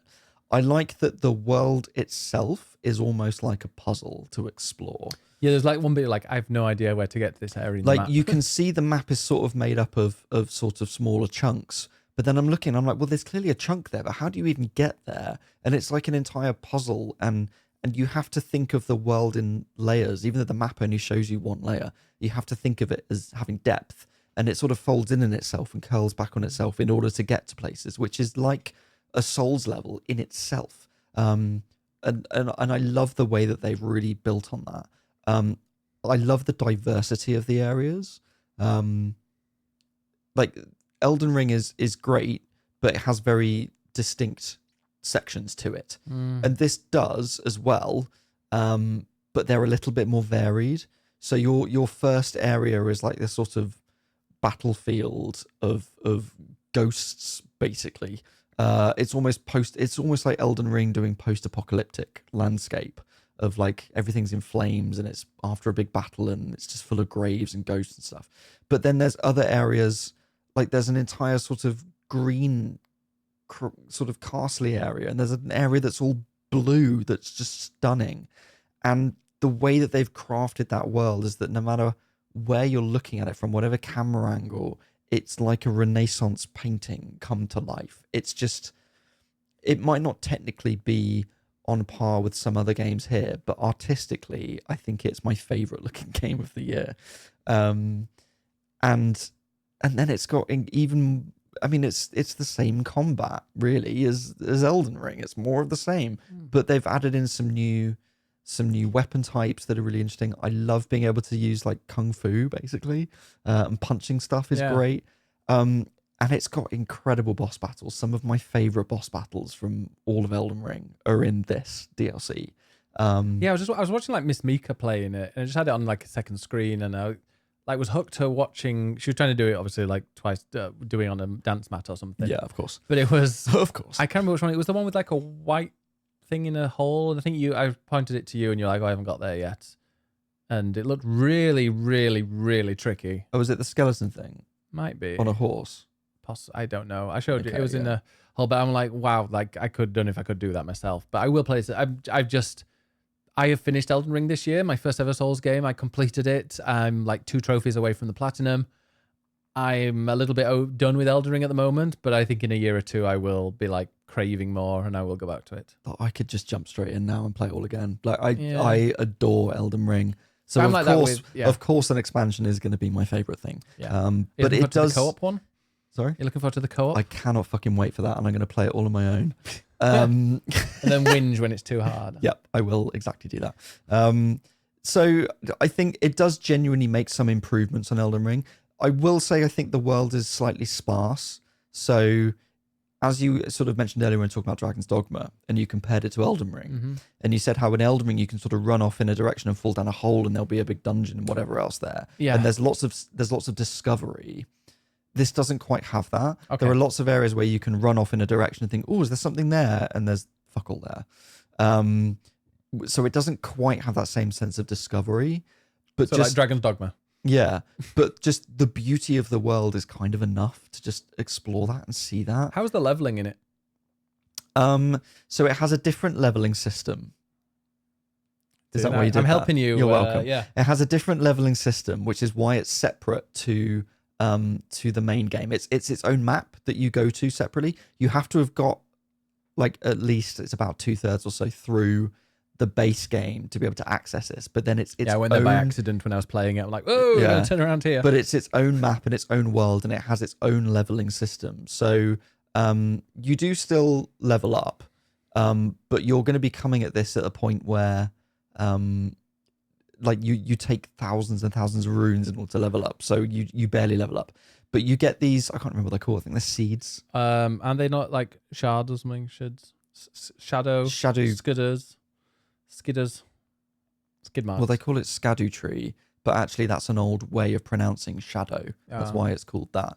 God, I can't remember what they're called now. This is really irritating me. I'll find it. Thank you. But you basically gain those, and when you find them in the world, and when you get those, you bump up a level, and there is a finite number of those. And shadow tree fragments. That's what they're called. And so it takes 1 fragment to go from level 1 to 2, and then it takes 3 fragments to get from 2 to 3, and whatever else, and it goes up exponentially. And there are basically 20 levels, so there is a maximum that you can get to, and that is your main way of leveling. And if you don't do that, then you're missing out on the game, and you're going to find it really fucking hard. Yeah, and that's why so many people were like, "This game's too difficult." It's like, well, what you've ignored is the fragments, because if you're ignoring that, then you're not going to be strong enough. Because I think the review for Eurogamer, the person didn't finish it, did they? Because they're like, it's just impossible, that final boss. Well, I'll get to that, because that's slightly different. Well, no, that they have updated, haven't they? They've changed it. I think they've nerfed they've nerfed the final boss a bit, but also they didn't have access to like find where all those fragments were. So yes, partly that.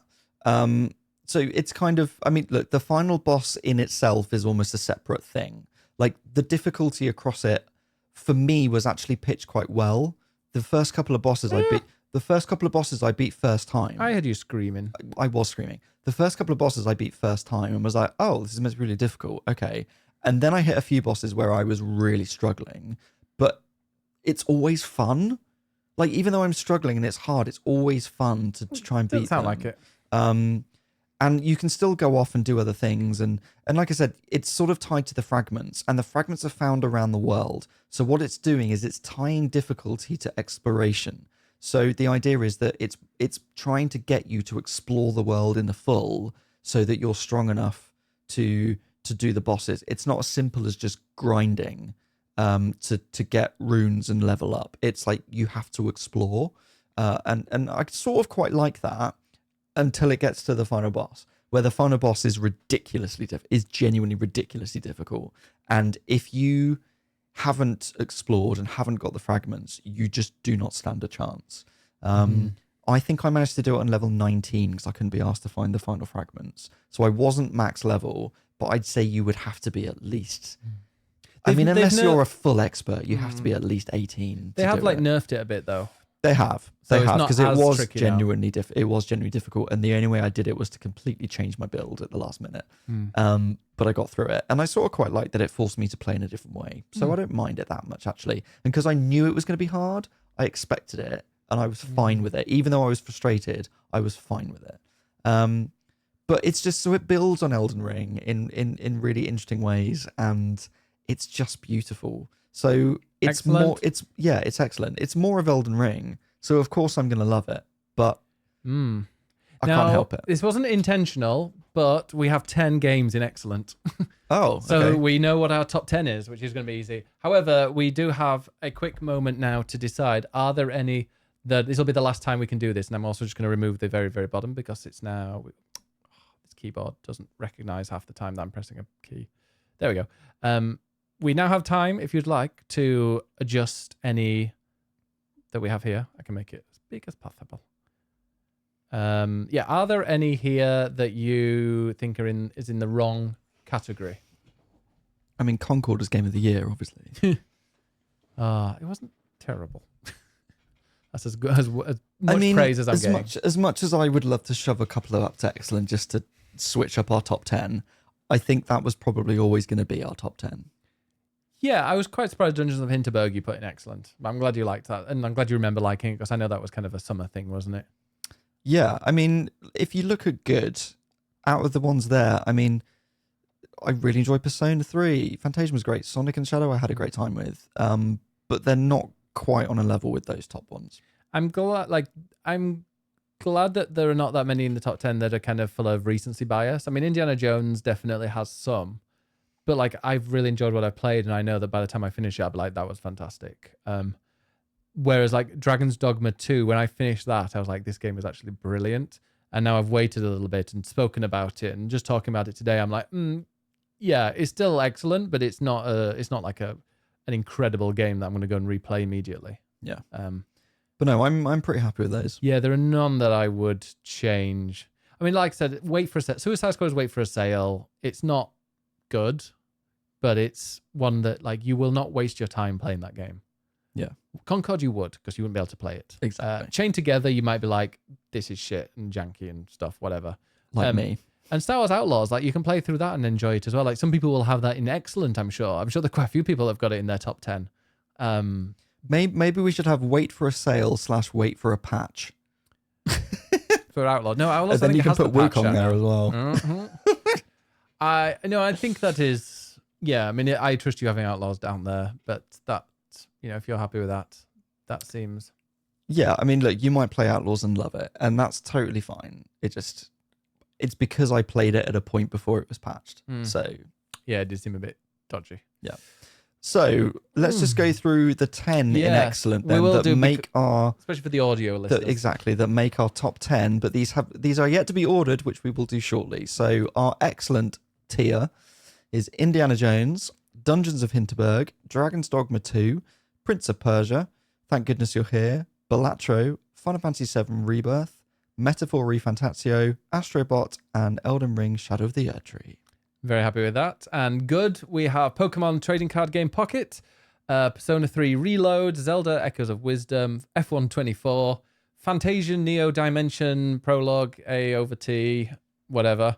Sure. Then we've got Sonic X Shadow Generations, formulate Shadow Generations. Shadow Generation. Sonic Twitter Shadow Generations. I was trying to make a joke but ruined myself. Crow Country, Stellar Blade, Tales of Kanzera Zhao, Final Fantasy XIV Dawn Rail. And in the OK, we have Another Crab's Treasure, Plucky Squire, F1 Manager 24, Life is Strange Double Exposure, Black Myth Wukong, Dragon Age The Veilguard, Dragon Quest 3 HD Remake, something, HD 2D Remake, and WWE 2K24. I'll let you do the next two. Wait for a Sale, Star Wars Outlaws, Concord, lol, RIP. Don't wait for on sale. Chained Together and Suicide Squad. And then in the didn't play enough is... I think didn't play enough, but are probably very good games. But still probably good. Yeah. Flight Simulator, Call of Duty Black Ops 6, Mario Party Jamboree, Tekken 8, Like a Dragon Infinite Wealth, and UFO 50. And there are a couple that you might be like, hey, why are these not on there? And the reason is that we haven't played them. Yes. Because there are a couple of ones that I was like, like, for example, Destiny Final Shape, I would have probably put that on there. I definitely would have that on there if I'd finished it, but I didn't get past like the first couple of levels because I was trying to do it on like the hard mode. That was silly. Well, I was trying to do it on hard mode, but I like to do that co-op with Andinis, and we never got round to it, and I moved on, and then something was happening with a PC. I can't remember what it was. But there are a few games. I've just quickly mentioned the games that we haven't talked about because we've not played. The biggest one I think is, well, the biggest two are Helldivers 2, which I'm intending to play. So maybe that'll be a next year type thing. Helldivers 2, I'd love to play. And also, you really want to play Silent Hill 2 Remake? Yeah, they're two games that have been on a lot of Game of the Year lists, and just neither of us have had a chance to play them. Yeah.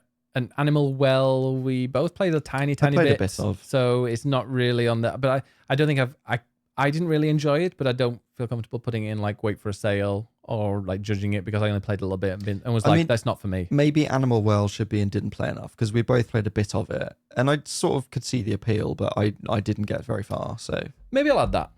Maybe I'm going to add that now. Okay. Because I do feel like that. I want to make it a complete list of games that we have played, but yeah, including ones that we didn't play enough. But I'll switch to that just for a moment. While you faff. While I faff and just pray to God that it doesn't mess it up. Animal Well, and just in a second we will tell you the community top 10. Animal Well. Yeah, I'm excited about that. I'm gonna tell you them. I won't be just showing you them all. Are you going to do it in order? I'll do it in I look forward to that. Countdown. You're going to edge me. Yeah, right. Let me just go and bring up. Oh, it's very slow. This. Was it this one? Nope. There we go. Just make sure that it doesn't reset when I add. No. Okay. So let's go back. Oh, I need to go on F11 it. Yeah. This was speedy. It was. There we go. And yeah, Animal Well will put in didn't play enough because there are people that love that game. I played a little bit. It was all right, but it didn't grab me. I feel like it was my thing, but I got a bit frustrated and then I just didn't. You weren't in the right headspace. I was not. And I think other games were coming. I think it was a similar time to like Elden Ring maybe, and I was just too excited about that. Right. Okay. So now I can click on the word download and I get the image from it. Oh, that's nice. So do you want to wait until Excellence in order? I wasn't going to because I think that'll be a different thing that we do. Okay. Right. I can maybe edit that later as well, but maybe I'll add an extra line that's like, or put this as top 10 in order. Right. So the community one has been voted on by a bunch of people. I will tell you how many. You don't have to say how many.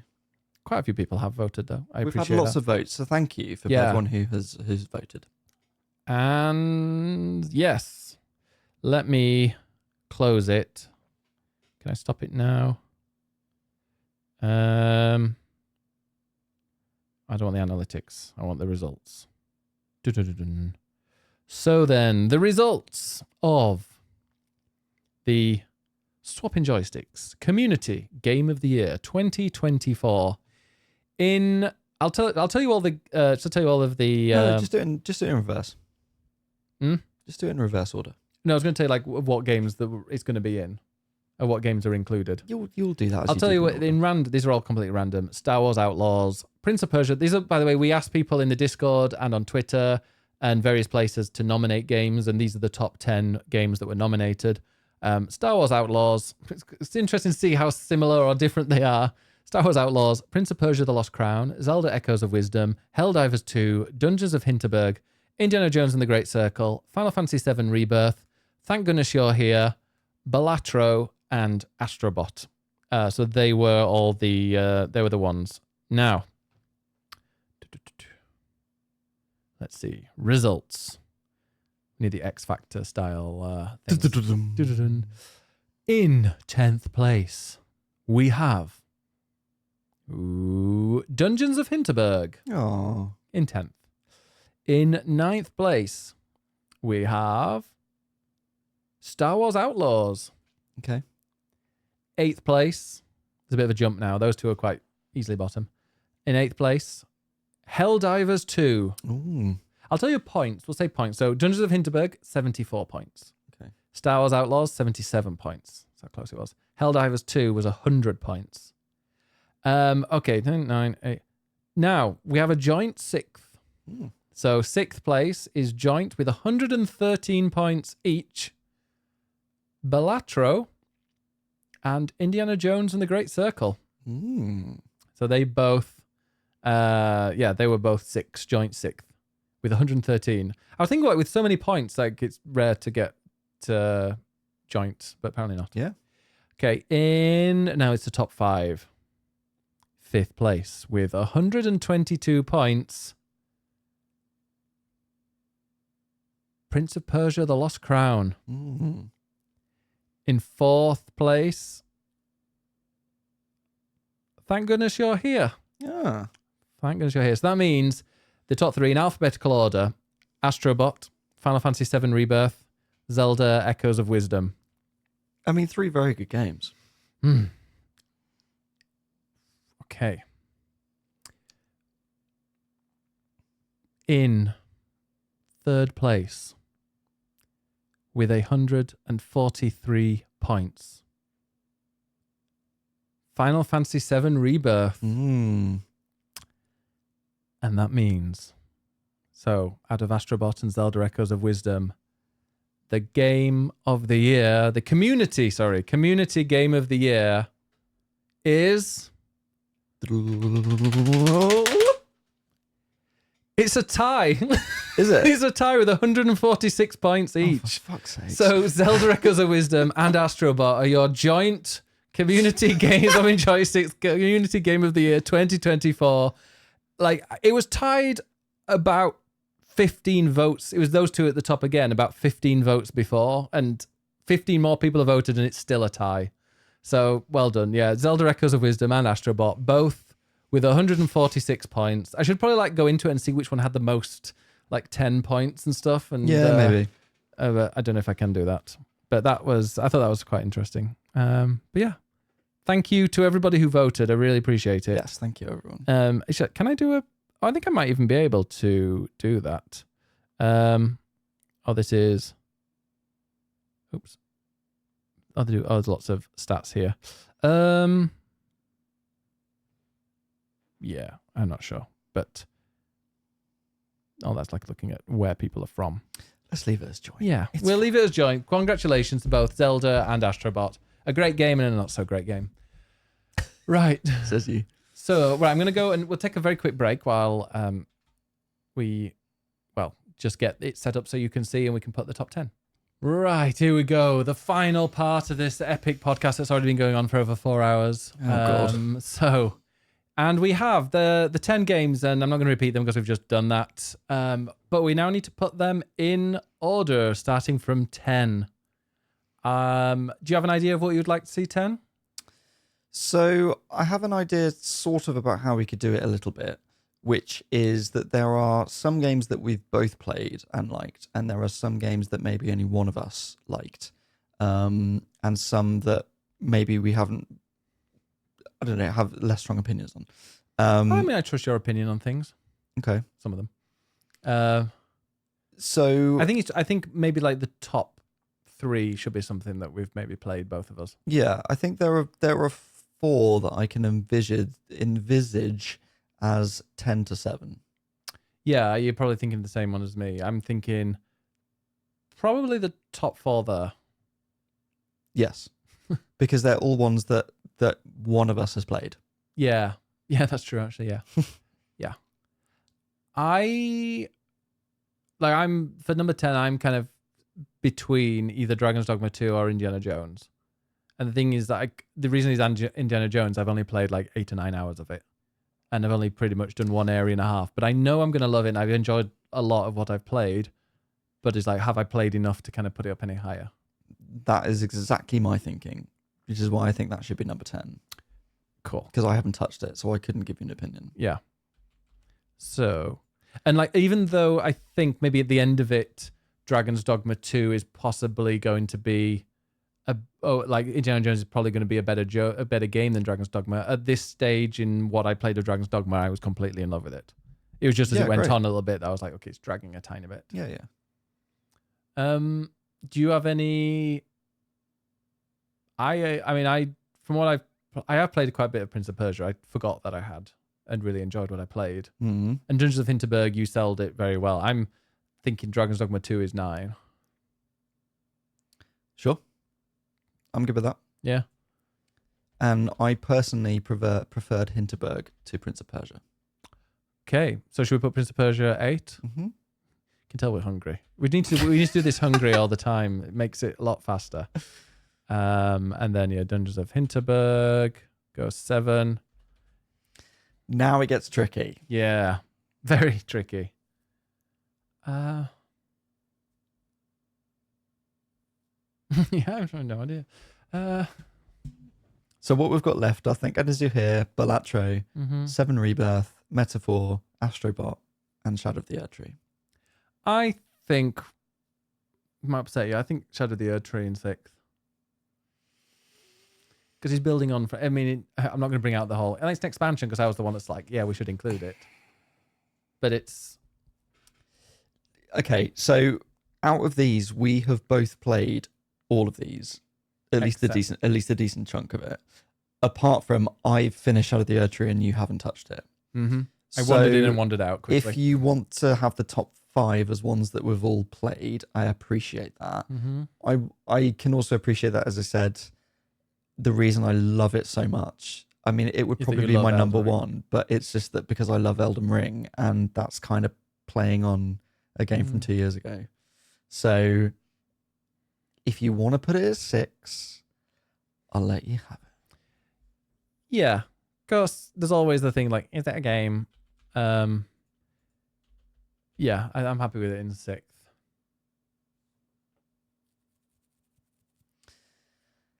Right. Mm-hmm. I think I know what I would say for 5.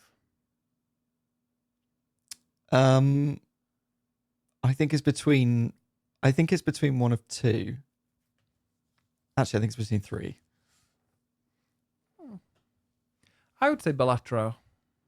Okay. Just because I'd like it, but I like it in small chunks, and it is very clever what it does, but it's not something that...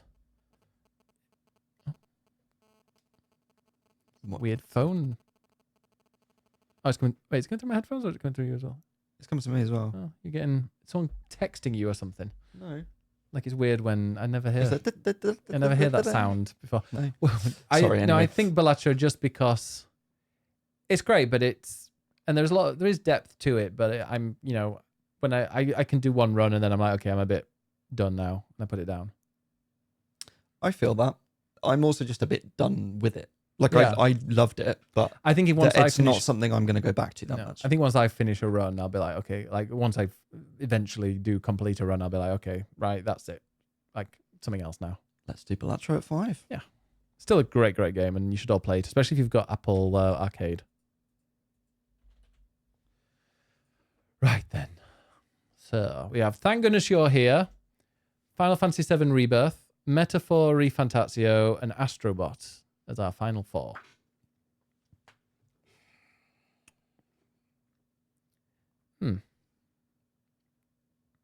Do you have any particular strong feelings? I don't have a strong feeling, but I Okay. have one that maybe you would agree in fourth. Okay. Astrobot. Interesting. What did you think? Um,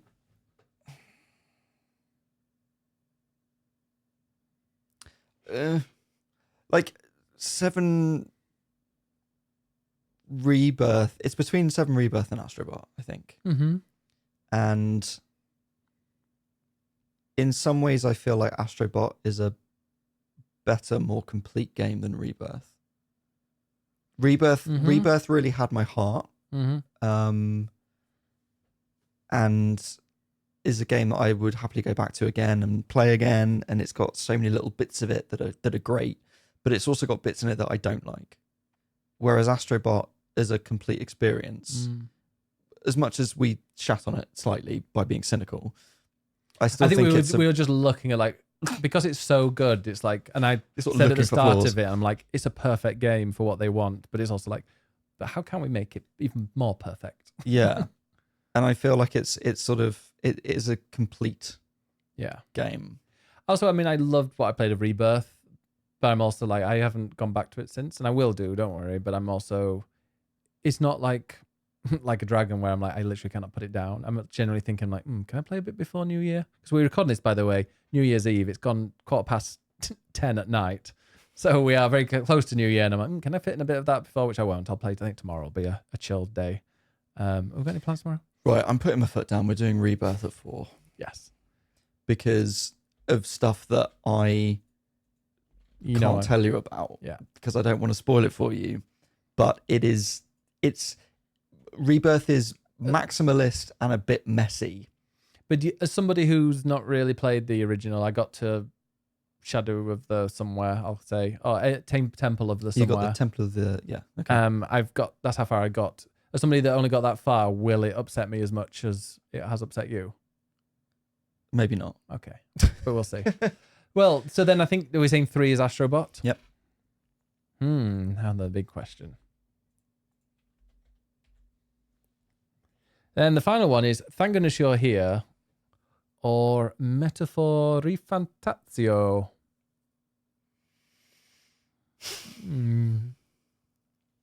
I know which one of these is my personal favourite, and I think I know which one is a joint favourite. Okay. I love Metaphor.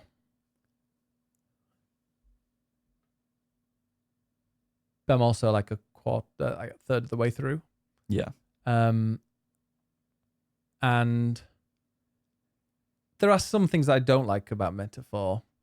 One of the things I'm not a massive fan of is like the time thing, where it's like, oh, it's 13 days until then this activity, and you've got to kind of plan it like that. And I know it's like all about planning, but I don't really want to be rushed. I quite like to just chill and enjoy and walk around and just do things whenever I want to. Okay. I mean, that is a big part of the structure of it, so sure. And I know the art style is nice. I also feel like the art style is a little bit kind of too like pencil drawn. Mm-hmm. And it kind of breaks my kind of immersion so much because it's not as kind of realistic. It's a bit cartoony. That is generally the only thing that I have a problem with, but I do love it. So my feeling when I look at all of these games is my favourite thing is Shadow of the Erdtree. Mm-hmm. I think the best game that I enjoyed the most is Metaphor. Mm-hmm. I think the game that has meant the most to both of us and sort of represents our year is Thank Goodness You're Here. But I'm like, is Thank Goodness You're Here my game, or is it like my personal game, or is it great, or is it just great because I'm from Barnsley and I was born there and I recognize it? Yeah, and but also it made the YouTube channel double in size. I mean, that does help. It also made quite a lot of money for me. Thank you very much to those. We'll raise some champagne tonight. I I think Thank Goodness You're Here is fucking brilliant, and Okay, well, even that's though good. even though I'm not from Barnsley, I still absolutely adored it, and I You've had still a bit of think it's Barnsley in you. sure, and it's one of those games where, as we said, Metaphor and Rebirth and Dragon's Dogma are these like big epic games, and they've got all these systems, and they're really clever, and Balatro is a really clever, smart game, and Astrobot's really creative. But sometimes just having something really pure and simple, but fun And there won't be another funny. one. They won't be able to make another one of those. No, it's a completely unique game. Like Astrobot, they'll make another one of those. Metaphor, that'll probably get a sequel. Rebirth's gonna have another one. Yeah. I mean, Balatro is pretty unique. Yeah. But Thank Goodness You're Here is a really unique experience. Yeah. It's interesting to see what they do after that. I'm like, because it's the people that made it. It's their game. Like it's personal to them because they were both from Barnsley and they made it based on their experiences. Yeah. It's like, what do they do now? They do something completely wild, like do a horror game. That's, I don't know. Like there's something like, what do they do? Whereas I just think it is a complete package. It's weird that you are persuading me to pick Thank Goodness You're Here because I mean, from weeks ago, I've been like, that's going to be the number one. Yeah. I had no idea actually. I went Really? in. No, generally I went in with open mind because I'm like, I thought we might be doing this, and it gets to like number 7, and you're like, oh, maybe Thank Goodness You're Here goes there or something like that, because it's like, oh, it's just a little 3-hour experience. But it meant a lot to me. Yeah. It's a 3-hour experience, but it meant a lot to both of us. It was memorable. I still think about the jokes, like in a way that I've forgotten so much of these other games that were massive. Yeah. But it was just such a fun experience. And we need more Matt Berry in games. For sure. I am very happy with that as number 1. I literally could have guessed this top 5 like a week ago. Well, I don't. I'm one of you like guessing and predicting things, especially when we're watching TV shows. This is true. I like to go in. Oh, great. No. Yeah. So yeah, I think that is it. So in 10th place, or do you want to read out the top 10? So in 10th place, Indiana Jones and the Great Circle. In 9th place, Dragon's Dogma 2. 8th place, Prince of Persia, The Lost Crown. 7th, Dungeons of Hinterberg. 6th, Elden Ring, Shadow of the Erdtree. 5th, Balatro. 4, Final Fantasy VII Rebirth. 3, Astrobot. 2, Metaphor Refantatio. And the Swapping Joysticks Game of the Year 2024 is Thank Goodness You're Here. Ray, what was last year's? What was last year's? I feel like so. The year before was Elden Ring. Yeah. The year before that was It Takes... No, it wasn't. I think, no, it was Unpacking. Which year was Unpacking? The year before 2020? that, and the year before that was Remake. 7 Remake. Yeah. What was last year? It's great, isn't it? Let me Pikmin. Of course, Pikmin, yes. I was Pikmin about to say, 4. are we going to be, are we arseholes and we keep picking indies? But no. Unpacking, I think, was the last indie.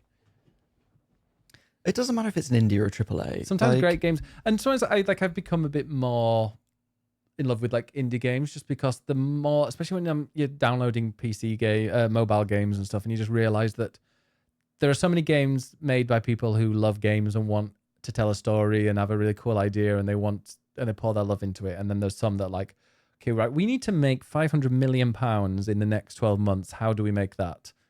And like, then they build a game with the idea of like, how much can we like monetize this? And in a year where something like, as we had earlier, Suicide Squad, which is a mix of like, what even is this game? Because people at the top of this company are trying to say, we want live service and we want to make money and we want to do that, or people making sequels or remakes or whatever else. You can have a game at the top of this list that's 3 hours long, that's just pure comedy and a passion project from two people that loved what they do.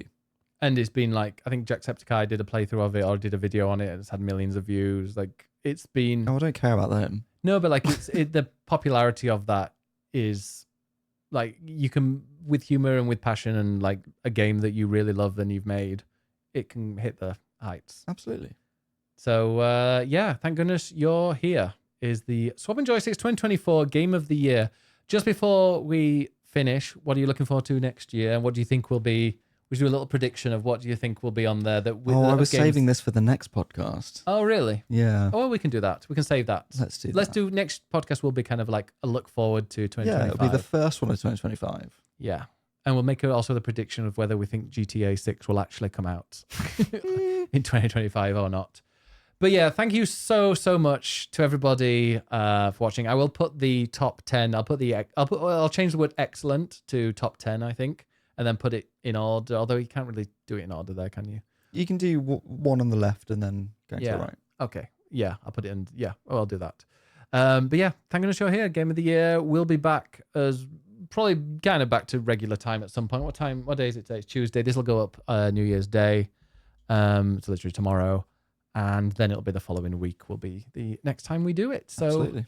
Huge thank you for watching or listening to this epic podcast, 4.5 hours, which is actually less than last time because last time we had 2 separate podcasts. Oh, God. Which were like 6 in total or something like that. So we're doing better. But I also did like the fact that we've got the tier list as well, which makes it a bit more fun. We'll do that next year as well. So yeah, thank you very much for watching. How can we find you, Ed? You can find me on social media at Ed Nights or Ed_Nights or something like that. Yeah, just look at it on the screen. There we go.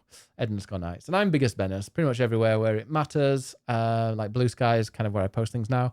So go and check out there. And if you go to swappingjoysticks.com, you get access, you'll get all the links to everywhere that we're on with our podcast or with the video, and just check it out there and subscribe, leave a comment. Leave a comment with what your favorite games are of the year. Yes. Dispute with us. No, I'd love to know. And also if there are any games that we've not played, because now you know all the games that we have played. If there are any that you've played that you think we should play. What have we missed? Let us know. There's a lot of people love Lorelei and the Laser Eye or whatever it's Lazy Eye. Is it Lazy Eye? Laser Eyes. And Laser Eyes. Yeah. So I did actually play a bit of that. Oh God, we need to add it. But you didn't love it, did you? I also remembered I played a bit of Knitzugami, which I forgot about. It wouldn't be top 10. Okay. Great. Well, there we go. Ruined. It was good. Okay. Not top 10. Do we want to add it to the thing? No. It's okay, good. Right. See you later. Thanks very much for watching. Thanks for watching and Happy New Year. Happy New Year. Bye. Bye.